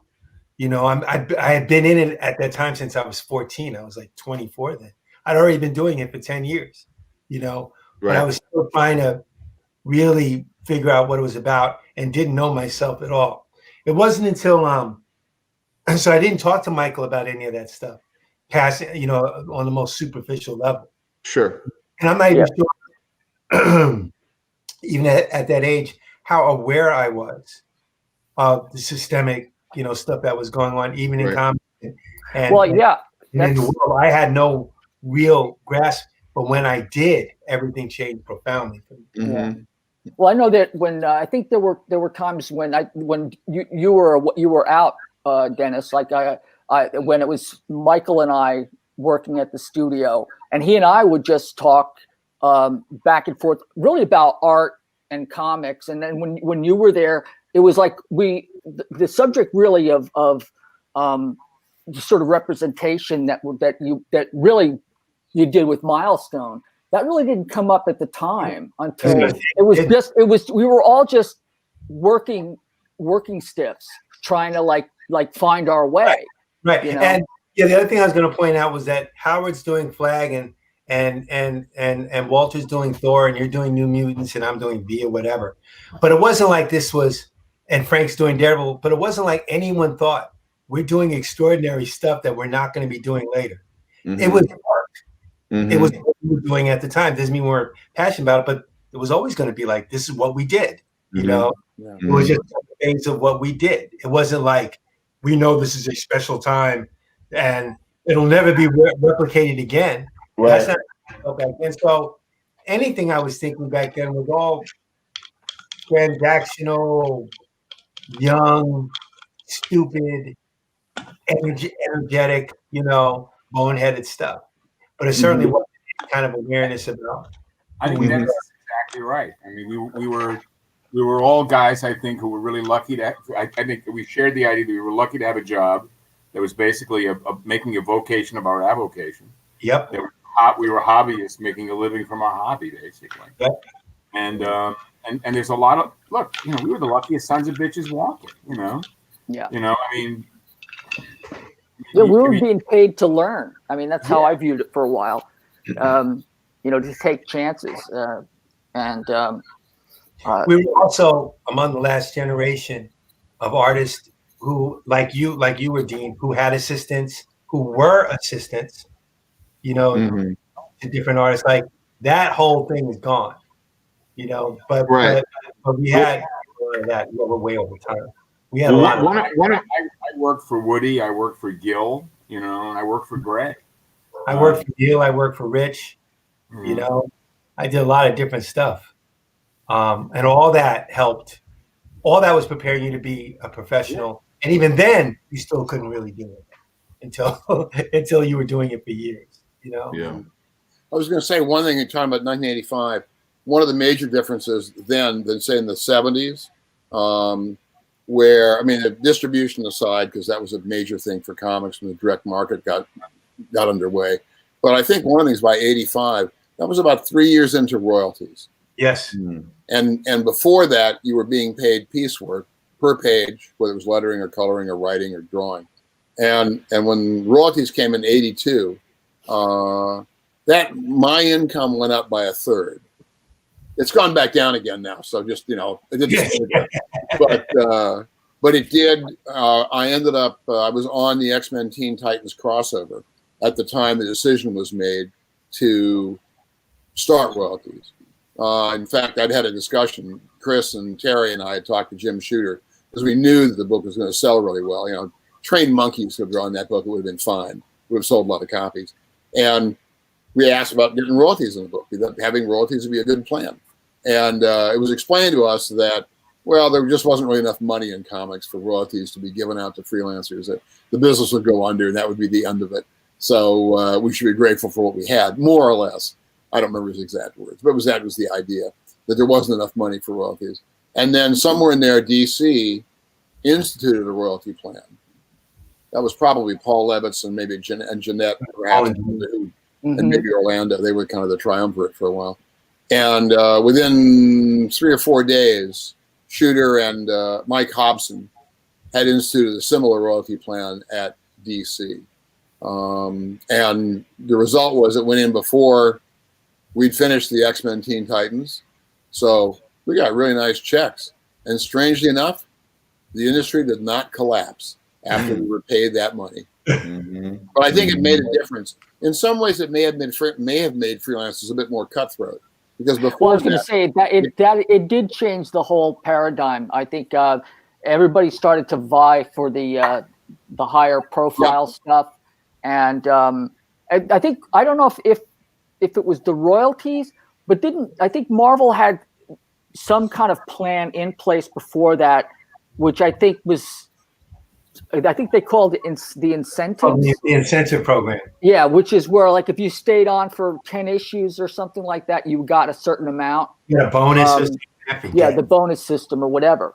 But but there have been a couple of those markers along the way. I remember when all the guys left to start Image, and then Marvel's stock fell, and I remember. One, the fact that there was a stock on Marvel, and two, I thought that the business or the medium, it was going to change everything. So, you know, the more corporatization that kind of came into you know, the clubhouse, so to speak, became a little bit more pervasive.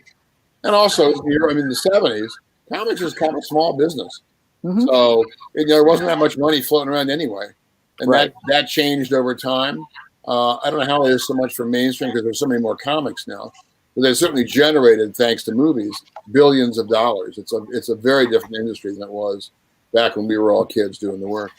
Well, the billions that are being generated, having grown up, I think we can all sort of remember the contempt and that comics were sort of viewed with by the vast majority of people, sort of the juvenile medium, blah blah blah, and having had some experience with the corporate side of things and the cinematic side of things, I guess Marvel and Disney have made billions of dollars on their films, but very very little of that money is taken from that department and translated to comics.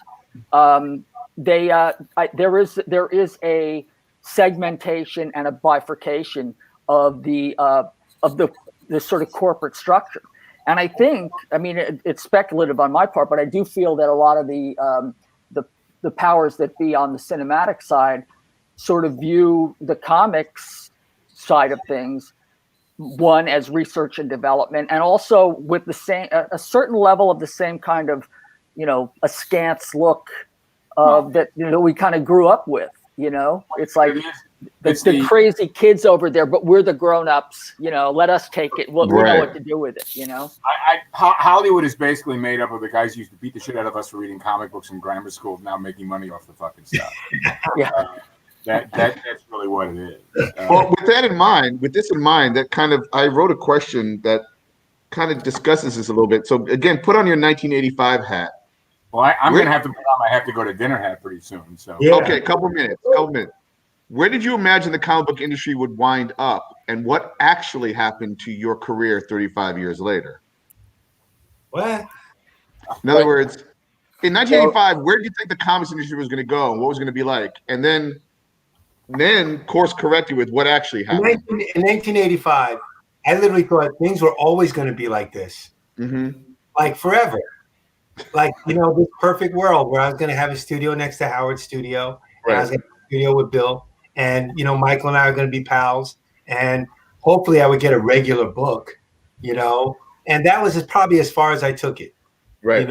I certainly wasn't thinking 35 years. In 35 years, I'm going to be doing X, Y, and Z. Right. I probably had aspirations of being like Garcia Lopez or somebody, or like Howard, or like that. That was it, and if I could achieve that, I was going to do well. What happened subsequently was as much a surprise to me as anybody else, but I certainly didn't. I wasn't thinking 35. You weren't thinking too far ahead. No. And you guys, did you think way ahead? Like, was there going to be an industry still? Well, I'm still hoping to be like Jose Garcia Lopez before. Yeah, right. So I'm still working on that. I used to see him working every day at DC because he used to stay in Andy Helper's office working on his pages. Ross Andrew would work the next office over, and Ross Andrew would flip his pages over backwards and do them reversed. Oh. Flip them over and draw them the right way with a light box. I was like, yes. I watched him do it numerous times. I'm like, what are you doing? He's like, well, this is the way he's going to make sure that all the proportions are right and everything is right. So he drew it backwards. Yeah. Flip it over, light box it, do it right. I'm like, that's not the Sienkiewicz way. That is not the Sienkiewicz way. And I blew town in '85 because, as I've said publicly recently, I had no prospects, and there was a potential I was going to get this old, and I better do something about it. I had no idea what that was, but I recognized that I had to do something because I did not have a footprint that was going to be commercially successful enough for me to be alive and not a drag on a system at any point after retirement age. And so I came out west because I had some interest, and I ended up in television, worked on shit, never worked on a show I'd watch, but made a solid living, bought real estate, and got a pension. And you know, so, and I don't live, I never, and I never lived like it was going to be forever. I sort of, at a certain point in my life, when I hit my early 40s, I recognized the fact that things were not going to be going my way all the time, and then I better take care, and I did, and I transformed a lot of aspects of my life. But I've always, I mean, here I am. I'm 70 years old, and I'm still doing the same shit I was doing when I was 20, and happily so. I draw the same pleasure from making them as I once did from reading them. And I'm grateful. Yeah, absolutely. I feel like it's pretty much the same for me. It's that it still remains perennially green for me. I mean, my goal is, as a kid, when I was 7 years old, and I told my father that I was going to draw comics, for a living. All I ever wanted to do was just draw comics. I mean, any of the other stuff in terms of trying different mediums or whatever, I felt like once I was going to do comics, then that was the way it was going to be for the rest of my life, and of course that old bromide about, if you want to hear God laugh, tell him your plans. I mean, it's everybody, it's like, has had their own bizarre, circuitous path. I mean, I remember once early on, when I first started trying to get into illustration and, dabbling in that. I remember the rep that I had, it was for some kind of hotel chain, and it had to do with a number of different international flags, and it was a pretty big money job. But I lost out to Bart Forbes, and I remember not being upset that I didn't get the gig. I remember really being thrilled because I was now getting rejected for gigs that I never would have actually been even considered for. So it's like, hopefully it comes down to the point where you actually start getting the gigs, but you're kind of in the big leagues, and or out from the minors. Yeah, Bart Forbes beat you out. I felt when I was young, when I got into comics, Howard will verify this. In the 70s, we all thought comics was a dying business. We all thought in 10 years it was going to be dead. And we loved comics, and we wanted to do them while they were still around. So we thought we'd try to get into the business, do it now. And at some point down the road, we'd have to get jobs like real adults. But we'd still have a chance to do comics while they were around. The direct market happened, other stuff happened, and comics didn't die. Not then anyway. And that's about the time I quit prognosticating on how the industry was going to go.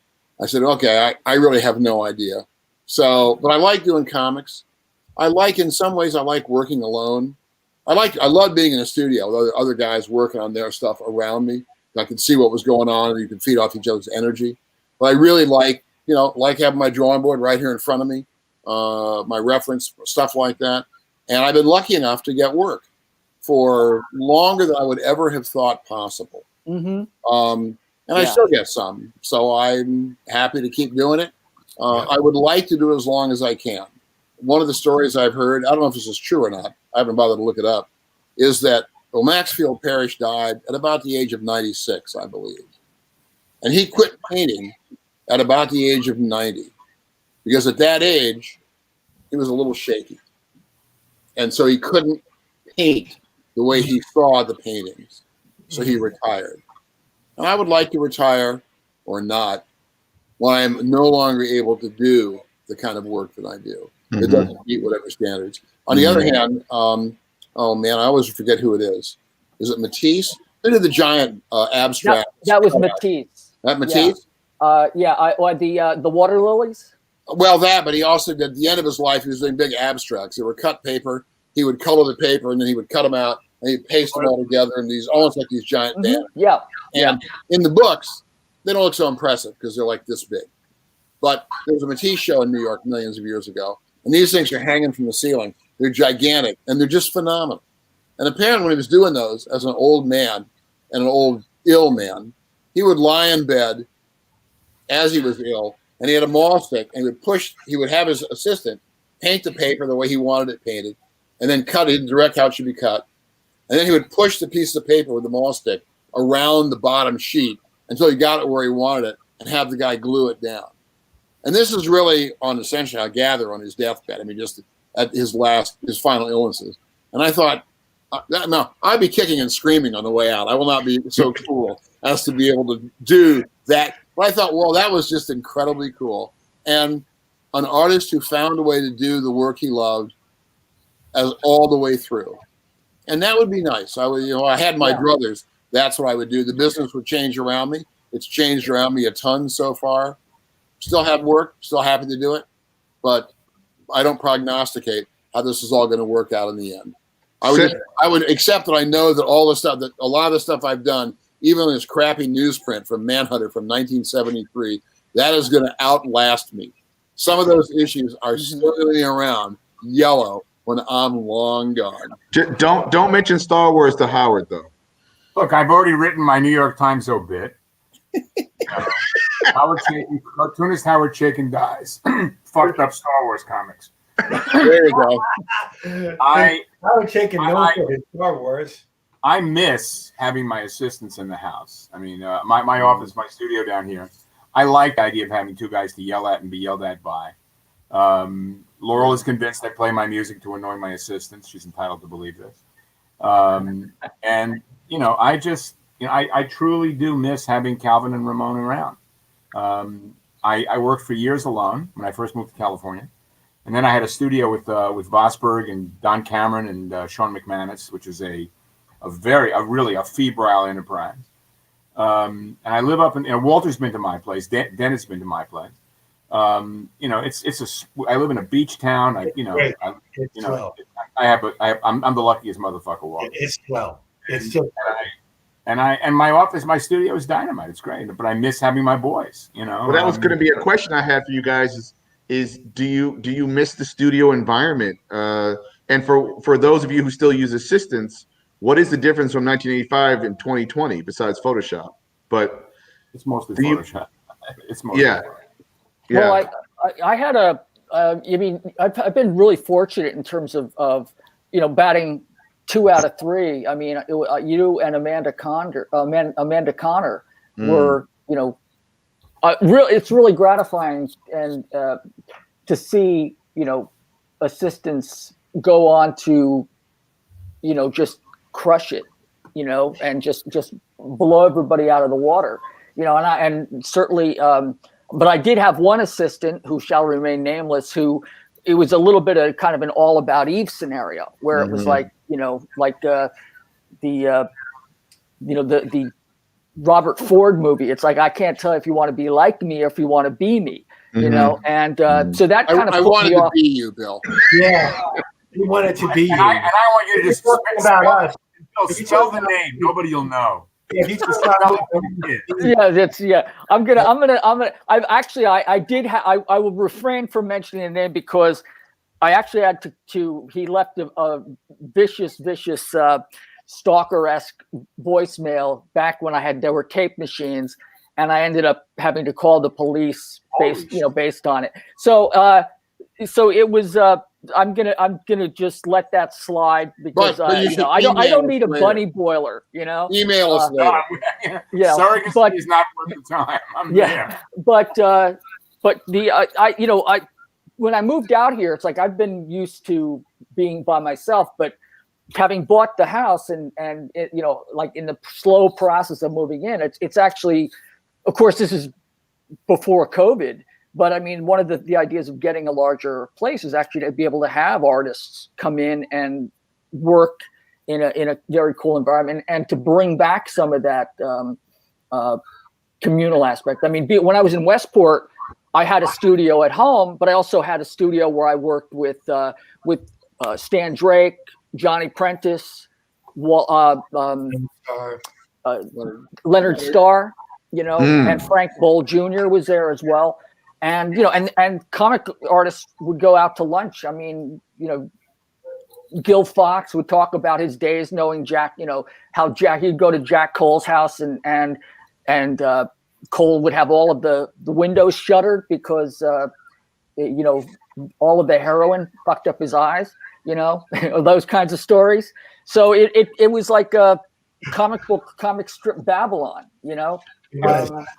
but I love the idea of actually being around other artists and and having an assistant because but in a weird way, it's like I'm so used to being by myself. It's almost like I have to get back into the swing of things, Dennis, did you ever? Dennis and I used to work in Westport. We'd come to the studio and I take the train up and we'd hang out. I'd hang up at Bill's place days, 3 or 4 days, and we'd be working in the studio, going out, get something, go to the gym, work some more. I mean, like I said, it was going to be like that forever. So right, and you guys are such great collaborators. And I guess this will be like a final question. I think, Howard, you have to split for dinner soon, right? Yeah, I mean, I missed the 4:30 special at Wolfie's, man. Oh, okay.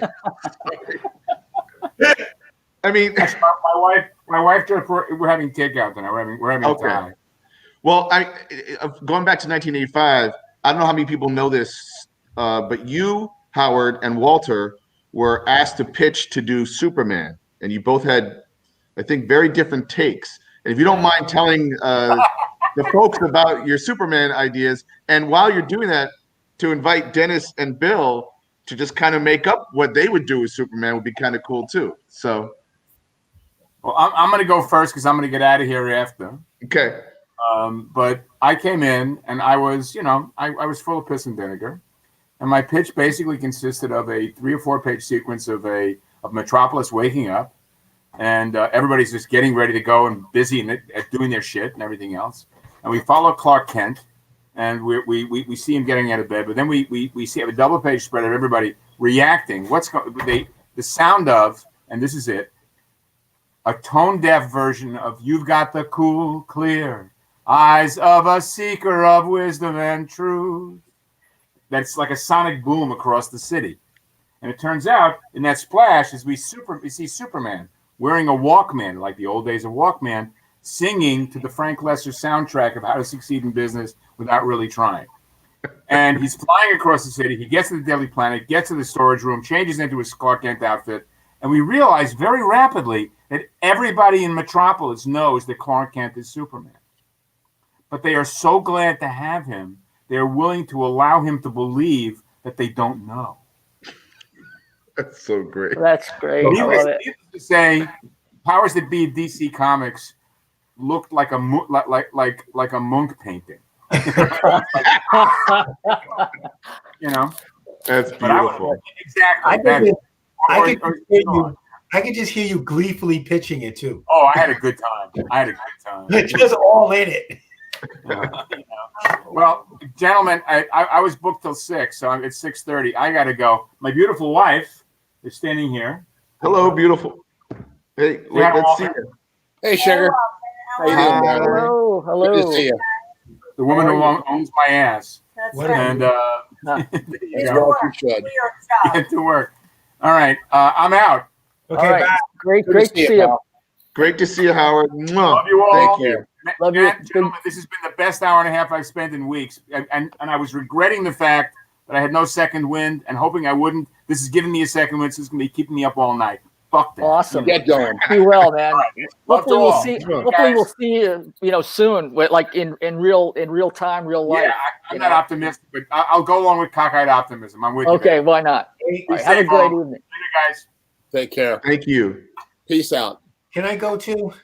You can go. You can go if you got to go. I want to hear Walter Superman, though. I'm still laughing at Dennis. Can I go too? You All can right. Dennis, take care. No, stay for 1 second. Go ahead. I want to hear the story. hear the story. Hear the story. Then we'll wrap it up. I didn't have a pitch. I mean, not the way Howard did. I want how this actually worked. Andy Helfer was the editor of Superman at the time. This has got to be before Byrne did Superman, so 85 is probably about right, somewhere in there. And he asked me to go out to lunch with him one day, and we went out to lunch, and we talked about a lot of stuff. I don't remember most of it.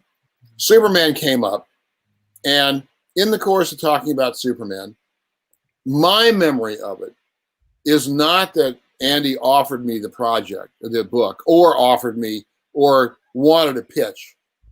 My memory of it, we talked about it some, and it must have included the general idea, if I were going to do it, what would I want? And I gave him 3 figures. I said I would this much money. I was doing Thor at the time. It was doing well. For this much money, I would not do it. For this much money, I would totally do it. And for a figure right in the middle, I'd have to think about it. I might or might not do it. I don't know. And that's what I remember, the extent of our discussion about Superman. A couple of days later, I'm in the DC offices, and I run into Pat Bastien, who used to work with Dick Giordano. I love Pat. And she was over there at DC, because Dick was over there then. And she says to me, I was passing by in the hallway, says, so I hear you turned down Superman. And I said, not that I know of, but maybe.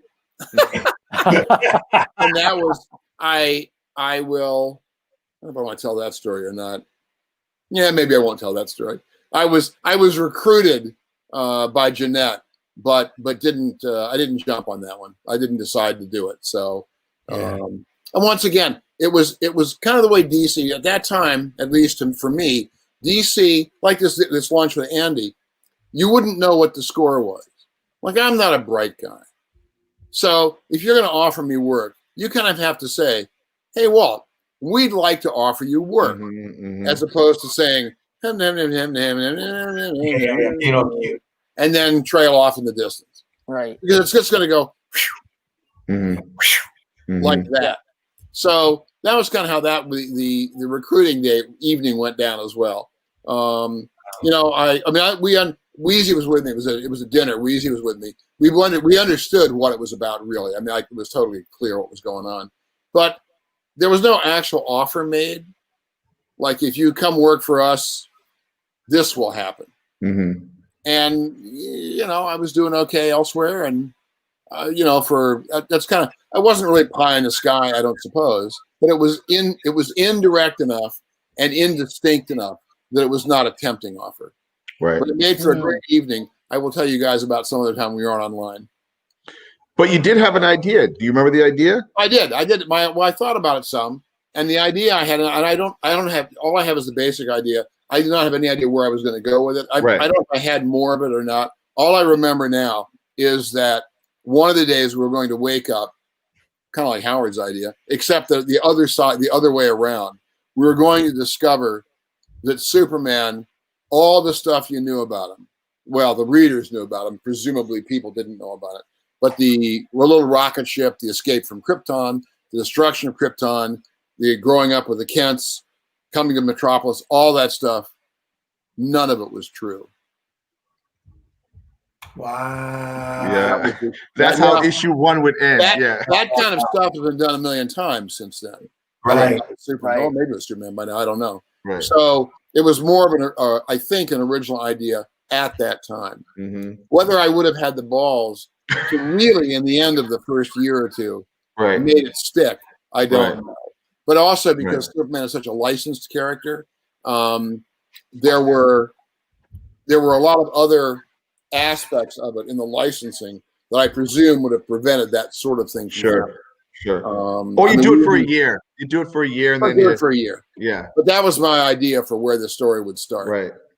So because then Weezy would go kill Superman later.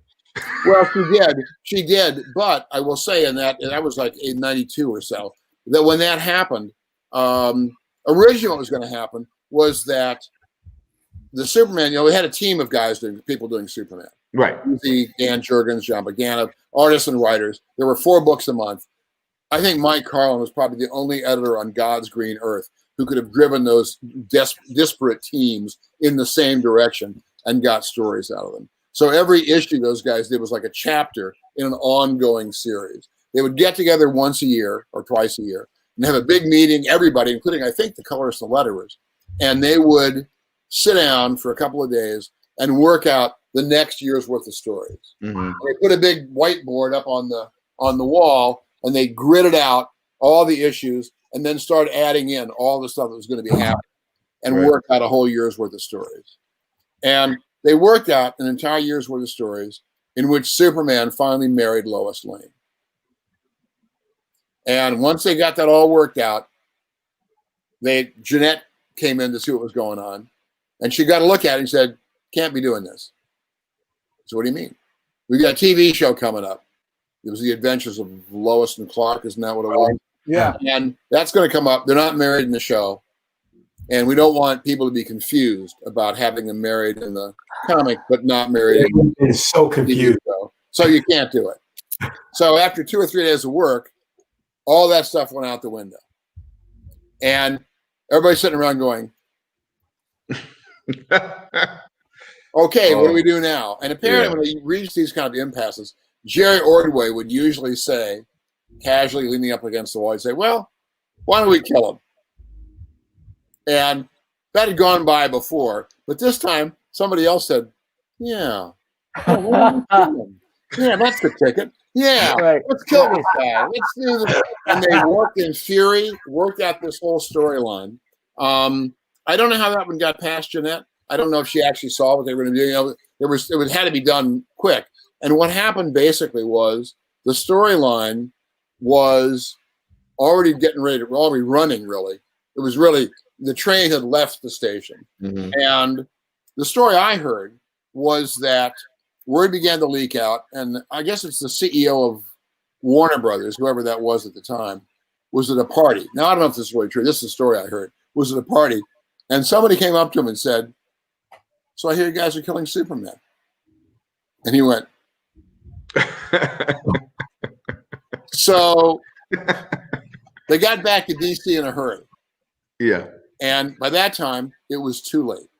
Yeah. I don't know if the books already left out of the press and were off shipping or whatever they were, but they were already out and the news was breaking. I remember watching Tom Brokaw on NBC with a Todd McFarlane pinup of Superman over his head that I had DC commissioned for a Superman story I had done, where I got a bunch of my friends to do, like Jeff Darrow and Todd, to do Superman pinups, guys that didn't usually do the book. Right. And so Todd did a very dynamic, and that's the one that was up. And it was like the last item of the day, obviously a slow news day. They're going to kill Superman. So the news broke. DC, above a certain level, was freaking out. And they put out the word to the PR department, kill this story. Not the literal comics, we're stuck with those. But everybody calls up, press, any of that stuff, nothing goes out. Right. You don't tell anybody about that. You don't promote it. You don't do anything. We want this story buried. And then within a few weeks or thereabouts, maybe less, it became clear that they had the biggest Superman bonanza publicity since probably the first Christopher Reeve movie. Yep. It was everywhere. Yep. Wow. And somebody said, maybe we shouldn't be killing this story. Mm-hmm. And maybe somebody figured out, well, he won't be dead forever. Right. And so the book took off, did really well. But it was the sort of thing that if that had gotten run by corporate before they had done it, it would never have happened. Right. And that's right in the early days of creativity top down rather than bottom up. Yep. It already started by then. Like Right. 89, 90, 91, somewhere in there, but it became more true as time went by. But that was how that worked out. Yep. So whether Thanks for that story. That's a I don't know. great story. Phenomenal. Dennis, Wow. I know you got to split. You want to split, right? Before you split, can you just tell us a little bit about what's up with you now? 2020, 2021. What's next? Well, gee, okay. Bill and I just finished a Lobo story together. Yeah, it was fun. That was fun. It was always fun. I mean, it's fun. It was like, we need this Lobo story right now. You and Bill can do it, right? Just do the usual shit you always do. And you're like, well, I have to say, I think we're spoiling them. One of your Dennis. jobs. What? I said you were a lot of fun to ink. I have actually inked one of your jobs. Yes, and it's one of my favorites. It was great. It was a lot of fun to do. Oh my God. But poor Bill stuck inking a lot of my stuff, and you know, he's still there. He's still doing it. So we just finished that, and there's been a couple of other stuff. We just did Rock the Vote. Yeah. Oh, cool. Well, I think Dennis and I have this, like, we're like, Page and Plant or Miles and yeah, it's like we're we just like, I know what he want, what he's going for or whatever. It's like, and we just gel. It's just, we just have our own shorthand now. I do tell people, because I have to remember people actually watching this, that working with Bill is incredible, but it's also intimidating because you're working with Bill Sienkiewicz. And even though I've known him forever and we're old friends and stuff, and I can joke around with him and bullshit, it's still like, it's a serious thing. It's like, I always use example with Keith Richards and Mick Jagger would write songs for Rolling Stones. They would write songs and pray they were good enough for the Rolling Stones. So they would write songs together and present them to the rest of the band. Right. Right? Hoping that the rest of the band would say, what kind of bullshit is this? And we do it. So I'm like that. I'm like, okay, I'm handing this off to Bill. I don't want him to think, what kind of bullshit is this? And he's going to expect me to fix it, So you really, it's like, it's a serious collaboration, but it's a serious thing. It's not like we just fluff it off. You find a great partner that keeps you on point. What's that? You find a great partner that keeps you on point. Yeah. Oh yeah. Well, I mean, it's always wonderful. I think the one thing that I think that gets it the fly in the ointment is when they don't give us enough time. When they kind of have us, with our literal backs against the wall. Which is more often than not. Yeah, which is more often than not. And then it's like it's like a triage unit. It's like, oh, I guess I am going to have an all-nighter, at 62. They need this at the last minute. Why are they calling us at the last minute with this thing? But then you realize it's, in a way, it's a weird kind of compliment, because they could call anybody. Right. But I guess they want a certain look. They want a certain. They want the best. And they know that they can get it. They know that they can get it like tomorrow if they really need it. Yep. Well, I think a lot of times it has to do with reliability as well. Like that. Certainly, what we did with I don't know if the black the Black Label imprint is still going or not. I mean, when we did the question, I mean that was again a lot of fun. 200 something pages, and it was interesting working in that different format. Yeah. Well, So, I have a question for you guys, really for all three of you, which simply is: in the pandemic, are you working as quickly as you worked before all this stuff shut down? Are you able? I find I'm slower. Maybe I'm taking more naps. Oh yeah, that's sure. But I don't seem to be able to concentrate in quite the same way I was before. I mean, I don't know if it is the whole thing, just the miasma of stuff around you, or that I am too old. But I just find that I'm slower, and I like doing other stuff. In a sense, it's different for me, but in a sense, it's not. It's only different in that this thing has lasted so long, but it's not in that I'm used to working at home. Artists are used to working in solitary confinement for days and months and months and months at a time. It's just like the rest of the world is living like that now. So they get to experience what we get to experience our whole lives, So in that sense, it's not that much different. What is different is that we could always take a break and go out and see people and do something different. There was the option, The option's been removed. We would go to con, spend the whole weekend there and go, ooh, that's enough of that. Let me get back to my studio where there's nobody around. Right? But we had that option. We had that back and forth thing. So that's the biggest difference. And that may be for me what would contribute to me not being as productive as I normally would be. Because you just don't have the opportunity to get away from it. Yeah. Like you used to. Yep. Now you get away from it and you gotta get away from people while you're doing it. So yeah, I mean, I've jumped between the productivity. I like it's probably par for the course for me. I find I go from one extreme to the other. Yep. It's like, I'll just dive into it and I'll feel really excited. And of course, I've been doing a lot more pieces with the memorial stuff, with the memorial portraits, and just that's been depressing, where it's been like this, I feel like a ghoul, and it's like, people are dying of their natural causes, but also COVID is added to that. And so I find that some of the stuff I'm doing is exciting, and I love getting into it. And then it's sort of like, oh, like the weekend's here. Let me see how much of Saturday I can sleep. Like how much I can obliterate. I mean, I think I clocked in at like 14 hours or something like that. Wow. It was like I'm shutting down. It's like, and like be feeling like I'm part cat or something. But it really is like a difference, in terms of trying to manifest my own enthusiasm. It's like, and I realize that part of it is I'll find that sometimes when the weekends come and I've just got nobody I'm talking to or anything else, I'll just go in and work. But come Monday, it's like, I reach out to the editors or things start to get buzzing again. I realize there is something to be said for having that bit of connection, that there's a little bit of a fire under your butt to get something in. Right. I would just add to your comment about your memorial pieces, whether you feel like a guru or not on that stuff.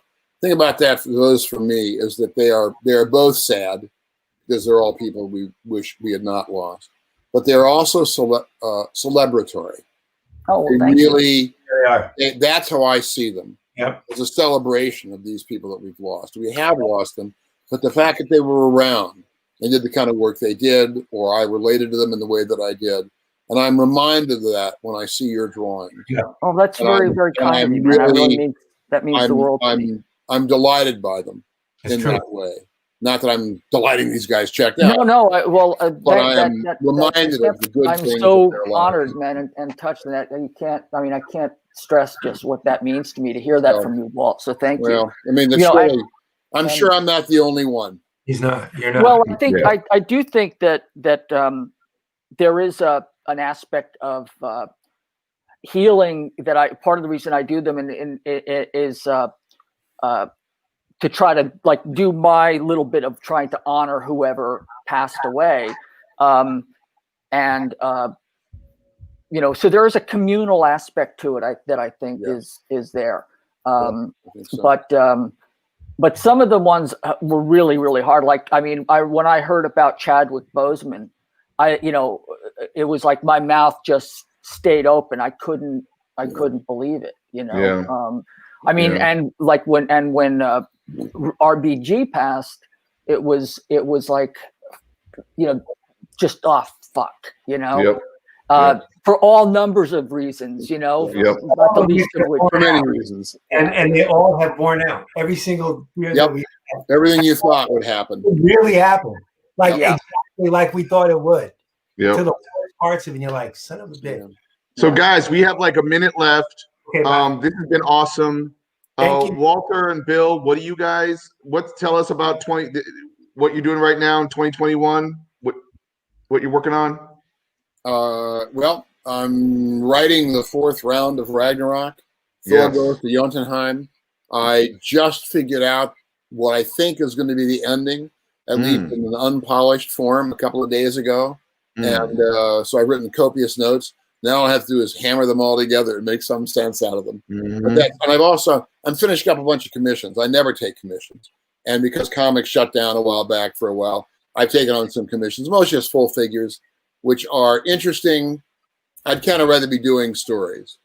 But I will say, I can make more money out of the commissions. I think so. It's very strange. I haven't done them before. It's very odd. I've got about 3 or 4 left to go. That's it for me. Yeah. Bill? Yeah, speaking of that, I've actually am doing portraits. Some people, like for commissions, have actually asked me to do memorial portraits of relatives who have passed, and I've also been getting calls for anniversary pieces as well. There's one rather well-known comedian, buddy of mine who I can't mention because I don't know if his his wife will see it. It's like I can't even mention, but I'm doing like commissions. What I do is I did his wife basically as Electra, I won't mention the name, But and then I'm also doing just portraits as well, which is something I love to do. But I'm also working on the comics bug just never ends, and I'm curious about. I keep putting off and circling, the perimeter of diving into Parisian White and with Kelly Sue DeConnick, right? With Kelly Sue, yeah. And I think what's going to happen is I just have to dive into it. But I'm also playing around with a bunch of ideas of my own, just because I really want to do not necessarily straight toasters too, but really be in that milieu again of challenging myself and also I think one of the things that does happen is that when you're in a level of isolation, you don't have any other distractions, so that every line seems to mean more in some kind of bizarre way. You put a lot more weight on each one, as opposed to, you're going out and you're having a real life time, and you come back and go, it's good enough. And, you let it go. And I'm finding that, that sense of stressing over the small stuff, like things tend to get magnified. And I think that some of it is it's really easy to lose perspective in terms of what you're doing. And that's the one thing I think about having a collaboration and a communal aspect, is that because I reached out and I just spoke with I hadn't spoken to Lance Hendrickson in a long time, and it was just he's posted something about asking about Millennium coming back on the air, and I haven't spoken to him in like 2 years, and we just reconnected, and it was just like there is that sense of hey man, I miss you. It's like, where have you been? It's like and you start to put things in context about because I'm totally an isolationist. I mean, not in the Trumpian way, but I'm like, I'm totally fine. But then when I need to reach out, I mean, this is absolutely lovely. I mean, I'm one of those guys. It's like it takes forever to get me out there, and then I get to the party, and like they have to kick me out when the sun's coming up, and I've got the lampshade on. It's like so this is wonderful, and it makes me miss all of you guys even more. Well, thanks for sharing your stories. We could go on for hours. We're getting kicked out of here. I'll just plug myself real quick. I've been working on this webcomic called The Red Hook, published by Webtoon, which is a free app on your phone. And I'm launched season 4 2 weeks ago. It's called Blackout, and that's what I'm working on right now. And to answer Walter's question, I've been doing a lot of writing. I've been very creative. So yeah, I somehow the drawing is a little bit slower at times, but the writing has been abundant and collaborating, and it's been a lot of. I've been energized by this pandemic in a weird way. So that may inspire me. Yeah, right. Very good. Well, I mean, that what gets me is and what this is the other thing that really inspires me about all of you guys is that I feel really fortunate to know so many self-starters. It's like where you guys just sort of jump into it, not knowing necessarily where it's going to go, but you feel compelled and obsessed to do it anyway, to find out and what is the Gertrude Stein, what's the there, and take that chance. And to me, that's magic, and that really is inspiring. So thank you guys. Thank you. All right. Stay healthy and vote. And stay healthy. Love Be well. And at some point we will absolutely, when this madness is over, we will actually, all get together. We'll all get together. Wear your masks. Wash your hands. Exactly. Take care, guys. It's great. Good to see you, Walt. Good to see you, Dean. Dennis, as always. Great to see you. Have a great night, all you guys who stopped by to watch, thanks for coming by. Yep,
Hey, boys, it's John. How you doing?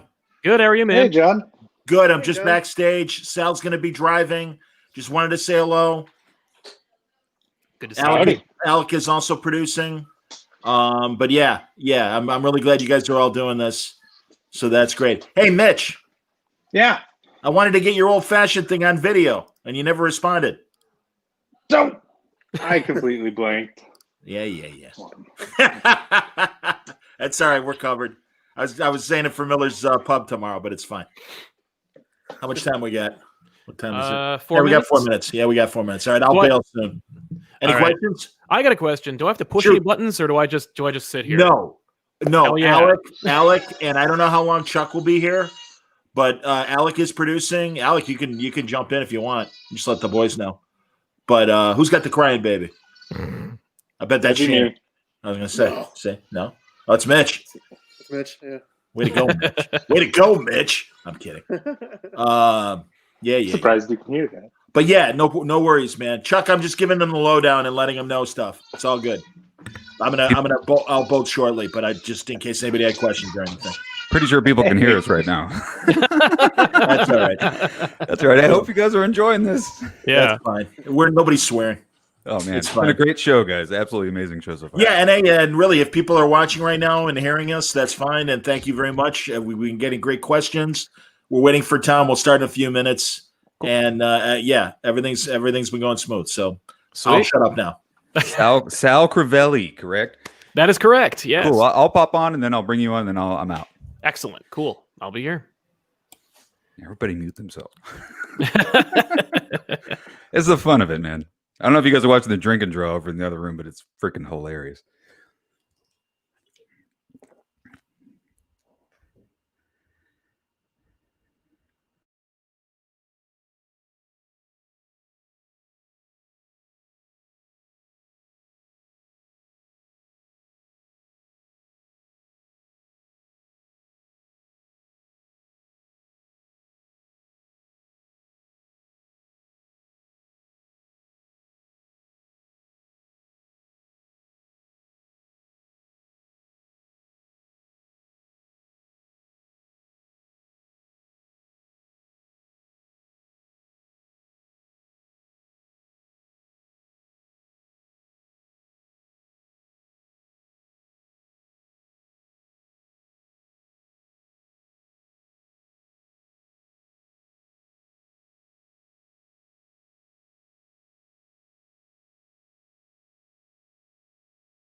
Hey guys, we hope you are enjoying this continued coverage of Baltimore Comic-Con Live. If you're fans of the comic book Strange Adventures, you're in for a real treat. Here to introduce the creators of the book, guys. You know him from Comic Pop on YouTube, Mr. Sal Crivelli. Sal, how's it going, man?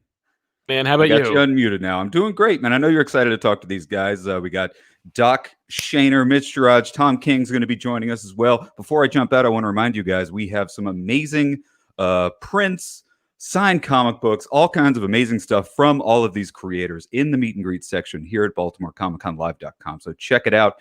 And that's about it. I'm going to drop out. Sal, have a good time, man. We'll see you in a little bit. All right, sounds good. Thanks a lot, man. Thank you for throwing me the show. Hello, everybody. Welcome, and hopefully you've been enjoying the Baltimore Comic-Con thus far. It's been an incredible show. I've been watching it from beginning to now, and have not missed a thing. Hopefully you haven't either. So yeah. All right, I got my time. So I guess we'll just hang until everybody's into the chat. And then we'll get going. So I want to welcome everybody into the chat. I want to thank everybody from Baltimore Comic-Con and Mainframe for giving Comic Pop, our little channel that could, an opportunity to show the show. Mitch, thanks for being here, man. How are you? Howdy. Good. Good. Evan, how are you, man? I'm good. Good. I know And that Tom? guy. I know that guy too. Yeah, I'm the odd man out here. And before I start, I Wait, just no, want to I know you. Yeah, right. We've met before, kind of. We're old friends. Yeah, very, very, very old, very good. Mitch, Gerrits, how do I say your name, man? The I'm first sorry. one, Gerrits. Gerrits.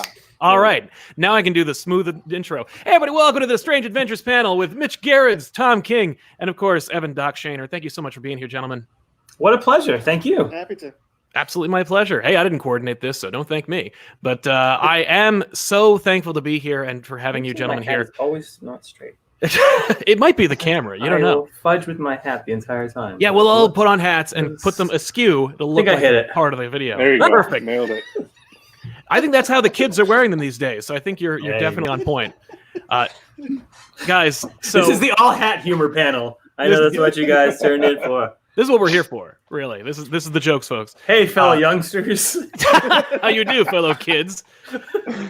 Man, Strange Adventures is an incredible series that is out right now. Issue 6 just dropped only about a week or two ago. We are halfway through, which means DC must be putting out a hardcover pretty soon. So what? I'm just making a joke at the expense of your employer, so don't mind me. But yeah, so let's talk about how this came about and what everyone's involvement started and your insights into the book. Where did the idea for doing a book about Adam Strange, Mr. Terrific, the war on Ran, all of that, how did that start, and what compelled you to call up these two geniuses to make it happen? I assume he's talking to Doc, right? I am definitely talking to Doc.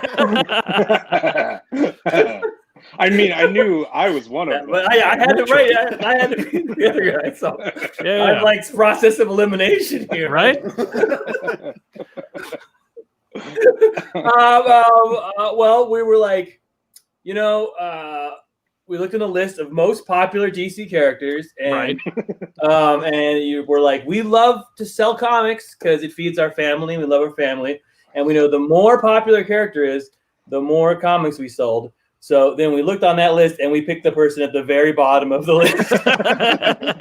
Well, we accidentally sorted backwards to top. Yeah, Right. we pushed the wrong arrow. Or in retrospect, it was like I put it on alphabetical and just like Adam Strange. I was like, oh, he's number Perfect. one. You'll get to them eventually. Everyone will get a 12 issue mini, and it's start with A. But yeah, man. So what appealed to you about the book is called Strange Adventures. It's not necessarily about Adam.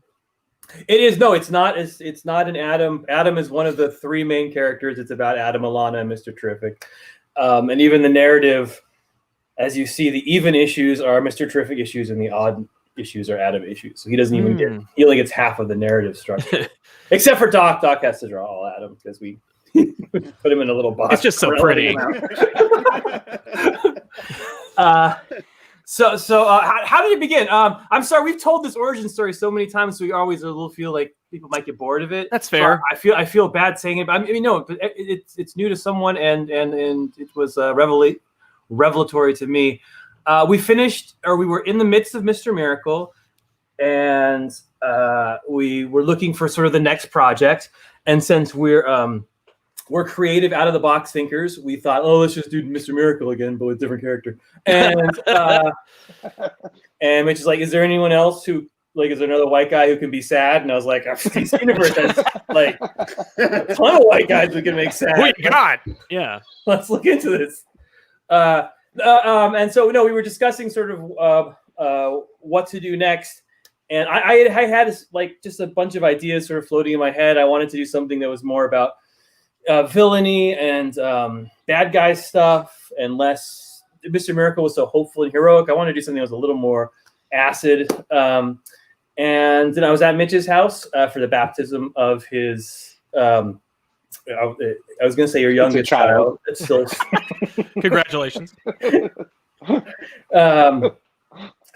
And that was the last time I saw Mitch on purpose. So, and in the midst of the ceremony, we're baptizing the child, right? And the priest is saying things, and Mitch is like, "Wait, I had an idea," and I'm just like, "It's not time." The child is renouncing sin, and we went on Mitch's shelf, and we literally like looked at the books of like what he would like to draw. And you were the one who found Strange, right? I mean, as far as my memory goes. I think I had that giant, the one we keep bringing up all the time, that giant omnibus. And I was like, what about Adam Strange? I put my omnibus like as lame as it go. sounds, that is the extent of how it all came to be. The magic was the next day when Tom showed up with like the complete 12-issue thing all wrapped up, and he's pitching it to me. That's amazing. You already had it? Like you were like, okay, I got it. I know how literally sad this guy overnight. is. Here it comes. If you put me in a box, I'll figure my way out. Except this actual box I'm in now. Right. There's no escape from this box. There's no. Here I am stuck. At least until about 55 minutes from now. Yeah. So Mitch said Adam Strange, and then I was with Mitch, so I'm sure we were drunk. So then I went home and I was drunk by myself. And what else are you gonna do when you're drunk by yourself except think about superheroes for 12 hours? And so in the morning, over a breakfast burrito and drive through Starbucks, I was like, all right, here's the idea. I'm gonna get a bunch of cool stuff to draw, and we'll give that a doc, and then you can draw people walking down the street. That's literally the last issue, and let me tell you something, such compelling comics, but that is exactly what issue 6 is. It is literally the first people walking. issue, the very first issue, Doc got to draw this big invasion on Rand, and I drew a bunch of hotel rooms. Yes. Think of the wallpaper. And also a few Barnes and Nobles. Oh, yeah, a few Barnes and Nobles. Yeah. There were signings. People were shaking hands. Yeah, there's real compelling drama in there. You get the real human emotion in there. I mean, you got the face of the fan that I'm sure everyone's seen, of like the dude screaming in his face, who of course loses his head. No pun intended. That's pretty incredible art there. But yeah. So not to discount it. There's some cool shit everyone gets to draw. There's an amazing part of issue 1 that I still laugh about. There is, I believe it's the news ticker underneath the shot of the guy with his head completely blown off. Yeah. I wish I had it next to me. But the news ticker says something like, "Man hospitalized," or something like that. He doesn't have a head. Like technically they took him to the hospital, I guess we could put that. That's funny. Wait, time out. What is your screensaver back there, Mitch? It's Black Cat and Catwoman. Yeah, Adam Hughes. That's an Adam Hughes, man. That's dope. Oh man, you gotta be cooler than me. I get it. See, he's drinking now. It's before it all started. This is why the panels after 10. Yeah, no good. 10 p.m. Jesus. I had always wanted to work with Doc. Doc and I did an issue of Green Lantern way back in the day, and it was one of my favorite issues I've ever done. Still one of my favorite issues I've ever done. And I always wanted to work with him again, and I was looking to slowly peel away from Mitch. So I was like, I'm gonna do this transition thing, and before Mitch notices, he'll be out the door. And so I could never quit you. I couldn't quit you either way. So X-Men or what do you want? So I had a vague idea of someone had sent me literally a tweet and it's a Tom King just writes comics to cover up his war crimes. That is a mean thing to say. What to a brutal dude. thing to say to And someone. I was like, that's not what I do. But fuck, it would have been so cool if that's what I did, right? That would be a really weird thing to do. Be like, yeah, if I just wrote this book to cover up my war crimes, I was like, damn, that's a good idea. Thank you, mean Twitter guy, for making me a ton of money. You showed me again, got me again. When the Adam Strange movie comes out, I'm sure I'll tweet back thank you to you, and that'll be your donation. So I turned a mean tweet into this wonderful series. It's the best looking book on the shelf with these two brilliant gentlemen. Easily, yeah. Mitch, your designs for the characters iconic, yet also like has this gritty realism to it. How do you get into the mindset of drawing like real people in this fashion? I mean, that's kind of like what I like. What you're known for, like what you do. Yeah.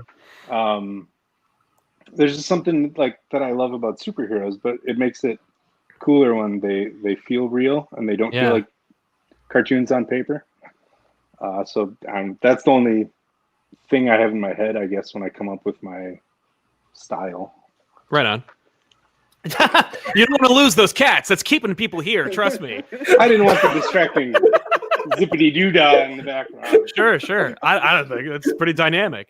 And then Evan gives us this incredible, like, kind of idealized version of the history of Adam Strange and this superheroics. We got like a picturesque kind of like it's everything you remember. It's like you guys play video games? I assume you do. You're probably in your 30s.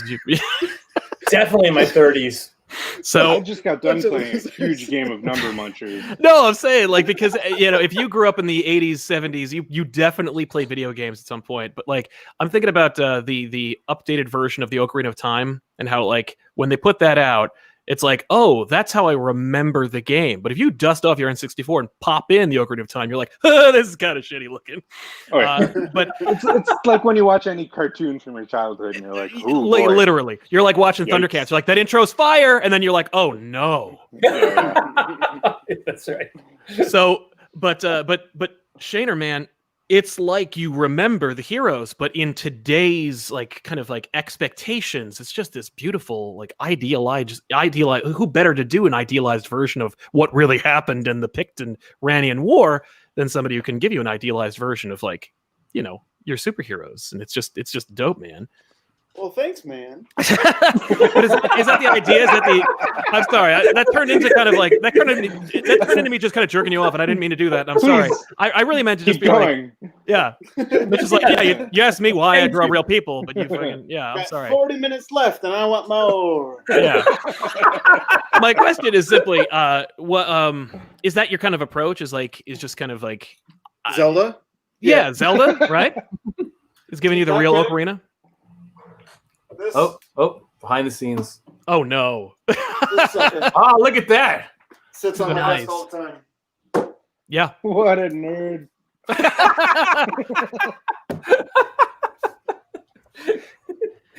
Don't look at my doll. I was gonna say, who said that? Was the person with the Luke Skywalker action figure on the shelf?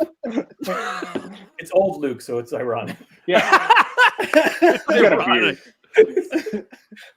That's good. So this has gone off the rails. Let's talk about what do you guys want to talk? It's Shaner's fault. He's just like interrupting us. No, yeah, right. He won't shut This up. is exactly what a Tom King panel is like. So this is bringing back good memories. I'm so glad to hear. There's so many less fucks than the usual Tom King panel. Oh, start the counter. But yeah, man. So Strange Adventures. Strange Adventures. Strange Adventures. It's the book we're talking about. You guys make it. It's great. So and we're such goofballs, and we make such sad. It really like books. This is gonna. We are selling so many issues of Strange Adventures. Like this looks like fun. Oh no! Let's talk about dead children, please. Come on, man. But Dead no, children. Oh, you don't read the text. I just draw. Are there dead children in this book? Doc only reads his side of the book. I haven't seen any. It's all going well, Brad. Yeah, it's just big lizards and stuff. I don't know, man. But yeah, It's interesting you say Doc is like the idealized version because his side is getting grittier and grittier. Okay, thank you. We go forward. I've noticed that because I reread the entire 6-issue series over the last like 4 hours, and I was like, and I noticed as I was going, I'm like, it's getting less pretty but more real. And is that deliberate? Are you deliberate, like bridging the two styles together? And it seems like that's actually what you're doing. Well, yes, let's hear the master this plan. is all planned, of course. They don't call him the Doctor for nothing. They don't. And still nothing. But I mean, like Doc got the big sex scene.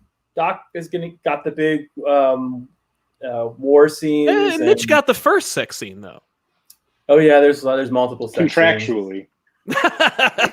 I must have write a first sex scene refusal. That's in his rights. It's actually in my contract, not even his. It's like you must write it.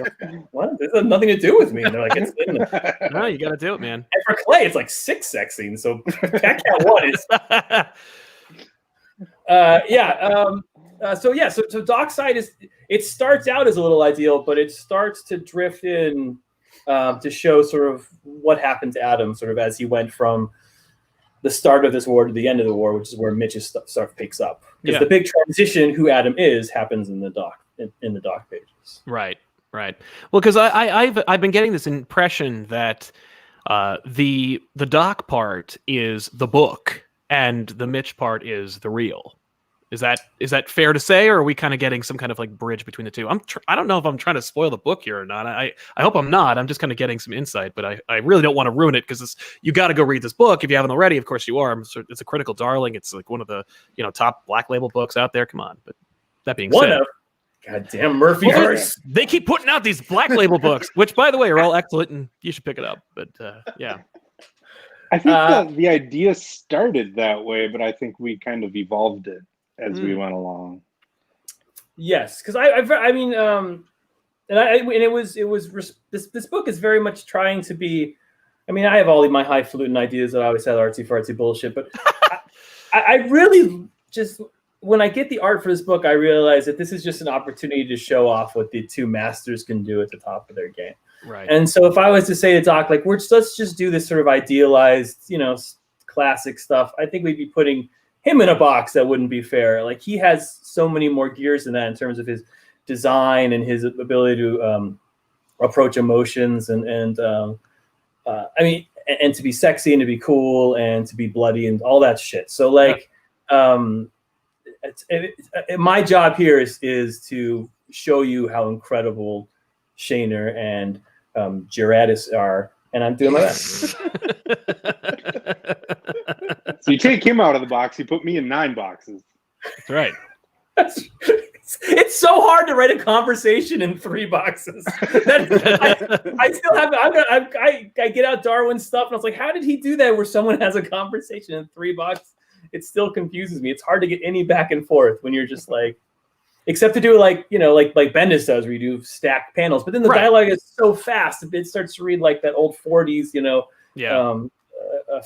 stupid 40s comedy dialogue. It doesn't read right. So when I have to do like a lot of dialogue scenes, I put in a few more things. Now, do you have to refine your dialogue? Because I feel like there are some who specialize in dialogue where they just go like, I got the scene, bah, and then here it is. But like, it seems like every word is kind of very carefully chosen. I'm not putting anybody out. I'm just saying, like, there's a lot of people started to do that, over the last like 20 years or so.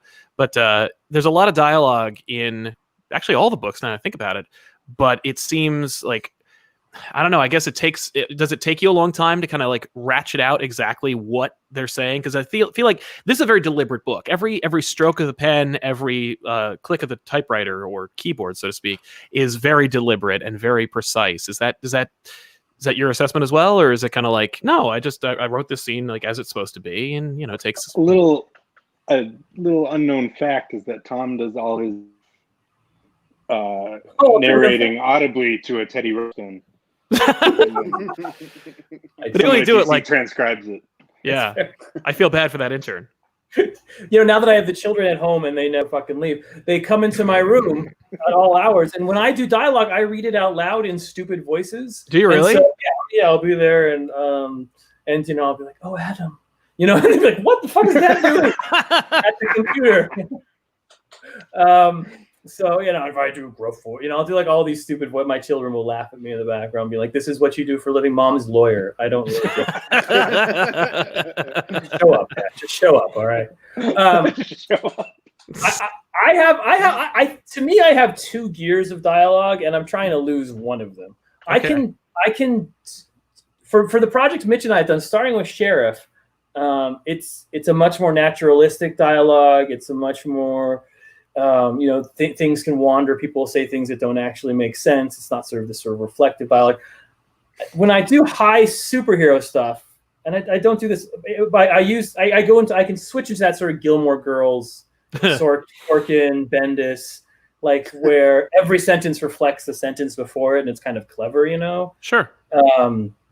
You know, I always think of Gilmore Girls like, oh man, it's a nice coffee. You like coffee? Yeah, I love the coffee. I got a big coffee. And so that word coffee just starts dribbling down into the dialogue and becomes jokes. And yeah. I can do that dialogue, but I'm trying to throw that out as because I like the stuff we did more in Mr. Miracle and Sheriff, and now here where it's much more naturalistic. It's much more. It's much weirder. It's more that, yeah. Yeah, I like that better. Well, because I was going to say, I was talking to my wife about this book, I guess when issue 6 dropped, and I was mentioning that like the last issue felt very natural. It felt like a really it felt like a real conversation between two people, but there was a line in there where I was like, that felt like I'm writing a book. And she was like, and she vehemently disagrees with me. She's like, no, Alana said that to get power over Mr. Terrific in this scene. And of course, once again, talking to my wife every time, I'm like, oh, I'm a dummy. Thank you for reminding me. But it feels like that's exactly what you're like, where it feels like it's natural, but then you read it again, and you're like, oh, like you're really, you know, you're taking your shots with this dialogue, and of course it's punctuated by the art in such an incredible way. I'm trying really hard not to be like, yeah, so the writing's great, right, you guys? Like, you guys are like, yeah, I drew a cool lizard man, and it was really dope, and he got killed by a helmet. It was really cool. And we word for it. I've never read it. I wouldn't know. And I do, you know, I write. I mean, and Doc's side of it gets a different kind of dialogue. I mean, I use exclamation points and I use bold words. So I use bold words and exclamation points on one side and I don't use on the other side. So you're getting if you read, it's like a little subtle thing, but it's much more, even the lettering that Clayton does is much more comic booky. Even the shape of the bubbles is different if you look closely. Yeah. So it's two different dialect styles for both sides of the book.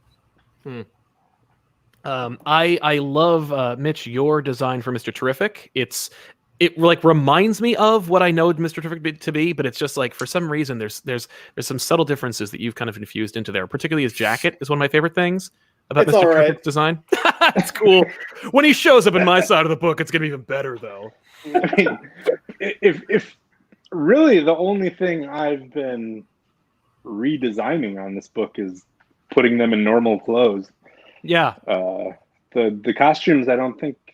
Like even Adam's costume, which has the new little side runners and stuff, that was an Evan thing, I think. And then Mr. Terrific, I just kind of, from what I knew of Mr. Terrific. Right. Okay. The sequence in which Mr. Terrific is staying on Ran is one of the most memorable for me in like recent readings, just because of the mundanity of what's occurring, and yet how like you there's subtle moments where you're like, oh right, you're on an alien planet, and it's like it's in a hostile world, and there's like this undercurrent of hostility that I really enjoy from your pencil work. It's just like it's my thing about that issue that I love is that when Tom originally pitched, I don't know, this is what's going to happen with Adam and Alana and all this, and then they're going to bring in someone to foil it, to investigate him, and it's going to be Mr. Terrific. I was like, who? And Tom's like, you know, I had the list. I just pressed the wrong arrow. He was right after Adam. He's the most popular superhero, right? And Tom's like, you know, the guy's got the T on his head, and he's got the balls that flying around him, and a jacket that says fair play on the sleeve. It's got 3 balls. can we come up with someone better? And I was really not into it. And no kidding. The second issue is when I was like, oh, holy shit. No, I get what Tom's doing. But then the fourth issue, I was like, he's the most badass character in the whole DC universe. Yeah. Yeah. I never really, I got it, but I never felt it until I'm reading Strange Adventures. Like exactly. Like I've read him in other things, but he always seemed like, no offense to things in the past, but he just seemed kind of lame. Blasé, another character that's there. I think that's more the art than the writing. I feel like. Yeah. Well, I feel bad because like he always like kind of like ends up being relegated to the side or to the back, and it's only like the hardcore like Earth 2 fans that are like, "What? Mr. Terrific's the best. He's smarter than Batman." And it's like, yeah, well, you know who's more profitable than Mr. Terrific? Batman. And this is the only book where you get away. Adam Strange. Yeah, Mr. Adam Strange. Adam Strange, who's like a second fiddle in his own book. But like you get this is the opportunity for Batman to play second fiddle to Mr. Terrific, and you get to really highlight like who this guy is and what he's all about. Apparently, he's a Columbo fan. I don't know whose idea that was to give him this little like that little gesture, that little just one more thing gesture, but it was very Peter Falk. I don't know who to applaud for that, but it was incredible. That's a Mitch thing. It was me, but channeled through how much Columbo Tom had been watching. So it was kind of a bridge thing. I got such sad Columbo news today, guys. I'll tell you offline. Oh, I don't. Oh no, I don't want to hear it because Peter Falk's been gone low these like what? Yeah, it turns out he was alive and died again. It was no. Yeah, that would be very sad. But yeah. Yeah, I never thought of that. I thought it was like a kind of a chill kind of thing. Oh, it was a Columbo thing. I got kind of the one more thing vibe out of it, but I hear you. Yeah. No, that's you fucking smart. I love that. That's awesome. I mean, I'm sure. Well, listen, I don't know. You guys fucking wrote it. What do you want from me? But yeah, it's a dope book. I know I'm just like kind of fanboying out now. I'm sorry. It's a very comfortable. It's a very comfortable vibe you guys have created here.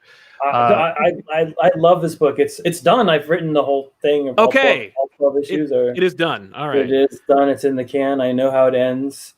It's all sunshines and lollipops and rainbows everywhere. So it's going to be, it's all happy. So how about how far along are you gentlemen on the issues? Like, because Tom can write it. Issue 7 right now. So we got to that point where as we finish issues, all of a sudden they're like in our hands 2 weeks later, which is scary and frightening and terrifying. But then we have a skip month because the director's cut comes out after 7. After 6. So the next issue for fans right now will be the director's cut. And then the next month will be 7. So we get an extra month in there to catch back up. Oh, good. What goes into the depiction on the covers? Because the covers are not just a cool version of what happens in the pages. It's something else. Like it's a visualization of the theme of the book. Where does the process go for that to develop the covers for each issue? Because I know you get like 2 covers for the price. You always get like a Mitch and a Doc cover. We've kind of volleyed that back and forth from the beginning. There's been a few issues where Mitch comes up with the core idea, and then I kind of come up with a spin on it, and vice versa. And I don't know. We haven't written it down or anything like whose idea each one was, but I think we're pretty even now at this point. Sweet. I think so. Yeah. But like it all boils down to like when our editor says we need a cover, and then Evan and I get on Messenger and we're like, well, who has an idea? Yeah. Whoever has the idea wins, and then the other person has to figure out their side of it. Has this been done before? Like the idea that 2 covers that talk to each other for 12 issues? I feel like it sounds pretty revolutionary when you mention it out loud. So yeah, I mean, this comic flows so well. I feel like people, or at least even I, forget that it's very comic booky, hard to do, to put 2 different artists, 2 different time periods, and have it all talk to each other and converge. It's the way these guys work together. I think to me is totally unprecedented. I completely agree. It's crazy synergy. How like I think it's a different experience, both doing and reading the book for me and Evan than it is even for Tom, because Evan and I I don't have to draw anything. It's easy. That's like a totally different experience, guys. It's fucking totally relaxing. But Evan really. and I, not on purpose, we just both figured out this is how the best way for us to do it is we just delete the other person's pages from the script we get. And so, like, I see the art when Evan turns it in, but I don't see the dialogue or anything until I actually read the book. So it's like I get this cool experience of both creating my favorite comic and then also like reading it like a new reader each time it comes out. And I purposely didn't do those very sort of Alan Moore-ish transitions where you can be like, I don't know, where Adam Strange is like, you know, he tells his wife, he's like, "You're the rock in my life," and then Doc draws a big rock in the next panel. Right. Like, it's complete stealing from Jaime Hernandez, where he does sort of like transitions that are completely random, and he'll go like 3 years in the future after, in the middle of a page. I read it, I was like, I love how he does this. Yeah, it's completely. There's no transitions. The audience has to make the trans. I mean, that's what's fun about comics is the audience makes the transition in their head. So if it just comes together, which often it does, where the two panels are talking to each other, it's just the kismet and the power of the comics guys. You know? Yeah. So with respect to the future of I'm sorry. I'll save that for later. What I want to ask is, did you always envision this to be a Black Label book, or were you thinking like they could probably get away with not making this Black Label? No, we probably should. It was originally not a Black Label book. Yeah, originally not. And then DC changed their structuring of what Black Label is. Right. And so there became much stricter rules to have a DCU book than a Black Label book. And we didn't want to change our vision at all. So we just said, yeah, we'll do it Black Label. Right. Do you find that's an option now that was before closed to you? Like that there's or you're like, you know, we could do this book, we could probably get it within the confines of like a mainstream kind of title, or we could probably at this point get away with going over here and doing more of what we want to do. And is that true that you can get away with more? Or is it just a different kind of environment where there's the same amount of restrictions, just in different form? Yeah, that for sure. Well, it's like, it's weird because they didn't really make it super clear to fans, I don't think, but like what Black Label started out as and what it is now is like a completely different thing. Yes. They changed their rating systems, and Black Label's just their new rating system for that, you know, whatever. So like, what is it? DC Kids, DC Comics, and Black Label, I think. Right. And each one comes with very strict sets of rules. So, sure. Any other any insights on that from the rest of the panel, or should we move on? No, I mean, only Black, insofar as I know there's stuff on my side that wouldn't have flown outside of Black Label. Because some of your stuff didn't fly inside Black Label. Is that true? Were there things that they had to? They were like, no. I've only had one thing that had to be kind of configured after I turned it in. The sex scene got cropped. The sex scene got cropped. Yeah. There's a sexier sex scene. It was it the full page? Was it the full splash in the cave? Yeah, and it's all mine now. It's Adam Hughes' screensaver.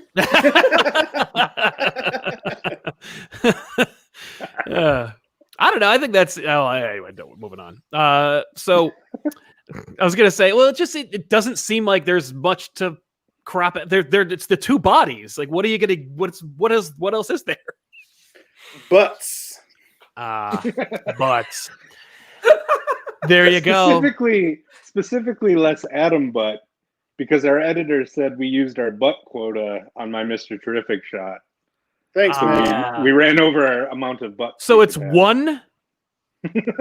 So the glass ceiling on butts in Black Label is a butt. Okay. I see. One. Oh, see, now that's interesting. That could be a different measuring system. Like one male butt, one full male ass is the equivalent of what in other more uncensored terms. I don't know. We had more butts in Mr. Miracle, didn't we? I feel like we I was had gonna a say, fair I- amount of Mr. butts. Miracle. Yeah. Maybe they noticed and they were like, "That's too many. We had a few We can't pages have in Mr. Mr. Miracle." Miracle that got censored. Oh, sure. Oh, that's true. We had. You're not allowed to pee on people in comics. Nope, that one. And... That's only in politics. I don't know what you're talking about. That scene where Scott comes downstairs to find Funky and all the guards waiting for him. Yes. He comes down completely naked. Originally, there were no Kirby dots. Ah. You know, it's funny though. I find, and I'd like to hear everyone's opinion on this one. That you know, sometimes restrictions and adversity breed a different kind of creativity that you never would have found otherwise. Oh, completely. Do you find that, like, in the moment it's like, ugh, editorial again, but then when you climb out of that box, you're like, oh yeah, I'm kind of cool with that. Like the Kirby crackle, for example, that's a really cool effect, and it really it punctuates Mr. Miracle. Without it, you get something else. It's not as thematic. We've been working with Jamie from Sheriff on, like, Jamie's been my only editor since I started at DC, and God, if he's watching right now, I'll never hear the end of it. Every single note I've ever got from Jamie ended up being one for the positive, like after I cooled down. Yeah. On Rorschach, we just had to make the decision. I guess they call them growlixes. I don't even know what the fence. The like pound symbols you put over swear words for fucks and shits. Yes. I kind of love them in comics. I think it's even more powerful to have like pound fuck you instead of just saying fuck you. Like fuck throws me off. And it makes the fuck louder in your head somehow to see it blocked off. It's like that beep or something. Yeah. But in Rorschach, we sort of noticed, there were some things we were blocking and some things we weren't. We had this like the most absurd conversation. Like, okay, so shits don't get growlixes, but fucks do. What about ass? Is ass? And so eventually they're just like, no, Tom, we're just pulling it all down. You can say fucking shit as much as you want, which obviously I could say as much. But I do miss it when I read the book now. I was like, why are these people swearing so much? They should, these little potty mouths. Yeah, it's funny when you're watching, like when you find out like certain radio stations have eased up on certain restrictions, and TV show as well, where you're like, wait a minute, whoa, look, we're in a different world here. You can't just do that, can you? Could we always do that? Riot! Like, it's with comics, I do agree with the pounds and the it is more bold. It draws attention to it in a way that having regular language kind of doesn't. But yeah, so all right, I guess we can ask some questions. People have a lot of questions in the chat. I don't know. I mean, like, we are watching this, right? Well, not for long. Not if I have anything to say about it. I'll tell you that. But I would want something other than a Batman shirt. All right, here we go. Well, Kyle says, just wondering what your favorite characters are. This is for Doc to draw on Future Quest. Loved your work on that series, Hanna-Barbera forever. What were some of your favorite characters to draw? Thank you, Kyle. Space Ghost. That was the one going in that I was most excited about. It was drawing a Space Ghost book is not a thing that I ever thought would be even a choice. So yeah, Space Ghost, Birdman, Johnny and Race, of course, but and Dino Boy. But all across, I loved all of them. Yeah, we have weird jobs, right? It's cool. It's really cool. Ghost, Dino Boy, yeah. Peter says, my big love question for Doc: what's it like to join up with the two guys that have a relationship from working together for a while? What was turning that duo into a trio like? Well, first off, let's not call it a relationship. No, it's a throuple. Carried away. Break my heart. Break my heart, Doc. I mean, I knew both of these guys from throuple before. So, I mean, I've known Mitch for over a decade now, and I've known Tom since we worked on Green Lantern together 5 or 6 years ago, I think now. I walked up at some con. I don't know. It feels like Heroes. I ran up to your table and said, "Do you want to do Green Lantern?" And you're like, Right, yeah. yeah. And that was like how we fucking did it. Yeah. That's what cons used to be awesome. I remember. Yeah, those were those. Remember when those used to happen? We're at one right now, but it's not the same. You can't run. I can't go anywhere. This is actually the first time I've been able to reach any of your booths. By the way, is right now. So thank Welcome. you. I So had I to get got a my ticket to get in. Doc, do you want to do Green Lantern? again. Don't say that too loudly. The internet will freaking lose their minds. Oh, new Black Label 12-issue series. All three of these guys again. If Don't bring me in on this. no, I want to see that. I want to see your You love Kilowog. it. You know you'll enjoy it. It's fine. Do you? Oh, Andrew says a question for Tom. If you could write a world in the DC multiverse, which one would you choose? Oh God! I mean, I guess why get the hard questions? There's 52 of those things. Just pick a number. At least. A 37. That's the one I like. Yep. If we all know 37, right? And watch it. It's like the Nazi world. Like, no, it's Look not at it right now. Ah! Please let it be the Red Sun world. All right, I'm looking it up right now. Go ahead. What comes to my head, and this is a stupid answer, but one of my favorite scenes in all comics, there's a lot of people say, but the end of Kingdom Come, we're in that restaurant and they have that conversation. I just love that scene, and I would like to write just like the sequel to it. So put me in the Kingdom Come world and put me in a restaurant and give me some more characters having lunch. Dude. And I would have a good time. Have you seen? You must have, because you are Tom King. But have you seen that image? I think that Alex Ross did, where it's kind of like a sequel that like shows you Superman through the ages after Kingdom Come. Like it's just like yes, I have seen that. It's beautiful. The only sequel I will accept from Kingdom Come is just that page where you're just like, yes, it's just so incredible. That Batman funeral. Anyway. By the way, Earth 37 is one of the 51 divergent realities. Batgirl and Robin fight a female Joker in the 60s, while Detective Bruce Wayne becomes the Batman after Robin's death. So I don't know what the hell that is, but it sounds ripe for some That is the Tom King. goddamn classic, man. Yeah, first appeared in Thrill Killer #1 in 1997. Oh, the costumes are dope. I know that cover, the pulp. That's the painted one. pulp cover, yeah. By Dan Brereton. Oh man, Nice. you guys nerd me up. You gotta show me. You gotta one up me. Fucking. That's called a layup. You see, you tossed it to Mitch. Boom. Oh, that's right. I had the assist. Jay Park says, I'm an aspiring cartoonist and you guys are my idols. Is there any advice you could give for both writing and drawing on doing a maxi series? Thank you. Start smaller.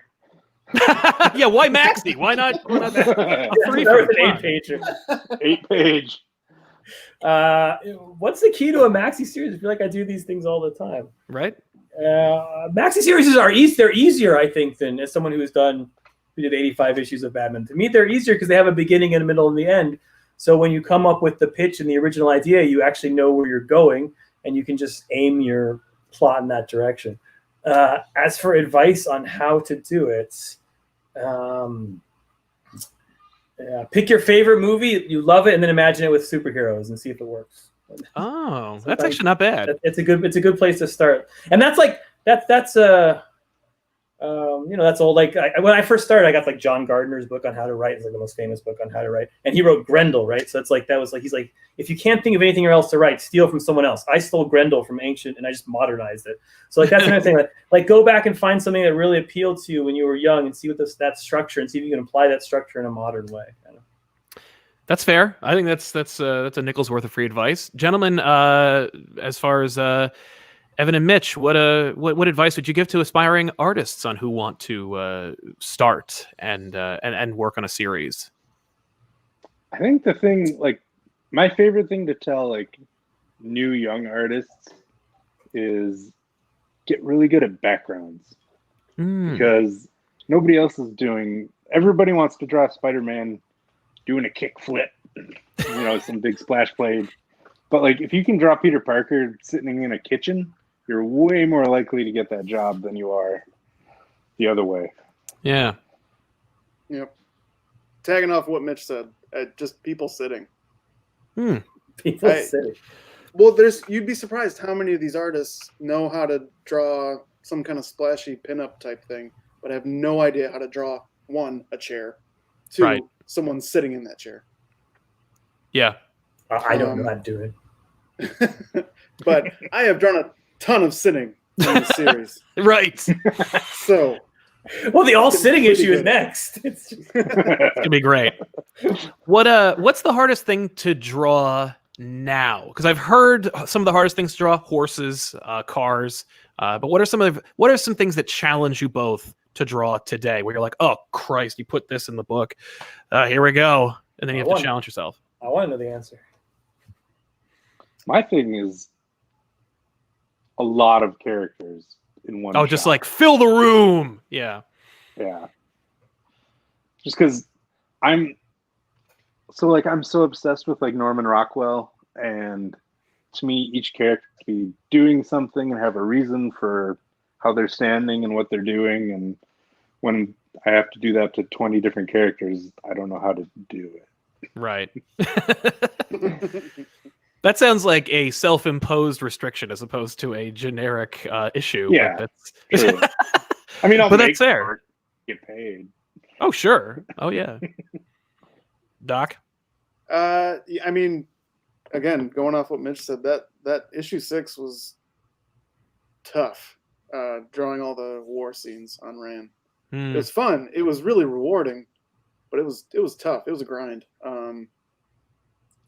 I remember when I first got it, when I first turned in, you're like, okay, I'm gonna do some close-ups of guns and stuff, and use a few cheats, and then you use none of the fucking cheats. I know. And you just decided, you're just like, no, I'm just gonna draw the whole war. I'm an idiot. Was that you? Was that you being like, no, I'm not using the training? I can do this. I can do. Don't give me the handicap. Yeah. Actually, apropos of that, Goth I Am, why did, or actually, I would posit that as like, did issue 5's cover change? The preview showed Adam's face, different to the final cover. It's a mask. It didn't change. This is a Berenstein Bears thing, and you're all remembering it wrong. They slid. Yep. Fair enough. Adam's against mask wear, and he took. Oh shit! He's a real asshole. Yeah, Adam's an anti-masker. Yes, Adam's an anti-masker. That's my fault, actually. Doc drew this beautiful mask page, and it didn't make it into the book, so he took it out. And but we put it in later. I love the mask design, so it comes in later. Yeah. Sweet. Doc did a whole like 90s Kenner line of Batman thing where there's all like, I'm sure it'll be in the collected edition, but there's like 20 different costumes for Adam, like Scuba Adam and Jungle Adam and Night Strike Adam. That's awesome. Tropical Thunder Adam. I see a question in here that I really dig, and I just want to hear your opinions about this one. From Ricardo, he says, "What is a comic you love that seemingly nobody else does?" No one else does. Tom's Batman run. Oh no, that was brutal. I got my Lee Weeks fucking trade today. It's good. I read it. I fucking wrote that good, man. Elmer Fudd's shit and fucking dirty stuff is good. And y'all river with this I'm looking at my wall of stuff I love. I like William Messner Loeb's Flash better than Mark. Well, I like Mark Waid as a person, but I like William Messner Loeb's Flash better. I think I'm the only person in the world who says that. Maybe I like that. I like that middle version of the Wally Flash that goes from like issue 12 to issue 57 or something. I'm not familiar with Loeb's Flash. I'm only familiar with his Wonder Woman and Max. That's where I know him from. I love that stuff. I also have Challenge of the Unknown, the first Loeb and Sale series. I mean, Bendis also loves this. So I feel like I'm not unique in this, but that's like one of my favorite books of all time, and nobody ever talks about it. It's like the first Loeb Sale joint. I'm shocked we haven't gotten the Challenge of the Unknown from you yet. I feel like that's like almost here. Like that's like 2023.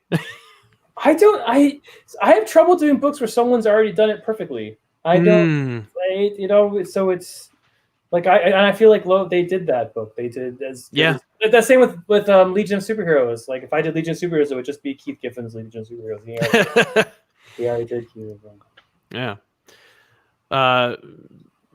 Mitch, Doc, any of your favorite books from from in the bottom of the barrel, the barrel bottom of the long box? All of mine are such crowd-pleasing hits. I don't know. Yeah, same. I just These have guys such are good main taste. streamers, man. Yeah. I just have such great taste that You make people change to your What's taste. what about your hipster pick? You're like, oh, nobody reads this one. I mean, I love all of Nexus. Steve Rude and Mike Barron's Nexus. Okay. Doesn't get talked enough about. No. Of course, you never hear Mike about Nexus. Barron has become problematic, but other than that, Sure. Oh, I like this one from. Unless Evan, you're still thinking of yours. No, I don't have one. Nah. Sorry. Sorry. Pass. You could say Heroes in Crisis. There's still another one out there. Sorry. Aw. I meant Tom Kong's Heroes in Crying. Heroes in Crying. Josu, I don't know how to say that. I'm sorry. Says, who struggles with more with deadlines, Mitch or Evan? I don't think that's fair. But I'm going to leave it in the air. we tend to See what turn happens. things in pretty much at the same time. Yeah. We're both old dudes with kids, so So you're home. about the same. Yeah. Pretty Neck much. and neck. Mitch has less kids than you, so fuck him, right? Yeah. Like he has no kids. He should be much faster. I have a cat. I have a cat. Never mind. I guess that's Well, we're winding down, so I wanted to see if we could tease a little bit about what's to come for Strange Adventures without giving anything away. What are you most excited about? Coming around the bend for Strange Adventures. I'm excited about the pages I've been doing in number 7. Yeah, like I'm happy 7. with them. Something's happening. Yeah, they're really pretty. Sweet. Mitch asked for more action, so there's a lot of action scenes in the Mitch. They're super cool. What's happening is we've gotten halfway through, and I think sort of we had the big twist at the end of 6, where everyone sort of thought one person was the bad guy, and maybe that person wasn't the bad guy, and so now the camera's looking around for who the real bad guy is, and of course the whole mystery comes out and is revealed by issue 12 of sort of what happened in the past. And how did that affect and how did that affect Adam Strange? And can Mr. Terrific figure this out before the Picts destroy the world? Right. One of the bigger mysteries of the book gets answered in issue 7. Ooh. Oh yeah, that's true. One of the bigger issues.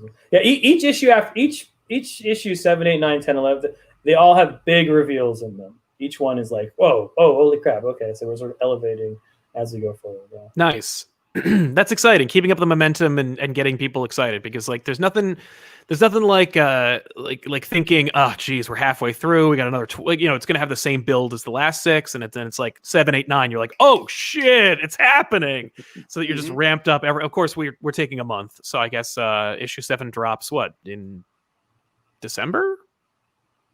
Yes. Yeah. Maybe? Yeah, it's like December 1st. It's early December, yeah. Cool. Sweet. Well, I guess that's that. I want to thank you guys so much for hanging out. And before we do go, exhausted. I know. Have you been doing this all day? No, I have not. It's actually my first show, but we exhausted you. Oh, no, I think Tom, you made this comment on another show we did where you were. It just feels like I'm Chris Farley being like, so you guys remember when you drew this awesome thing? It was awesome. I have to interview Dave Gibbons on Sunday. So, yeah. Just ask him about Batman versus Predator. He loves that book. Yeah. Oh, I'm asking about Batman versus. It's all Batman versus Predator. Yeah. My kid read it and got legit scared. Like I can't sleep because I read Batman versus Predator. I was like, good. Good. That means you read a good book. That's well done. Let it affect you. Where can everybody find you and follow you? We'll start with Doc. At Doc Shaner on Twitter. Nice. Mitch? You can find me in my office, but don't follow me. Now you tell me? I'm outside. At Mitch Garrett's Twitter, Instagram, homing pigeon. Nice. I'm at Tom King TK on Twitter, and then I'm at Tom King _TK just to throw you motherfuckers off. The gram. On the gram. Well, thank you guys so much, and thank you for just an incredible book. It's such a good series. You guys, if you haven't picked up Strange Adventures, you must. It's a must buy, and it comes out every month. The minimum commitment is 12 months. That ain't bad. Pick it up. Thanks for being here, and we'll see you guys with the next show. Thank you. This was so much fun. I really appreciate it. You're Oh, my pleasure. All my pleasure. Thank you, gentlemen.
Hey, everybody. Welcome back. It's Baltimore Comic-Con Live. John Sutters here from the Word Balloon Podcast. And look who's with me, a guy that I've really gotten to know in the last couple of years, and it's been a pleasure getting to know him. He is a great comedy writer and a great co-executive producer of Harley Quinn Animated, the best decent animated show to come down the pike in years. It's Patrick Schumacher, everybody. Welcome, Patrick. Thanks for having me, John. Absolutely, man. No, I had to do it. Congratulations. We have not talked forever. And I am so proud of you that season 3 has been approved. I think it was a slam dunk. I think we all knew that. I'm moving my bathroom out of the way, even though we might actually dip into some bathroom humor, which might be and to show my bathroom. But it was a slam dunk that slammed off the rim, then hit the backboard, then into the rafters, and then eventually into the basket. It took a while. Yeah, and I'm sure it's, corporate, whatever, and that's fine. Espionage. Well, whatever. But honestly, Patrick, and I've said this before, people may not realize it, especially if they only know you through Harley Quinn. But a couple of years ago, there was an NBC show called Powerless. And it was on Thursday nights at 8:30, not the greatest time slot.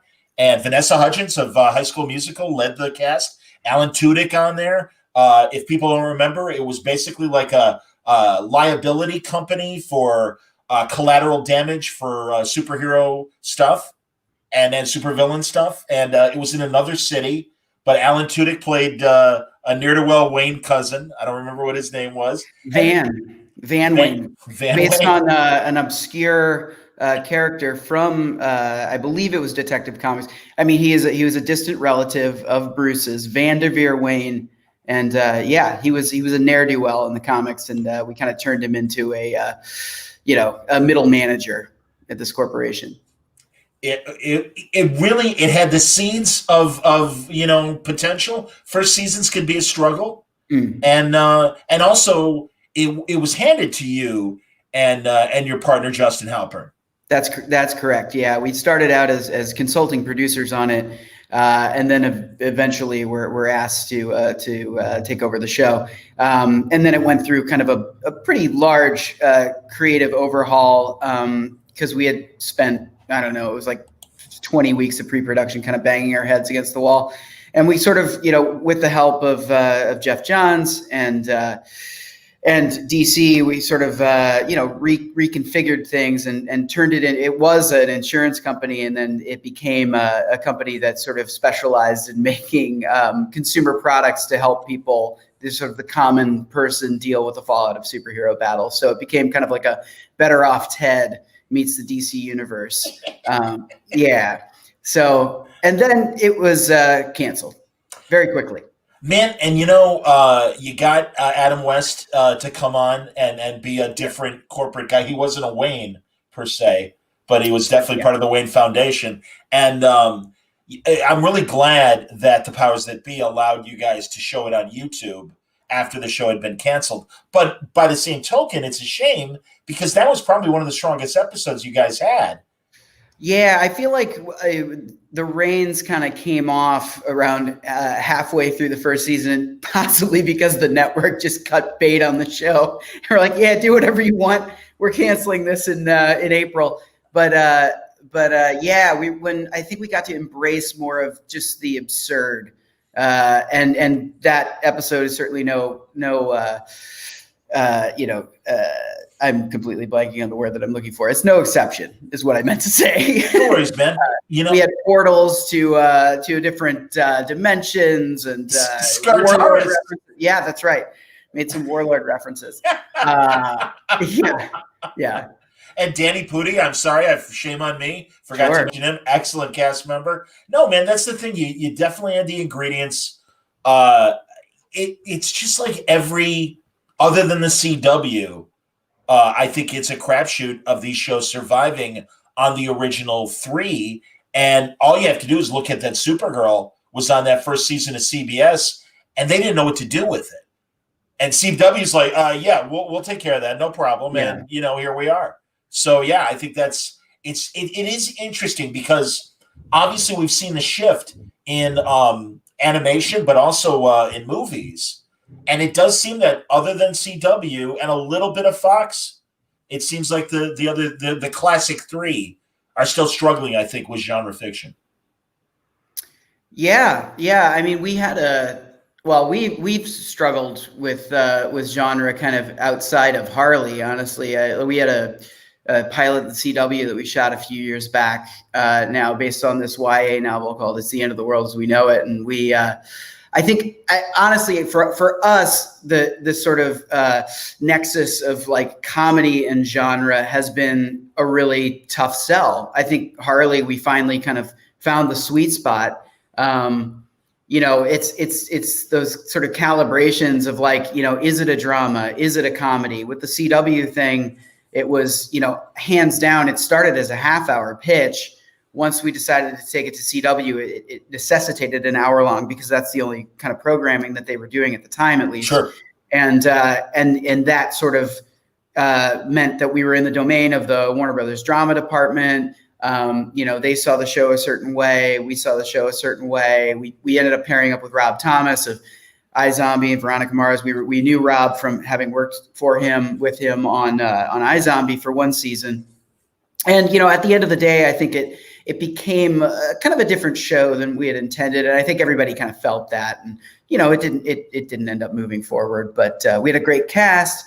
It was Josh Hellman, Gage Golightly, and Quinta Brunson of a Black Lady sketch show on HBO, who we're now developing a half-hour single cam for ABC. Great. So very excited about that. Not a genre show. It's just it's about teachers, but we're very, very excited about that one. That sketch show is amazing. And seriously, like from moment one, I'm like, oh, this is a show I'll be watching. That's fantastic. Very funny. So that's really, really cool. And I'm glad that even, in between Powerless and Harley, Warner Brothers thought enough of you guys to keep you in the mix. Fortunately, they already had given us a multi-year contract, so they had to. Oh, there you Well, you've proven your worth now with Harley, and that's outstanding. Is the new show that you're developing for ABC, is that also a Warner show? It is, yeah. We're currently under contract for the next couple of years with Warner Brothers. So everything that we do is Warner Brothers, yeah. And we should also mention, was Shit My Dad Says, the Shatner show that was based on his Twitter, the other Twitter account, not Shatner's Twitter account. Right. Was that also you and Justin? Were you guys day one runners on that? No. So that was an interesting one. So that was our big break into television. Justin and I we moved out to LA around 2002, 2003, spent about 7 years, trying and failing to sell stuff, mostly feature scripts. We had a couple things get optioned, but for no money. And then eventually I was running a website at the time. It was Screen Junkies, which still exists, but as a YouTube channel mostly. But I was running it when it was more of a failed sort of satirical movie news site. And Justin was running a sister site called Holy Taco, which does not exist anymore.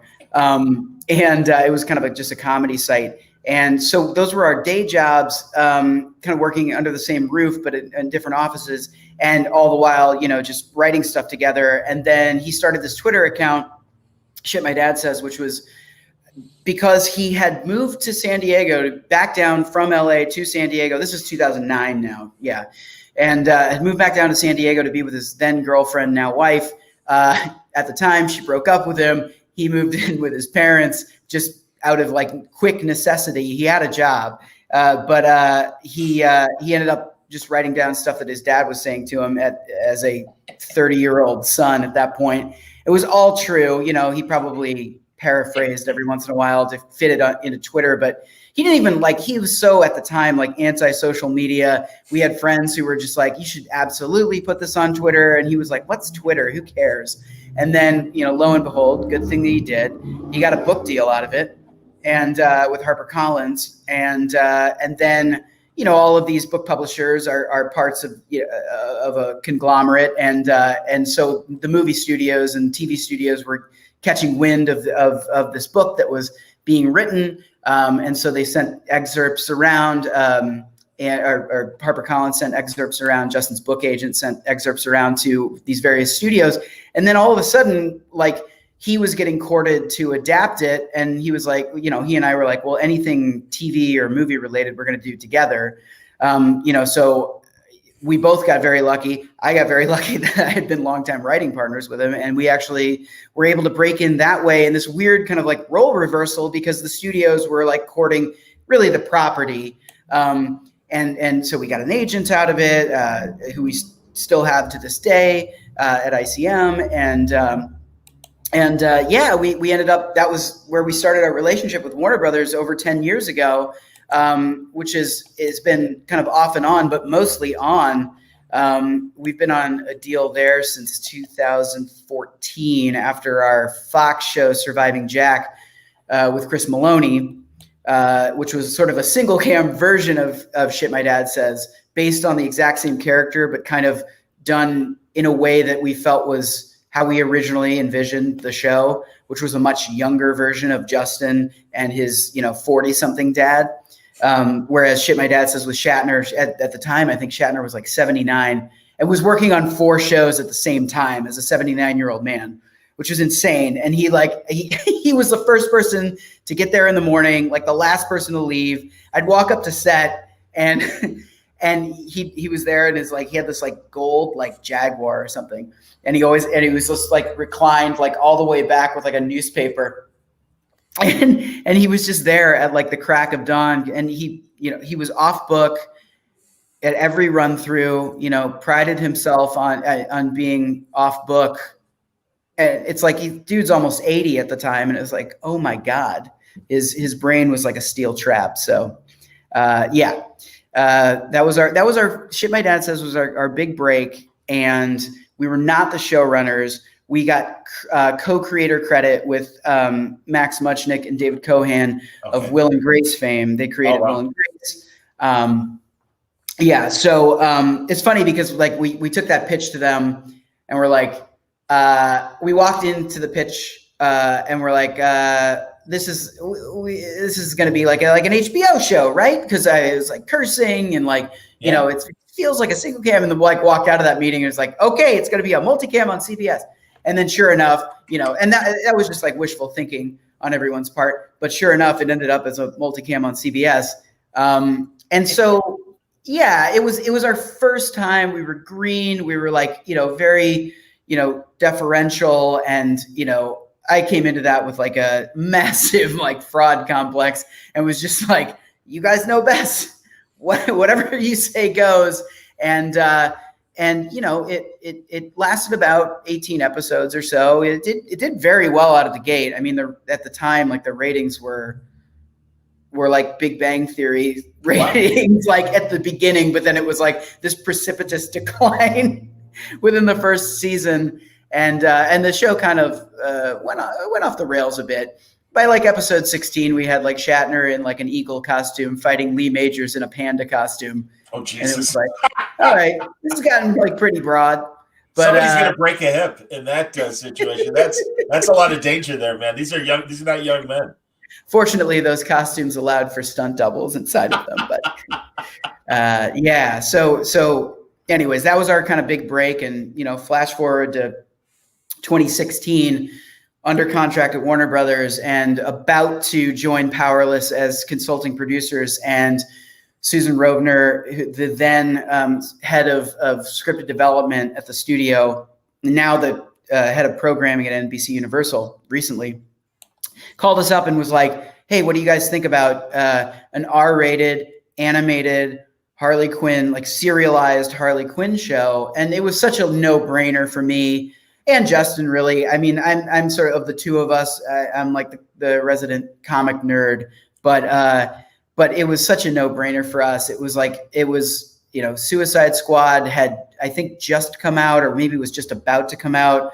Margot was obviously like one of the breakouts in that film, if not the breakout. Yeah. It was like coming on like the 25th anniversary, I believe, of Harley's first appearance in Batman the Animated Series. It just felt like all the stars were aligning 4 years ago. And so we pitched it. We pitched a take for the first season of 13 that was just about Harley breaking things off with the Joker, trying to rise up through the criminal underbelly of Gotham, becoming her own criminal, and sort of washing the stench of the Joker off of her. And the studio was like, yes, we love it. But we need you guys to run Powerless now, which is like, kind of the bird in the hand. And we were like, okay, we begged that they would just let us hold on to this property until after, Powerless had gone through the first season, and they did. And sure enough, the second that Powerless was no longer a thing, in this would have been 2017, we repitched it to them, and then yet another star came into alignment, which was DC Universe, which is the streaming service that DC and Warner Brothers created, specific to DC canon, and which is going to still exist, but is going through some major changes now with the advent of HBO Max. And so at the time, DC Universe had Titans in pre-production. I think the writers' room had started, but they hadn't gone into production yet. That was kind of the only thing, I think, at the time that they had, other than Young Justice season 4, and then they were this like burgeoning network essentially, and it was kind of the Wild West because there wasn't like the sort of infrastructure that you normally have at networks, at like big networks. And so, there can oftentimes be red tape, and the red tape didn't really exist, which really afforded us the opportunity to run with it. And I think we did. And, DC was there all along to sort of police what we were doing with the characters and kind of policing the IP, essentially, making sure that we were respecting it.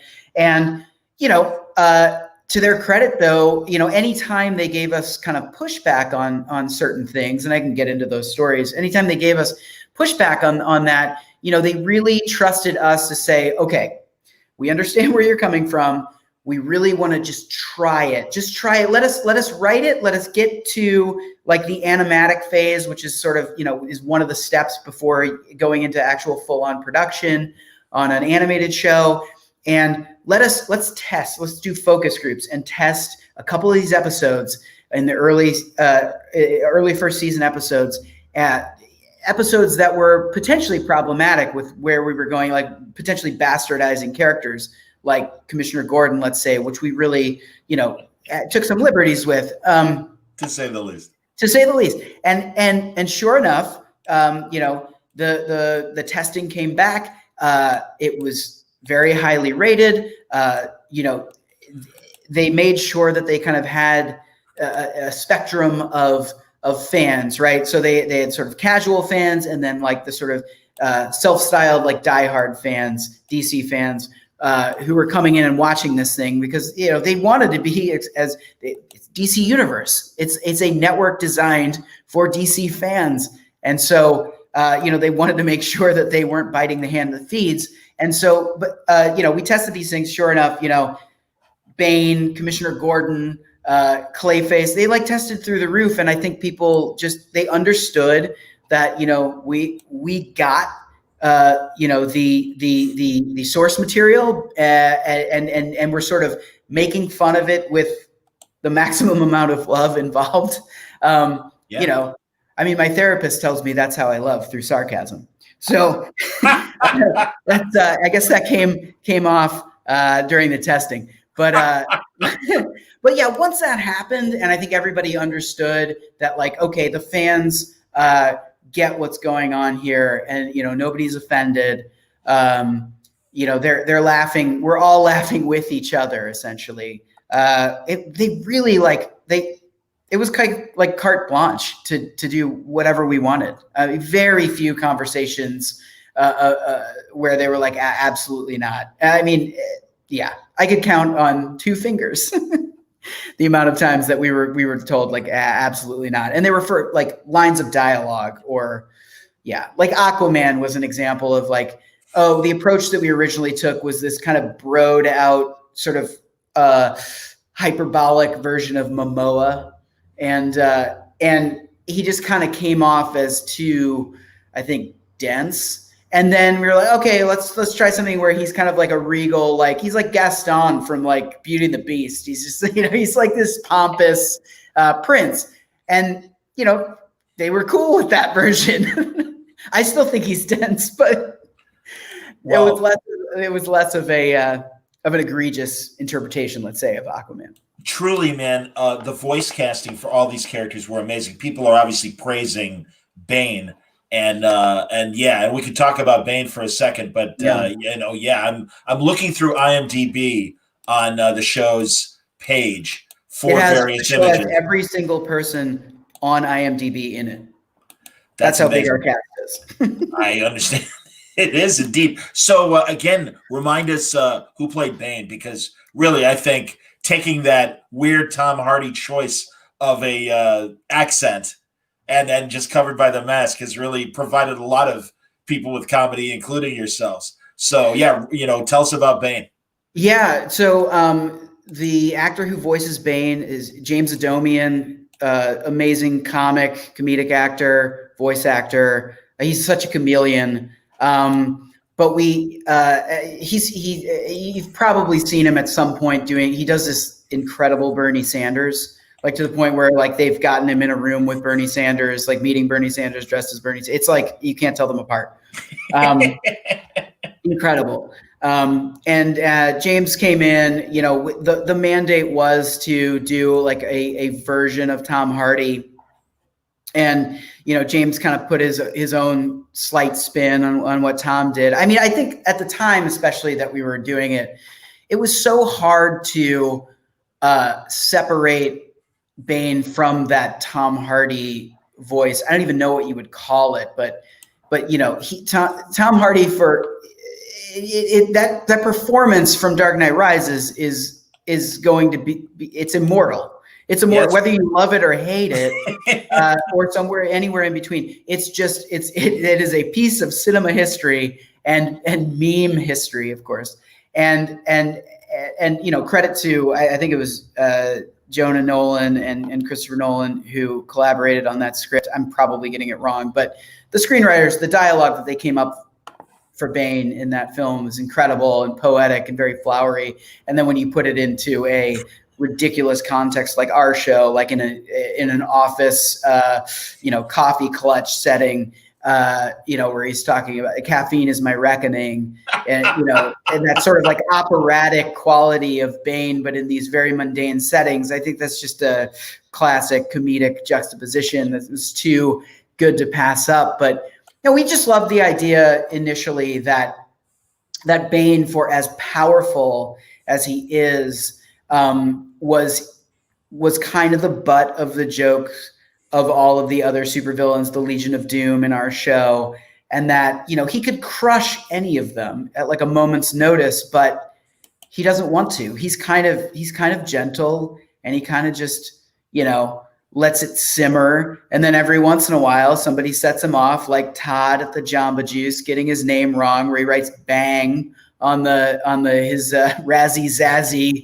smoothie, or when he gets the trivia wrong at the Wild and Wacky Wings down the street on trivia night about who won like the Super Bowl in 2013, and he gets it wrong and he's gonna blow up Gotham Stadium. There's things he holds it all in, and then eventually, there's hell to pay. But credit to James Adomian for being such an amazing improviser as well.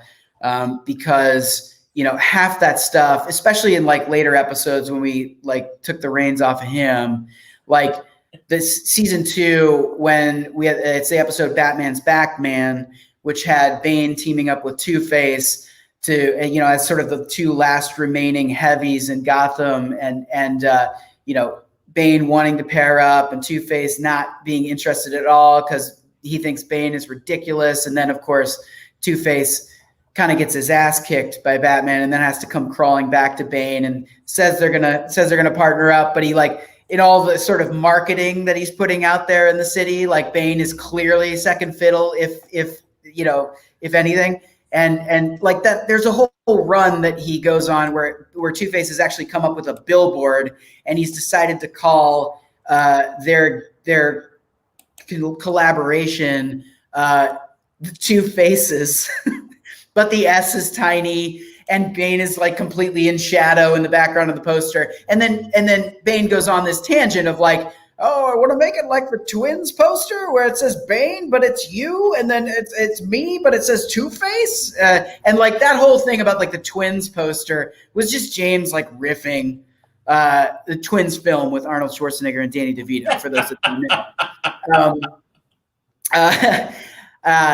That whole riff was just James, like just pulling that out of his ass, and it's incredible. He's so good. He's so good. Well, another most valuable player that you have on your roster, of course, is Alan Tudyk.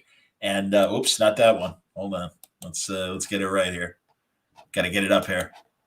There they are. And that's a great flashback of Harley and Joker at much more calmer times. Although you can see the knife going into the Joker right there. Yes, yeah, that still is from our season 1 finale when he finally he coerces Harley to put on the old suit, the old Harlequin costume, the Jester costume. That's right. Which was, the symbolism of that was really important for us in the first season. By the end of the pilot, she has shed it and has sort of taken on the like New 52, like Amanda Connor look. And which she has throughout the series. But then by the end of the first season, Joker realizes that he really wants her back. And, and by getting her to put this suit back on in order to save her crew who he has kidnapped, is this big sort of sadistic win for the Joker. But yeah, Alan voices Joker and Clayface in the show. And yeah, I mean, it was. I think we had originally thought of Alan as Clayface first. Alan is this Juilliard trained actor, and he went through school with like the best of the best, and he sort of is so tapped into that theatricality, that it's such a, like, he just flips a switch, and like, I don't know if he's like going back to like Juilliard or something, but like, yeah, when he goes into Clayface, it's just like automatic. And so we were like, well, yeah, no brainer. Alan's Clayface. Cause we were like, oh, we want this kind of like pompous, like bad actor, which I'm not saying Alan is at all, but we knew that he would be able to access that. And then, yeah, we were like, oh, you know what? Like, can you just for the hell of it, like try your hand at Joker? And I was like, yeah, sure. And like, I think within like an hour, he had come back with what you see in all of the episodes that Joker appears in. I think there are shades of Hamill in it, but yes, Alan does petulant man-child better than like anyone I've ever worked with. And, he was able to access that part super easily as well. And like, just, I know, like, if you talk to Alan, I think he talks about how kind of cathartic it is to be able to, just curse a blue streak, which feels natural. He's like, he's the Joker. Like, he's this agent of chaos. Like, of course that's going to bleed into his language as well. Well, I wish that, and I'm hoping that, like, moving forward in season 3, that with HBO Max behind the show and stuff, that we can talk early on about getting some more resources for like behind the scenes footage. Oh, because that'd be great. Yeah, we really have like a dearth of behind the scenes footage watching our actors in the booth, and it's incredible. And there's like, most of the time, it's literally like, it's me. It's our George, our sound engineer, and a producer, and then the actor, and like, that's the audience, I really want people to see it. So I think that's something that we're going to try and do moving forward. It's going to be down the road, because we literally start, today's Friday. Yeah. Today we literally start the writer's room for season 3 on Monday. That's fantastic. Yeah. That's all right. And also, and I know that writers rotate in and rotate out, but seriously, man, and we've talked about this before on Word Balloon, you've been incredibly kind with your time, but it is so great, the amount of women comedy writers that you've, collected for this show, and especially given a lot of the women-centric humor.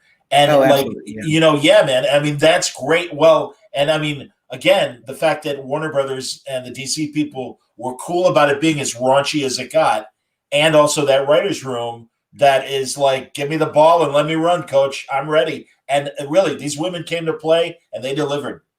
Oh, yeah. I mean, we had an incredible roster of writers. You look at the IMDb page, and it's deceptively large because it was like a revolving door, and that's just the nature of working in animation, where most of the writers are on a weekly. They get other jobs. They're like higher paying, or they're jobs that are gonna like employ them for like another 6 months or whatever extra, and they've got to take those jobs. We never begrudged any of them, and we welcome them back if they ever become available and we have it in the budget. But yeah, I mean these budgets for these animated shows are not big, and so we had to get pretty creative with it. But we were absolutely blessed with an amazing staff from top to bottom, and but yeah, some incredibly talented female writers, many of whom are coming back to the show, and a couple of whom, actually 4 new ones that we closed deals on recently to come back for season 3. There's actually there's a pair of writers, Chrissy Petrosh and Jessica Goldstein, who we worked with 7 years ago on Cougar Town, Bill Lawrence and Kevin Beagle's show that started out on ABC. Courtney Cox. And Courtney Cox, yeah. And we love them. We worked with them 7 years ago. We've maintained a friendship. And Dean Laurie, who was our co-showrunner for the first 2 seasons of Harley, unfortunately for us, was unavailable to come back because he is working on a Disney Plus show right now that is actually in production during COVID times, which is terrifying. Yeah, he sends me pictures all the time from set where he looks like it's like the Hurt Locker. He's like, he's got like a mask and then the visor and like a jacket over it. And but they're doing it. They're doing it. Wow. It's like, it's an hour long starring John Stamos that Dean and David E. Kelly are producing for Disney Plus. Crazy. And so Dean's on that. And, we needed to find a really, really solid replacement. And we were like, it is important to us that if it's not Dean, that we have a female co-showrunner, especially now, given where we went with the first 2 seasons where we ended. This 3rd season is going to be a very Harley Ivy centric story. And so we made some pretty big efforts, I think, to try and diversify the staff a little bit more, to be a little bit more inclusive, to hire some LGBT writers. Great. That sort of representation, it was super important for this season. So we have, quite a few returning writers, but we've actually been able to expand the staff by 1 or 2 writers. And then we, of course, have Chrissy and Jess in the co-showrunner slot.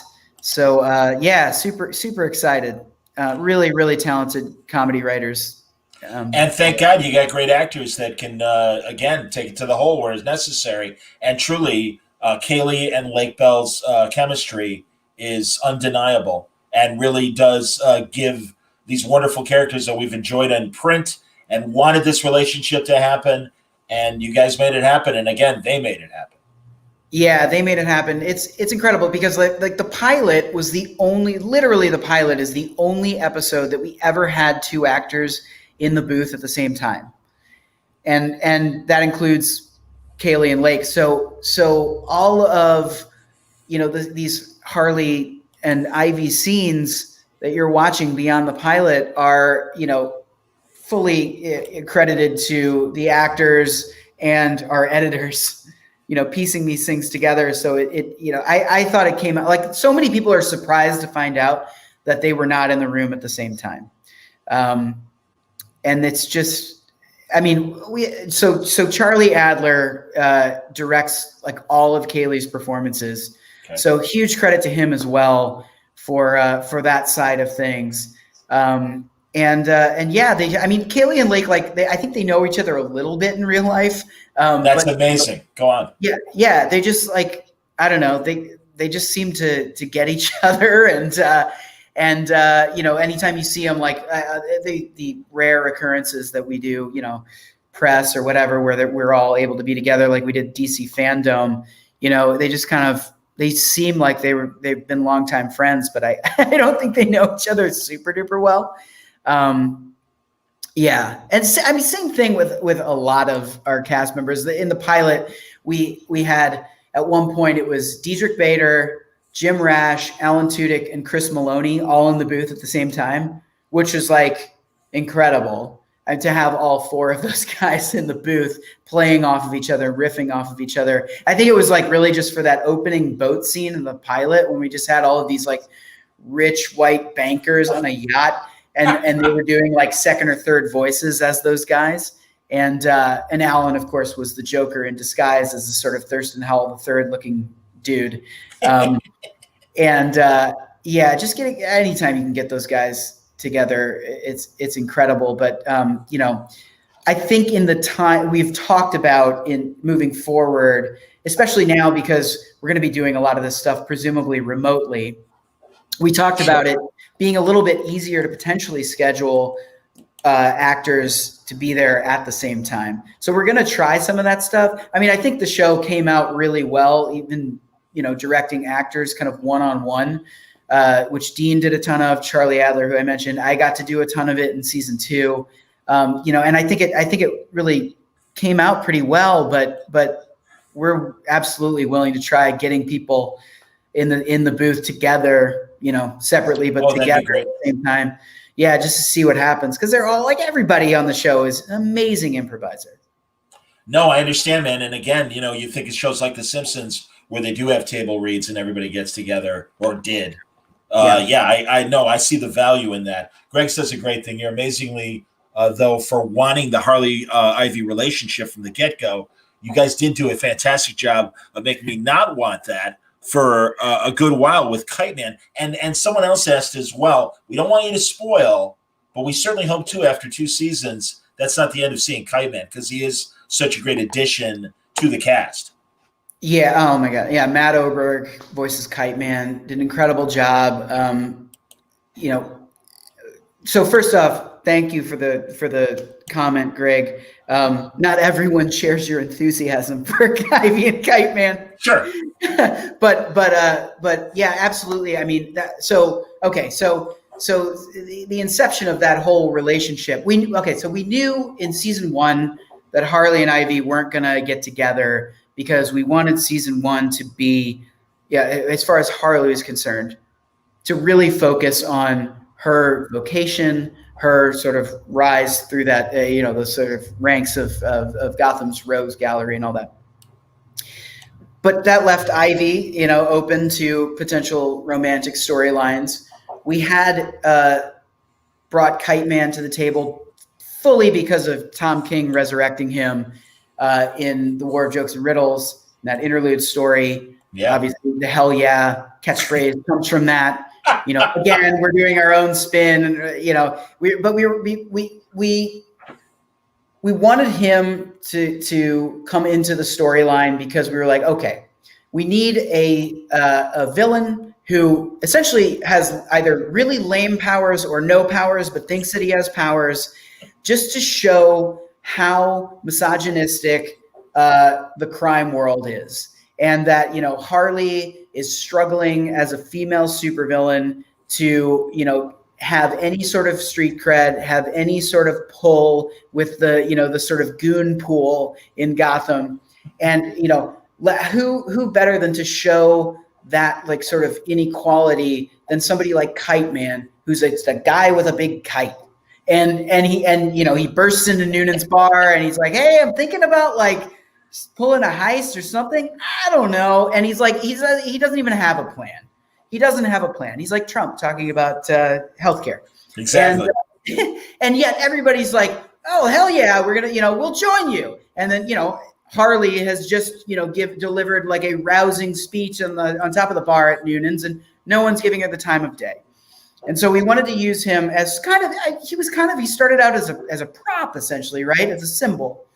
And then what Matt Oberg had done, and so Matt's neighbors with Justin. That's how we know Matt. But like, oh, great. Matt gave this performance on an episode of 30 Rock as this marketing executive for a company called Bro Body Douche, which was clearly like a rip on Axe body spray. And he was just this like Syracuse frat bro who had, done well in the marketing world. And if you can find that clip online, it's such a great indelible performance, guest star performance. And that is really like the seed of our interpretation of Kite Man. And he started out, he was a douche, but as we sort of started to, demonstrate his place in the pecking order and also his sort of, sleazy attempts at, sleeping with Ivy as he does in the second episode of the show, in the Bar Mitzvah episode, we were like, well, we want to give him a little bit of redemption. We like our characters to be three-dimensional. And like, as we did this, we were like, okay, we started to believe that maybe our version of Ivy would actually kind of eventually fall for his charms. I mean, Ivy is, she's an introvert. She's not a people person. She doesn't make the greatest choices in romantic partners. And, at the end of the day, she kind of fell for his charms, and he was kind of a weirdly like safe choice. He really worshiped her. And so as time went on, we were like, well, this could be something. And we knew that eventually we wanted to get Harley and Ivy together, but we were like, well, what if Kite Man is that obstacle? And I know, like, it's not for everybody. There were a lot of people that bristled at it the whole time. And a lot of people have said online, like, yeah, I love this show so much, and the only misstep was Kite Man. Screw that guy. But I there's also a lot of love, from a different subset of fans. So, that was kind of how he came into the story. I absolutely want him to return. I do not want Kite Man to go anywhere. He may be more of a recurring character than a series regular moving forward, but I want to give him a win. I absolutely think, we now, again, the writer's room is starting on Monday. We have, notions of what we want to do. Okay. We have talked about Kite Man storylines, but the bottom line is, I think we could have easily taken him to a place of revenge, right? Sure. Bitterness, right. Vengeance and all of that. But I really like the idea that, like, when we catch up with him in the third season, like, yeah, he's wounded, but like, he's moved on, and he could potentially still be an ally to Harley and Ivy. Sure. And I absolutely would love to see what would happen if he found a new partner. We kind of were just like spitballing, like, who in the DC world would be a fun sort of like compliment. Who's the female compliment to Kite Man, really? And at one point, Golden Glider came up. Just the idea that like their powers are like, of course, that's seeing them flying through the air, and she's got her skates on, and he's got his kite, and like, and that she maybe she's as sort of ditzy as he is, maybe that's something. Maybe I love that. Maybe. Dude, honestly, both seasons, you would pull these amazing, obscure characters. That family reunion that happened with the Queen of Stories arc and everything, and that amazingly obscure hero from the 90s. I don't even remember his name. The electric powered hero. Jason Praxis. Jason Praxis, absolutely, man. And I'm like, who the hell is that? And then you told me, and I'm like, oh, sure. Okay. I do remember that guy. Yes. Yeah. Well, that was what, I mean, Praxis was, so Queen of Fables already like, fairly obscure.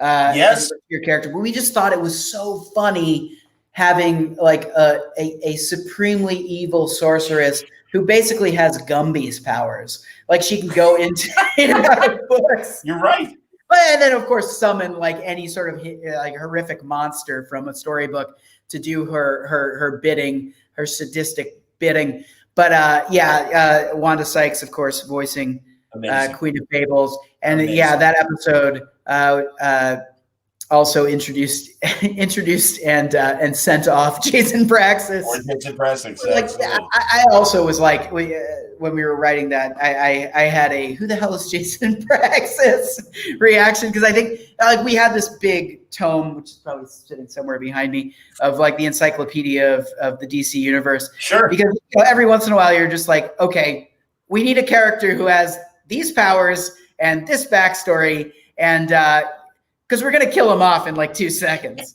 But who's it going to be? And Praxis came up, and I was like, that is the most 90s looking hero I have ever seen in the DC canon. Had like the big ponytail, yeah, trench coat. And that was a huge thing. The ponytail was a huge thing because we wanted there to be, in that episode, we have this misunderstanding where Harley has the opportunity to kill off the last of a bloodline at this family reunion so that there's no possible chance of revenge. This was per the advice of the very evil Queen of Fables. She's like, you got to end the bloodline. And then Harley, who has a heart, sees that there is one living remaining member at this family reunion. She sees the back of his head. She sees the ponytail and just makes the incorrect assumption that he is female. And sure enough, it turns out to be Jason Praxis, who gets powers and then tries to kill the crew. Yeah. That's amazing. Patrick, I don't want to, because, we're doing fine for time, but I also, and truly, folks, if you have great questions, wonderful comments, everybody. Seriously, really appreciate it. But I do want to acknowledge the fact, too, that not only have you written Harley as an animated character, but you've also had a chance to write some comic stories as well. So tell us about that experience. Oh, it was incredible. A friend of mine then at DC, Dan Evans, who was in the TV department, texted me one day, and he was like, "Hey, what do you think about doing a Harley comic?" And I was like, "Of course. I mean, dream come true." And he hooked me up with Chris Conroy and Amadea Torturo from the publishing side, editors over at DC. And they had this Harley Black, White, and Red, which is sort of a Harley riff on the classic anthology series Batman Black and White, and it's kind of self-explanatory what it was. It's all of the stories are out now. Currently, they're going to be in a printed trade, but it came out as a digital first kind of weekly thing, which DC has been doing a ton of these digital firsts, and they're really good. They're really good. Yeah, really impressed. And they're 10-page Harley stories, and we kind of hashed out some ideas. But I was like, I think if I'm going to write something, it makes sense to sort of set something loosely in the canon of the show, the animated show, and I felt like the Legion of Doom was something that we only were able to explore for an episode or two, and sort of that corporate culture of the Legion of Doom was something that was ripe. And I also didn't want the comic to like step on anything that we were going to be doing moving forward. And I also felt like there's going to be a lot of Harl Ivy stories in these Black, White, and Red stories. And sure enough, the very first one out of the gate is an amazing one, story that I'm going to butcher his name, Stepan Sejic. I sure. Pronounced it. That was reasonably good. Absolutely, Stepan Sejic. Absolutely. Yeah, did a gorgeous story to kick off that series that deals with Harley and Ivy. Well, he draws beautiful women. I mean, that's really one of the highlights of his art is he can really draw beautiful. Yeah, and I believe he also wrote that issue as well. And just amazing stuff. And anyway, so I think I was correct in assuming that there are quite a few Harley and Ivy stories, and I was like, okay, let's just do a fun romp. Let's do something that takes place in the corporate world, and so I was like, it'll essentially be like a flashback to Harley's, first day on the job at the Legion of Doom and the sort of disrespect that she is shown by Lex Luthor, and who is this kind of blowhard taskmaster, treats everyone with the utmost disrespect. And Harley gets, kind of she clams up a little bit, and then Bane takes her under his wing. I knew, I was like, I know I want to tell this story because I can have a scene in the Legion of Doom's executive gym, and I can have a scene where Bane and Harley are doing cardio bar.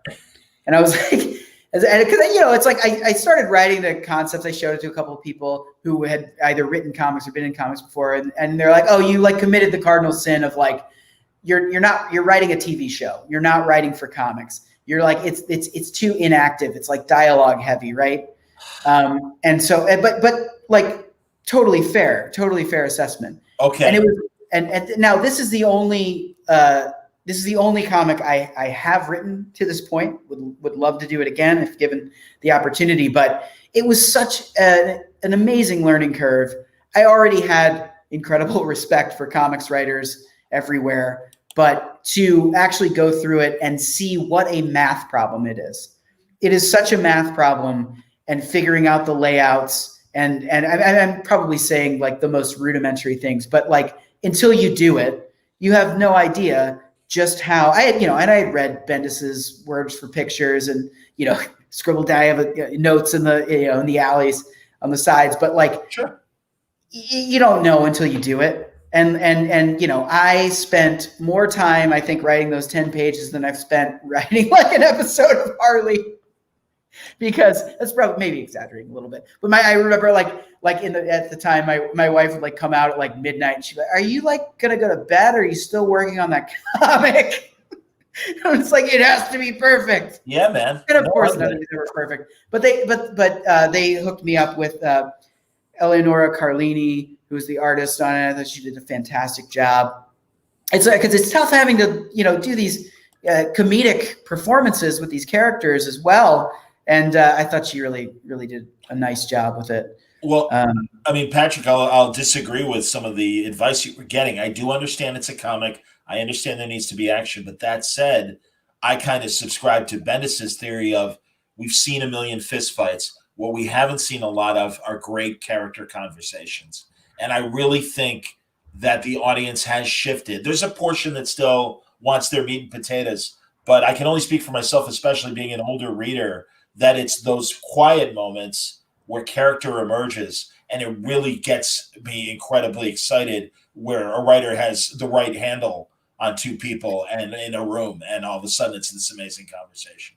Yeah, well, and fair point. And I think at the end of the day, I didn't really change anything fundamentally. Okay. It was really about where I was staging it.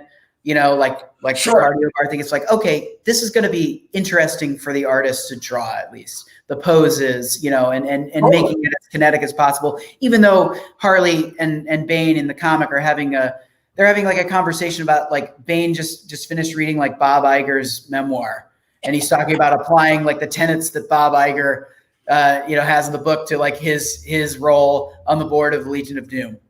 So it was cool being able to work in like weird pop culture stuff that you don't necessarily see, which is, I mean, that was also a function of like that project being such a freeing sort of, you know, outside of normal continuity kind of thing that they pretty much were like, you can do whatever. I think at one point they asked me not to include a joke about, I had a joke in there about, there is a joke in there about, there's an email leak at the Legion of Doom, and Lex is pissed off because they found out that they had Michael Cohen on retainer, and that now the world knows that. But the original joke was they got Lex was shitting bricks because they had the whole world knows that they had invited Jeffrey Epstein to their holiday party. And they were like, nah, I don't think you can do the Jeffrey Epstein joke. But I was like, okay, that's fair. But I want to try and do something topical. No, I think that, well, that and, you know, the two big, like, I can't believe they let you do it, Dr. Cyclops dropping the C word on Wonder Woman and literally the world stopping. And it was I mean, from the dog urinating to literally the world stopped spinning. And I was like, and of course, Lex's public statement, we have nothing, you know, we don't associate with that. Certainly goes against Legion of Doom, you know, credo. It's, oh yeah, well, I tried to continue that in the comic with Lex caring about optics. You know, even though he, you know, one of the most evil people in the world, but he's all about the optics. But yeah, Dr. Psycho calling Wonder Woman the C word. again, like back to that sort of the thematics that we tried to bring in with Kite Man and like the gender inequality that exists even in these sort of operatic worlds of comics. And yeah, I believe that was Bruce Timm's contribution to that episode, having the dog pee and then stop peeing midstream as he realized what Dr. Psycho just called Wonder Woman. Very Scooby-Doo, you know. Absolutely, another Warner Brothers property. many of the artists who worked on the show also work on all the Scooby-Doo DTVs. Does working in animation make you want to do anything with Looney Tunes or any of the other animated characters and stuff? Oh yeah, for sure. I mean, we took a pitch out actually. I mean, I think I can talk about it in vague terms. It's dead. It actually didn't end up going anywhere. We had a version. We had a Yogi Bear pitch that we wanted to do. That the concept of it was that essentially climate change leads to Jellystone burning to the ground, and Yogi and Cindy and Boo Boo have to relocate to LA. I was going to say they have to go to the city. That's fantastic. Yeah, so it was totally just bears in the city, and was kind of like a adult, but not like adult like Harley is. Kind of primetime animated show, kind of in the vein of like Bob's Burgers. That's cool. Wow. Yeah. And we took that to streamers, and the appetite for our version of it wasn't there, but yeah, absolutely. Every once in a while we sit down with Warner Brothers Animation and talk about what may be available, and we're working hard on that Peter Potamus show. No, if only that were true. I love Peter Potamus. Absolutely, man. Come on. There is a show, I don't believe it's out yet, called Jellystone that is coming to HBO Max. Wow. That uses a ton of those Hanna-Barbera characters. Sure.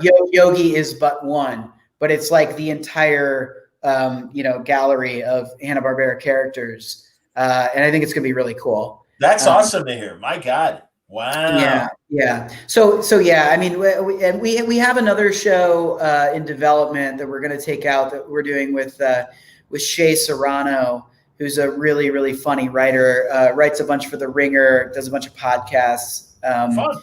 And it's a show about a luchador, and it's that's all I can probably say about it. But it's an original piece of IP, not part of the Warner Brothers stable. But yeah, I mean, if given the opportunity to play around in that sandbox, absolutely, we would take it. That's cool. I'm excited about Animaniacs coming back very soon. Oh God, me too, man. I talked to Rob Paulson last year about it, and yeah, we're actually trying to get him for Baltimore, but New York beat us to it. Oh, wow, what are we gonna do? Yeah. But that's good. No, it's all good, man. So Greg asks Patrick, who are some of your favorite artists that you've never seen draw a Harley comic that you'd like to see them draw in the future? Oh man. That's an interesting question. Yeah, like an ongoing series, or well, I guess it could be kind of anything. Man. Yeah, whatever. But yeah, I'm trying to think of because obviously like Amanda is such a great, I think, female artist. Adam Hughes. Although Adam Hughes, it would be too pretty. I don't know. It needs that comedy bent as well. I'd love to see it though. I just bought an Ivy commission from him. Really? Matthias. I was about to say sorry. Matthias Bergara, who did this incredible watercolor painting of Ivy that just came. I posted it to my Twitter account. I'd love to see what he could do. That's cool. With Harley. Yeah, I mean, there's a million. I love what they're doing in the new Harley Quinn spinoff of Batman White Knight. And I'm completely blanking on. He did Black Science. Yeah, Sean. Sean did the original series, but the artist on the new spinoff is the artist from Black Science. I'm completely. Oh, is that no? That's not Jerome Pena. He's doing Seven for Eternity. Italian artist. I'm completely blanking on his name. Shame on me. And I love Ricky's all of Ricky's stuff. Rick Remender. I'm sorry that I'm not remembering the artist as well, but I know Yeah, you're but talking oh about. my God, Maybe it's somebody. gorgeous. There we go. Matteo. Matteo Scalera. Yes, thank you. There we go. Very good. I Thank you, Greg. just got that first issue, and oh my God, it's gorgeous. It's gorgeous. I would have said him, but he's doing it. And that's funny. Greg points out that Stelfreeze has an indie book, Gun Candy, that invokes Big Harley vibes to him. And I would agree. I think Stelfreeze would be a great. Love to see Stelfreeze do Harley Quinn. Absolutely, man. Good stuff, dude. And really, we're all excited. This is great. So the writers' room starts on Monday for season 3. That's amazing. We're gonna write for I think 25 weeks or something. It's a 10-episode order for season 3. And yeah, we'll see what happens. We have general areas where we want to take it. It's going to be very Harley Ivy relationship centric, but we don't want to put them through the ringer. There's no stakes that they're going to break up. We've already put them through so much. Yeah, 2 seasons of it, man. Yeah. And it's important for us now to show these 2 women in a very healthy queer relationship. I think that's important 100%. To a lot of people. It's important to us. And so, yeah, we don't, they are ironclad. They'll have bumps like everybody does, but in their relationships, but there's no threat of them breaking up. That's awesome, man. No, they're a team. And then, and now they're a couple, and that's terrific. And it's time. And it really is. And it's great. And I'm glad that, I don't know. And again, folks, this is my opinion. This is not Patrick speaking. I want to be clear because I'm going to say something. I don't know why the comic book side is having the troubles that it is, coming to terms with that. And I'm glad that the animation side is satisfying the frankly larger audience that has been asking for this for a really long time. I mean, going back to the animated series when we would see Harley and Ivy together and stuff. And it's great. It's excellent. Well, Tom Taylor just had an issue of his Injustice book. Well, his Injustice book that I think is the digital only thing, digital first thing that deals heavily in a Harley Ivy romantic story. So you might want to check that out if you're hungry for those types of stories. Absolutely, man. Yeah. No, it was because there were no rules, and he could just go through and then smash everything in sight. And he's continuing to do that. That's why initially, when he started to say one of his books, I was thinking Suicide Squad, because that's another great book where he's just introduced 10 new characters, and they're amazing. And I'm really happy. Tom's one of my favorite writers, always has been. He's one of my favorite people. I've known for over 10 years, and I'm just so glad that everything's clicking for him. So that 7 Secrets book from Boom is really outstanding. Absolutely, man. No, that's the last time we talked. We talked about 7 Secrets. And again, Patrick, I'm very happy for you. I think we can wrap up because we're at the hour mark, and we're a little past it actually. But that's okay. we're closing after hours. Exactly. We're closing the show. Okay, and I just want to get a couple more comments here, and I can't wait to see what's to come in season 3. Completely agree. And there you go. That's the last good comment I think from the Peanut Gallery. But seriously, man, this is great. I know you're going to be busy, like you said, for the next half year. So if you can't talk, we understand. At least we're talking now. Thank you very much. Honestly, Patrick and I really went episode by episode on the entire first season on Word Balloon. They're on the podcast on audio. They're also on my video channel, my YouTube channel, and it's really great. We kind of glossed over the second season because at the time, Sci-Fi Channel was showing the first season, and we felt that was the broad audience was getting a chance to really watch the show. So I felt that was okay to talk about the first season as we did. But now, geez, honestly, man, I'm really happy for you. I'm very excited for season 3, and HBO Max is a great home for it. So it's gonna be interesting to see where they let you go, man, and what they let you get away with in the best way. Yeah, we're very excited. We've spoken to the Max executives, and they have told us they're like, just keep doing what you're doing.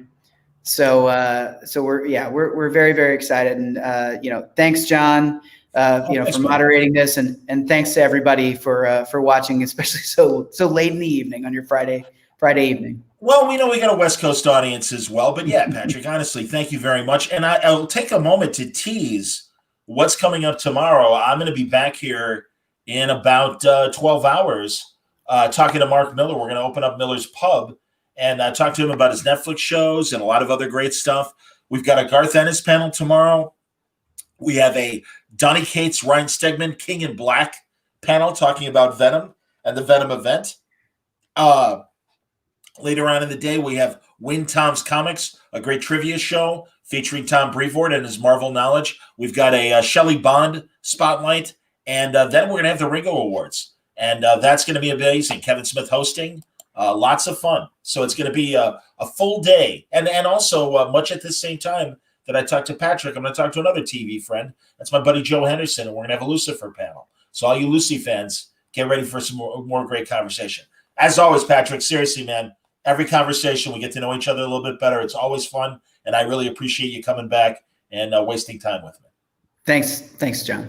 Thank you very much. Patrick Schumacher, everybody. All right, we're going to wrap up Baltimore Comic-Con. Thank you very much for watching. Come back tomorrow, because not only are we doing stuff with Miller's Pub and all that, but your kids will enjoy programming starting at 10 a.m. Eastern, and the kids' panel hall will be open for business from 10 in the morning until 2 in the afternoon with a lot of great programming. And then we're going to start things off with Miller's Pub, noon Eastern. I also am talking more DC with Philip Kennedy Johnson about his Superman Future State slate of stories. Terry Moore is going to have a one-on-one conversation with Amy Dallin. Louise Simonson is going to have a one-on-one conversation with Christy Blanche. And also, just amazing stuff like Spies Like Comics, a great conversation there with Jeff Parker and a lot of other great creators, Stephanie Phillips, hopefully Brian Stelfreeze and Doug Wagner too, talking about spy comic books. Lots of really great stuff.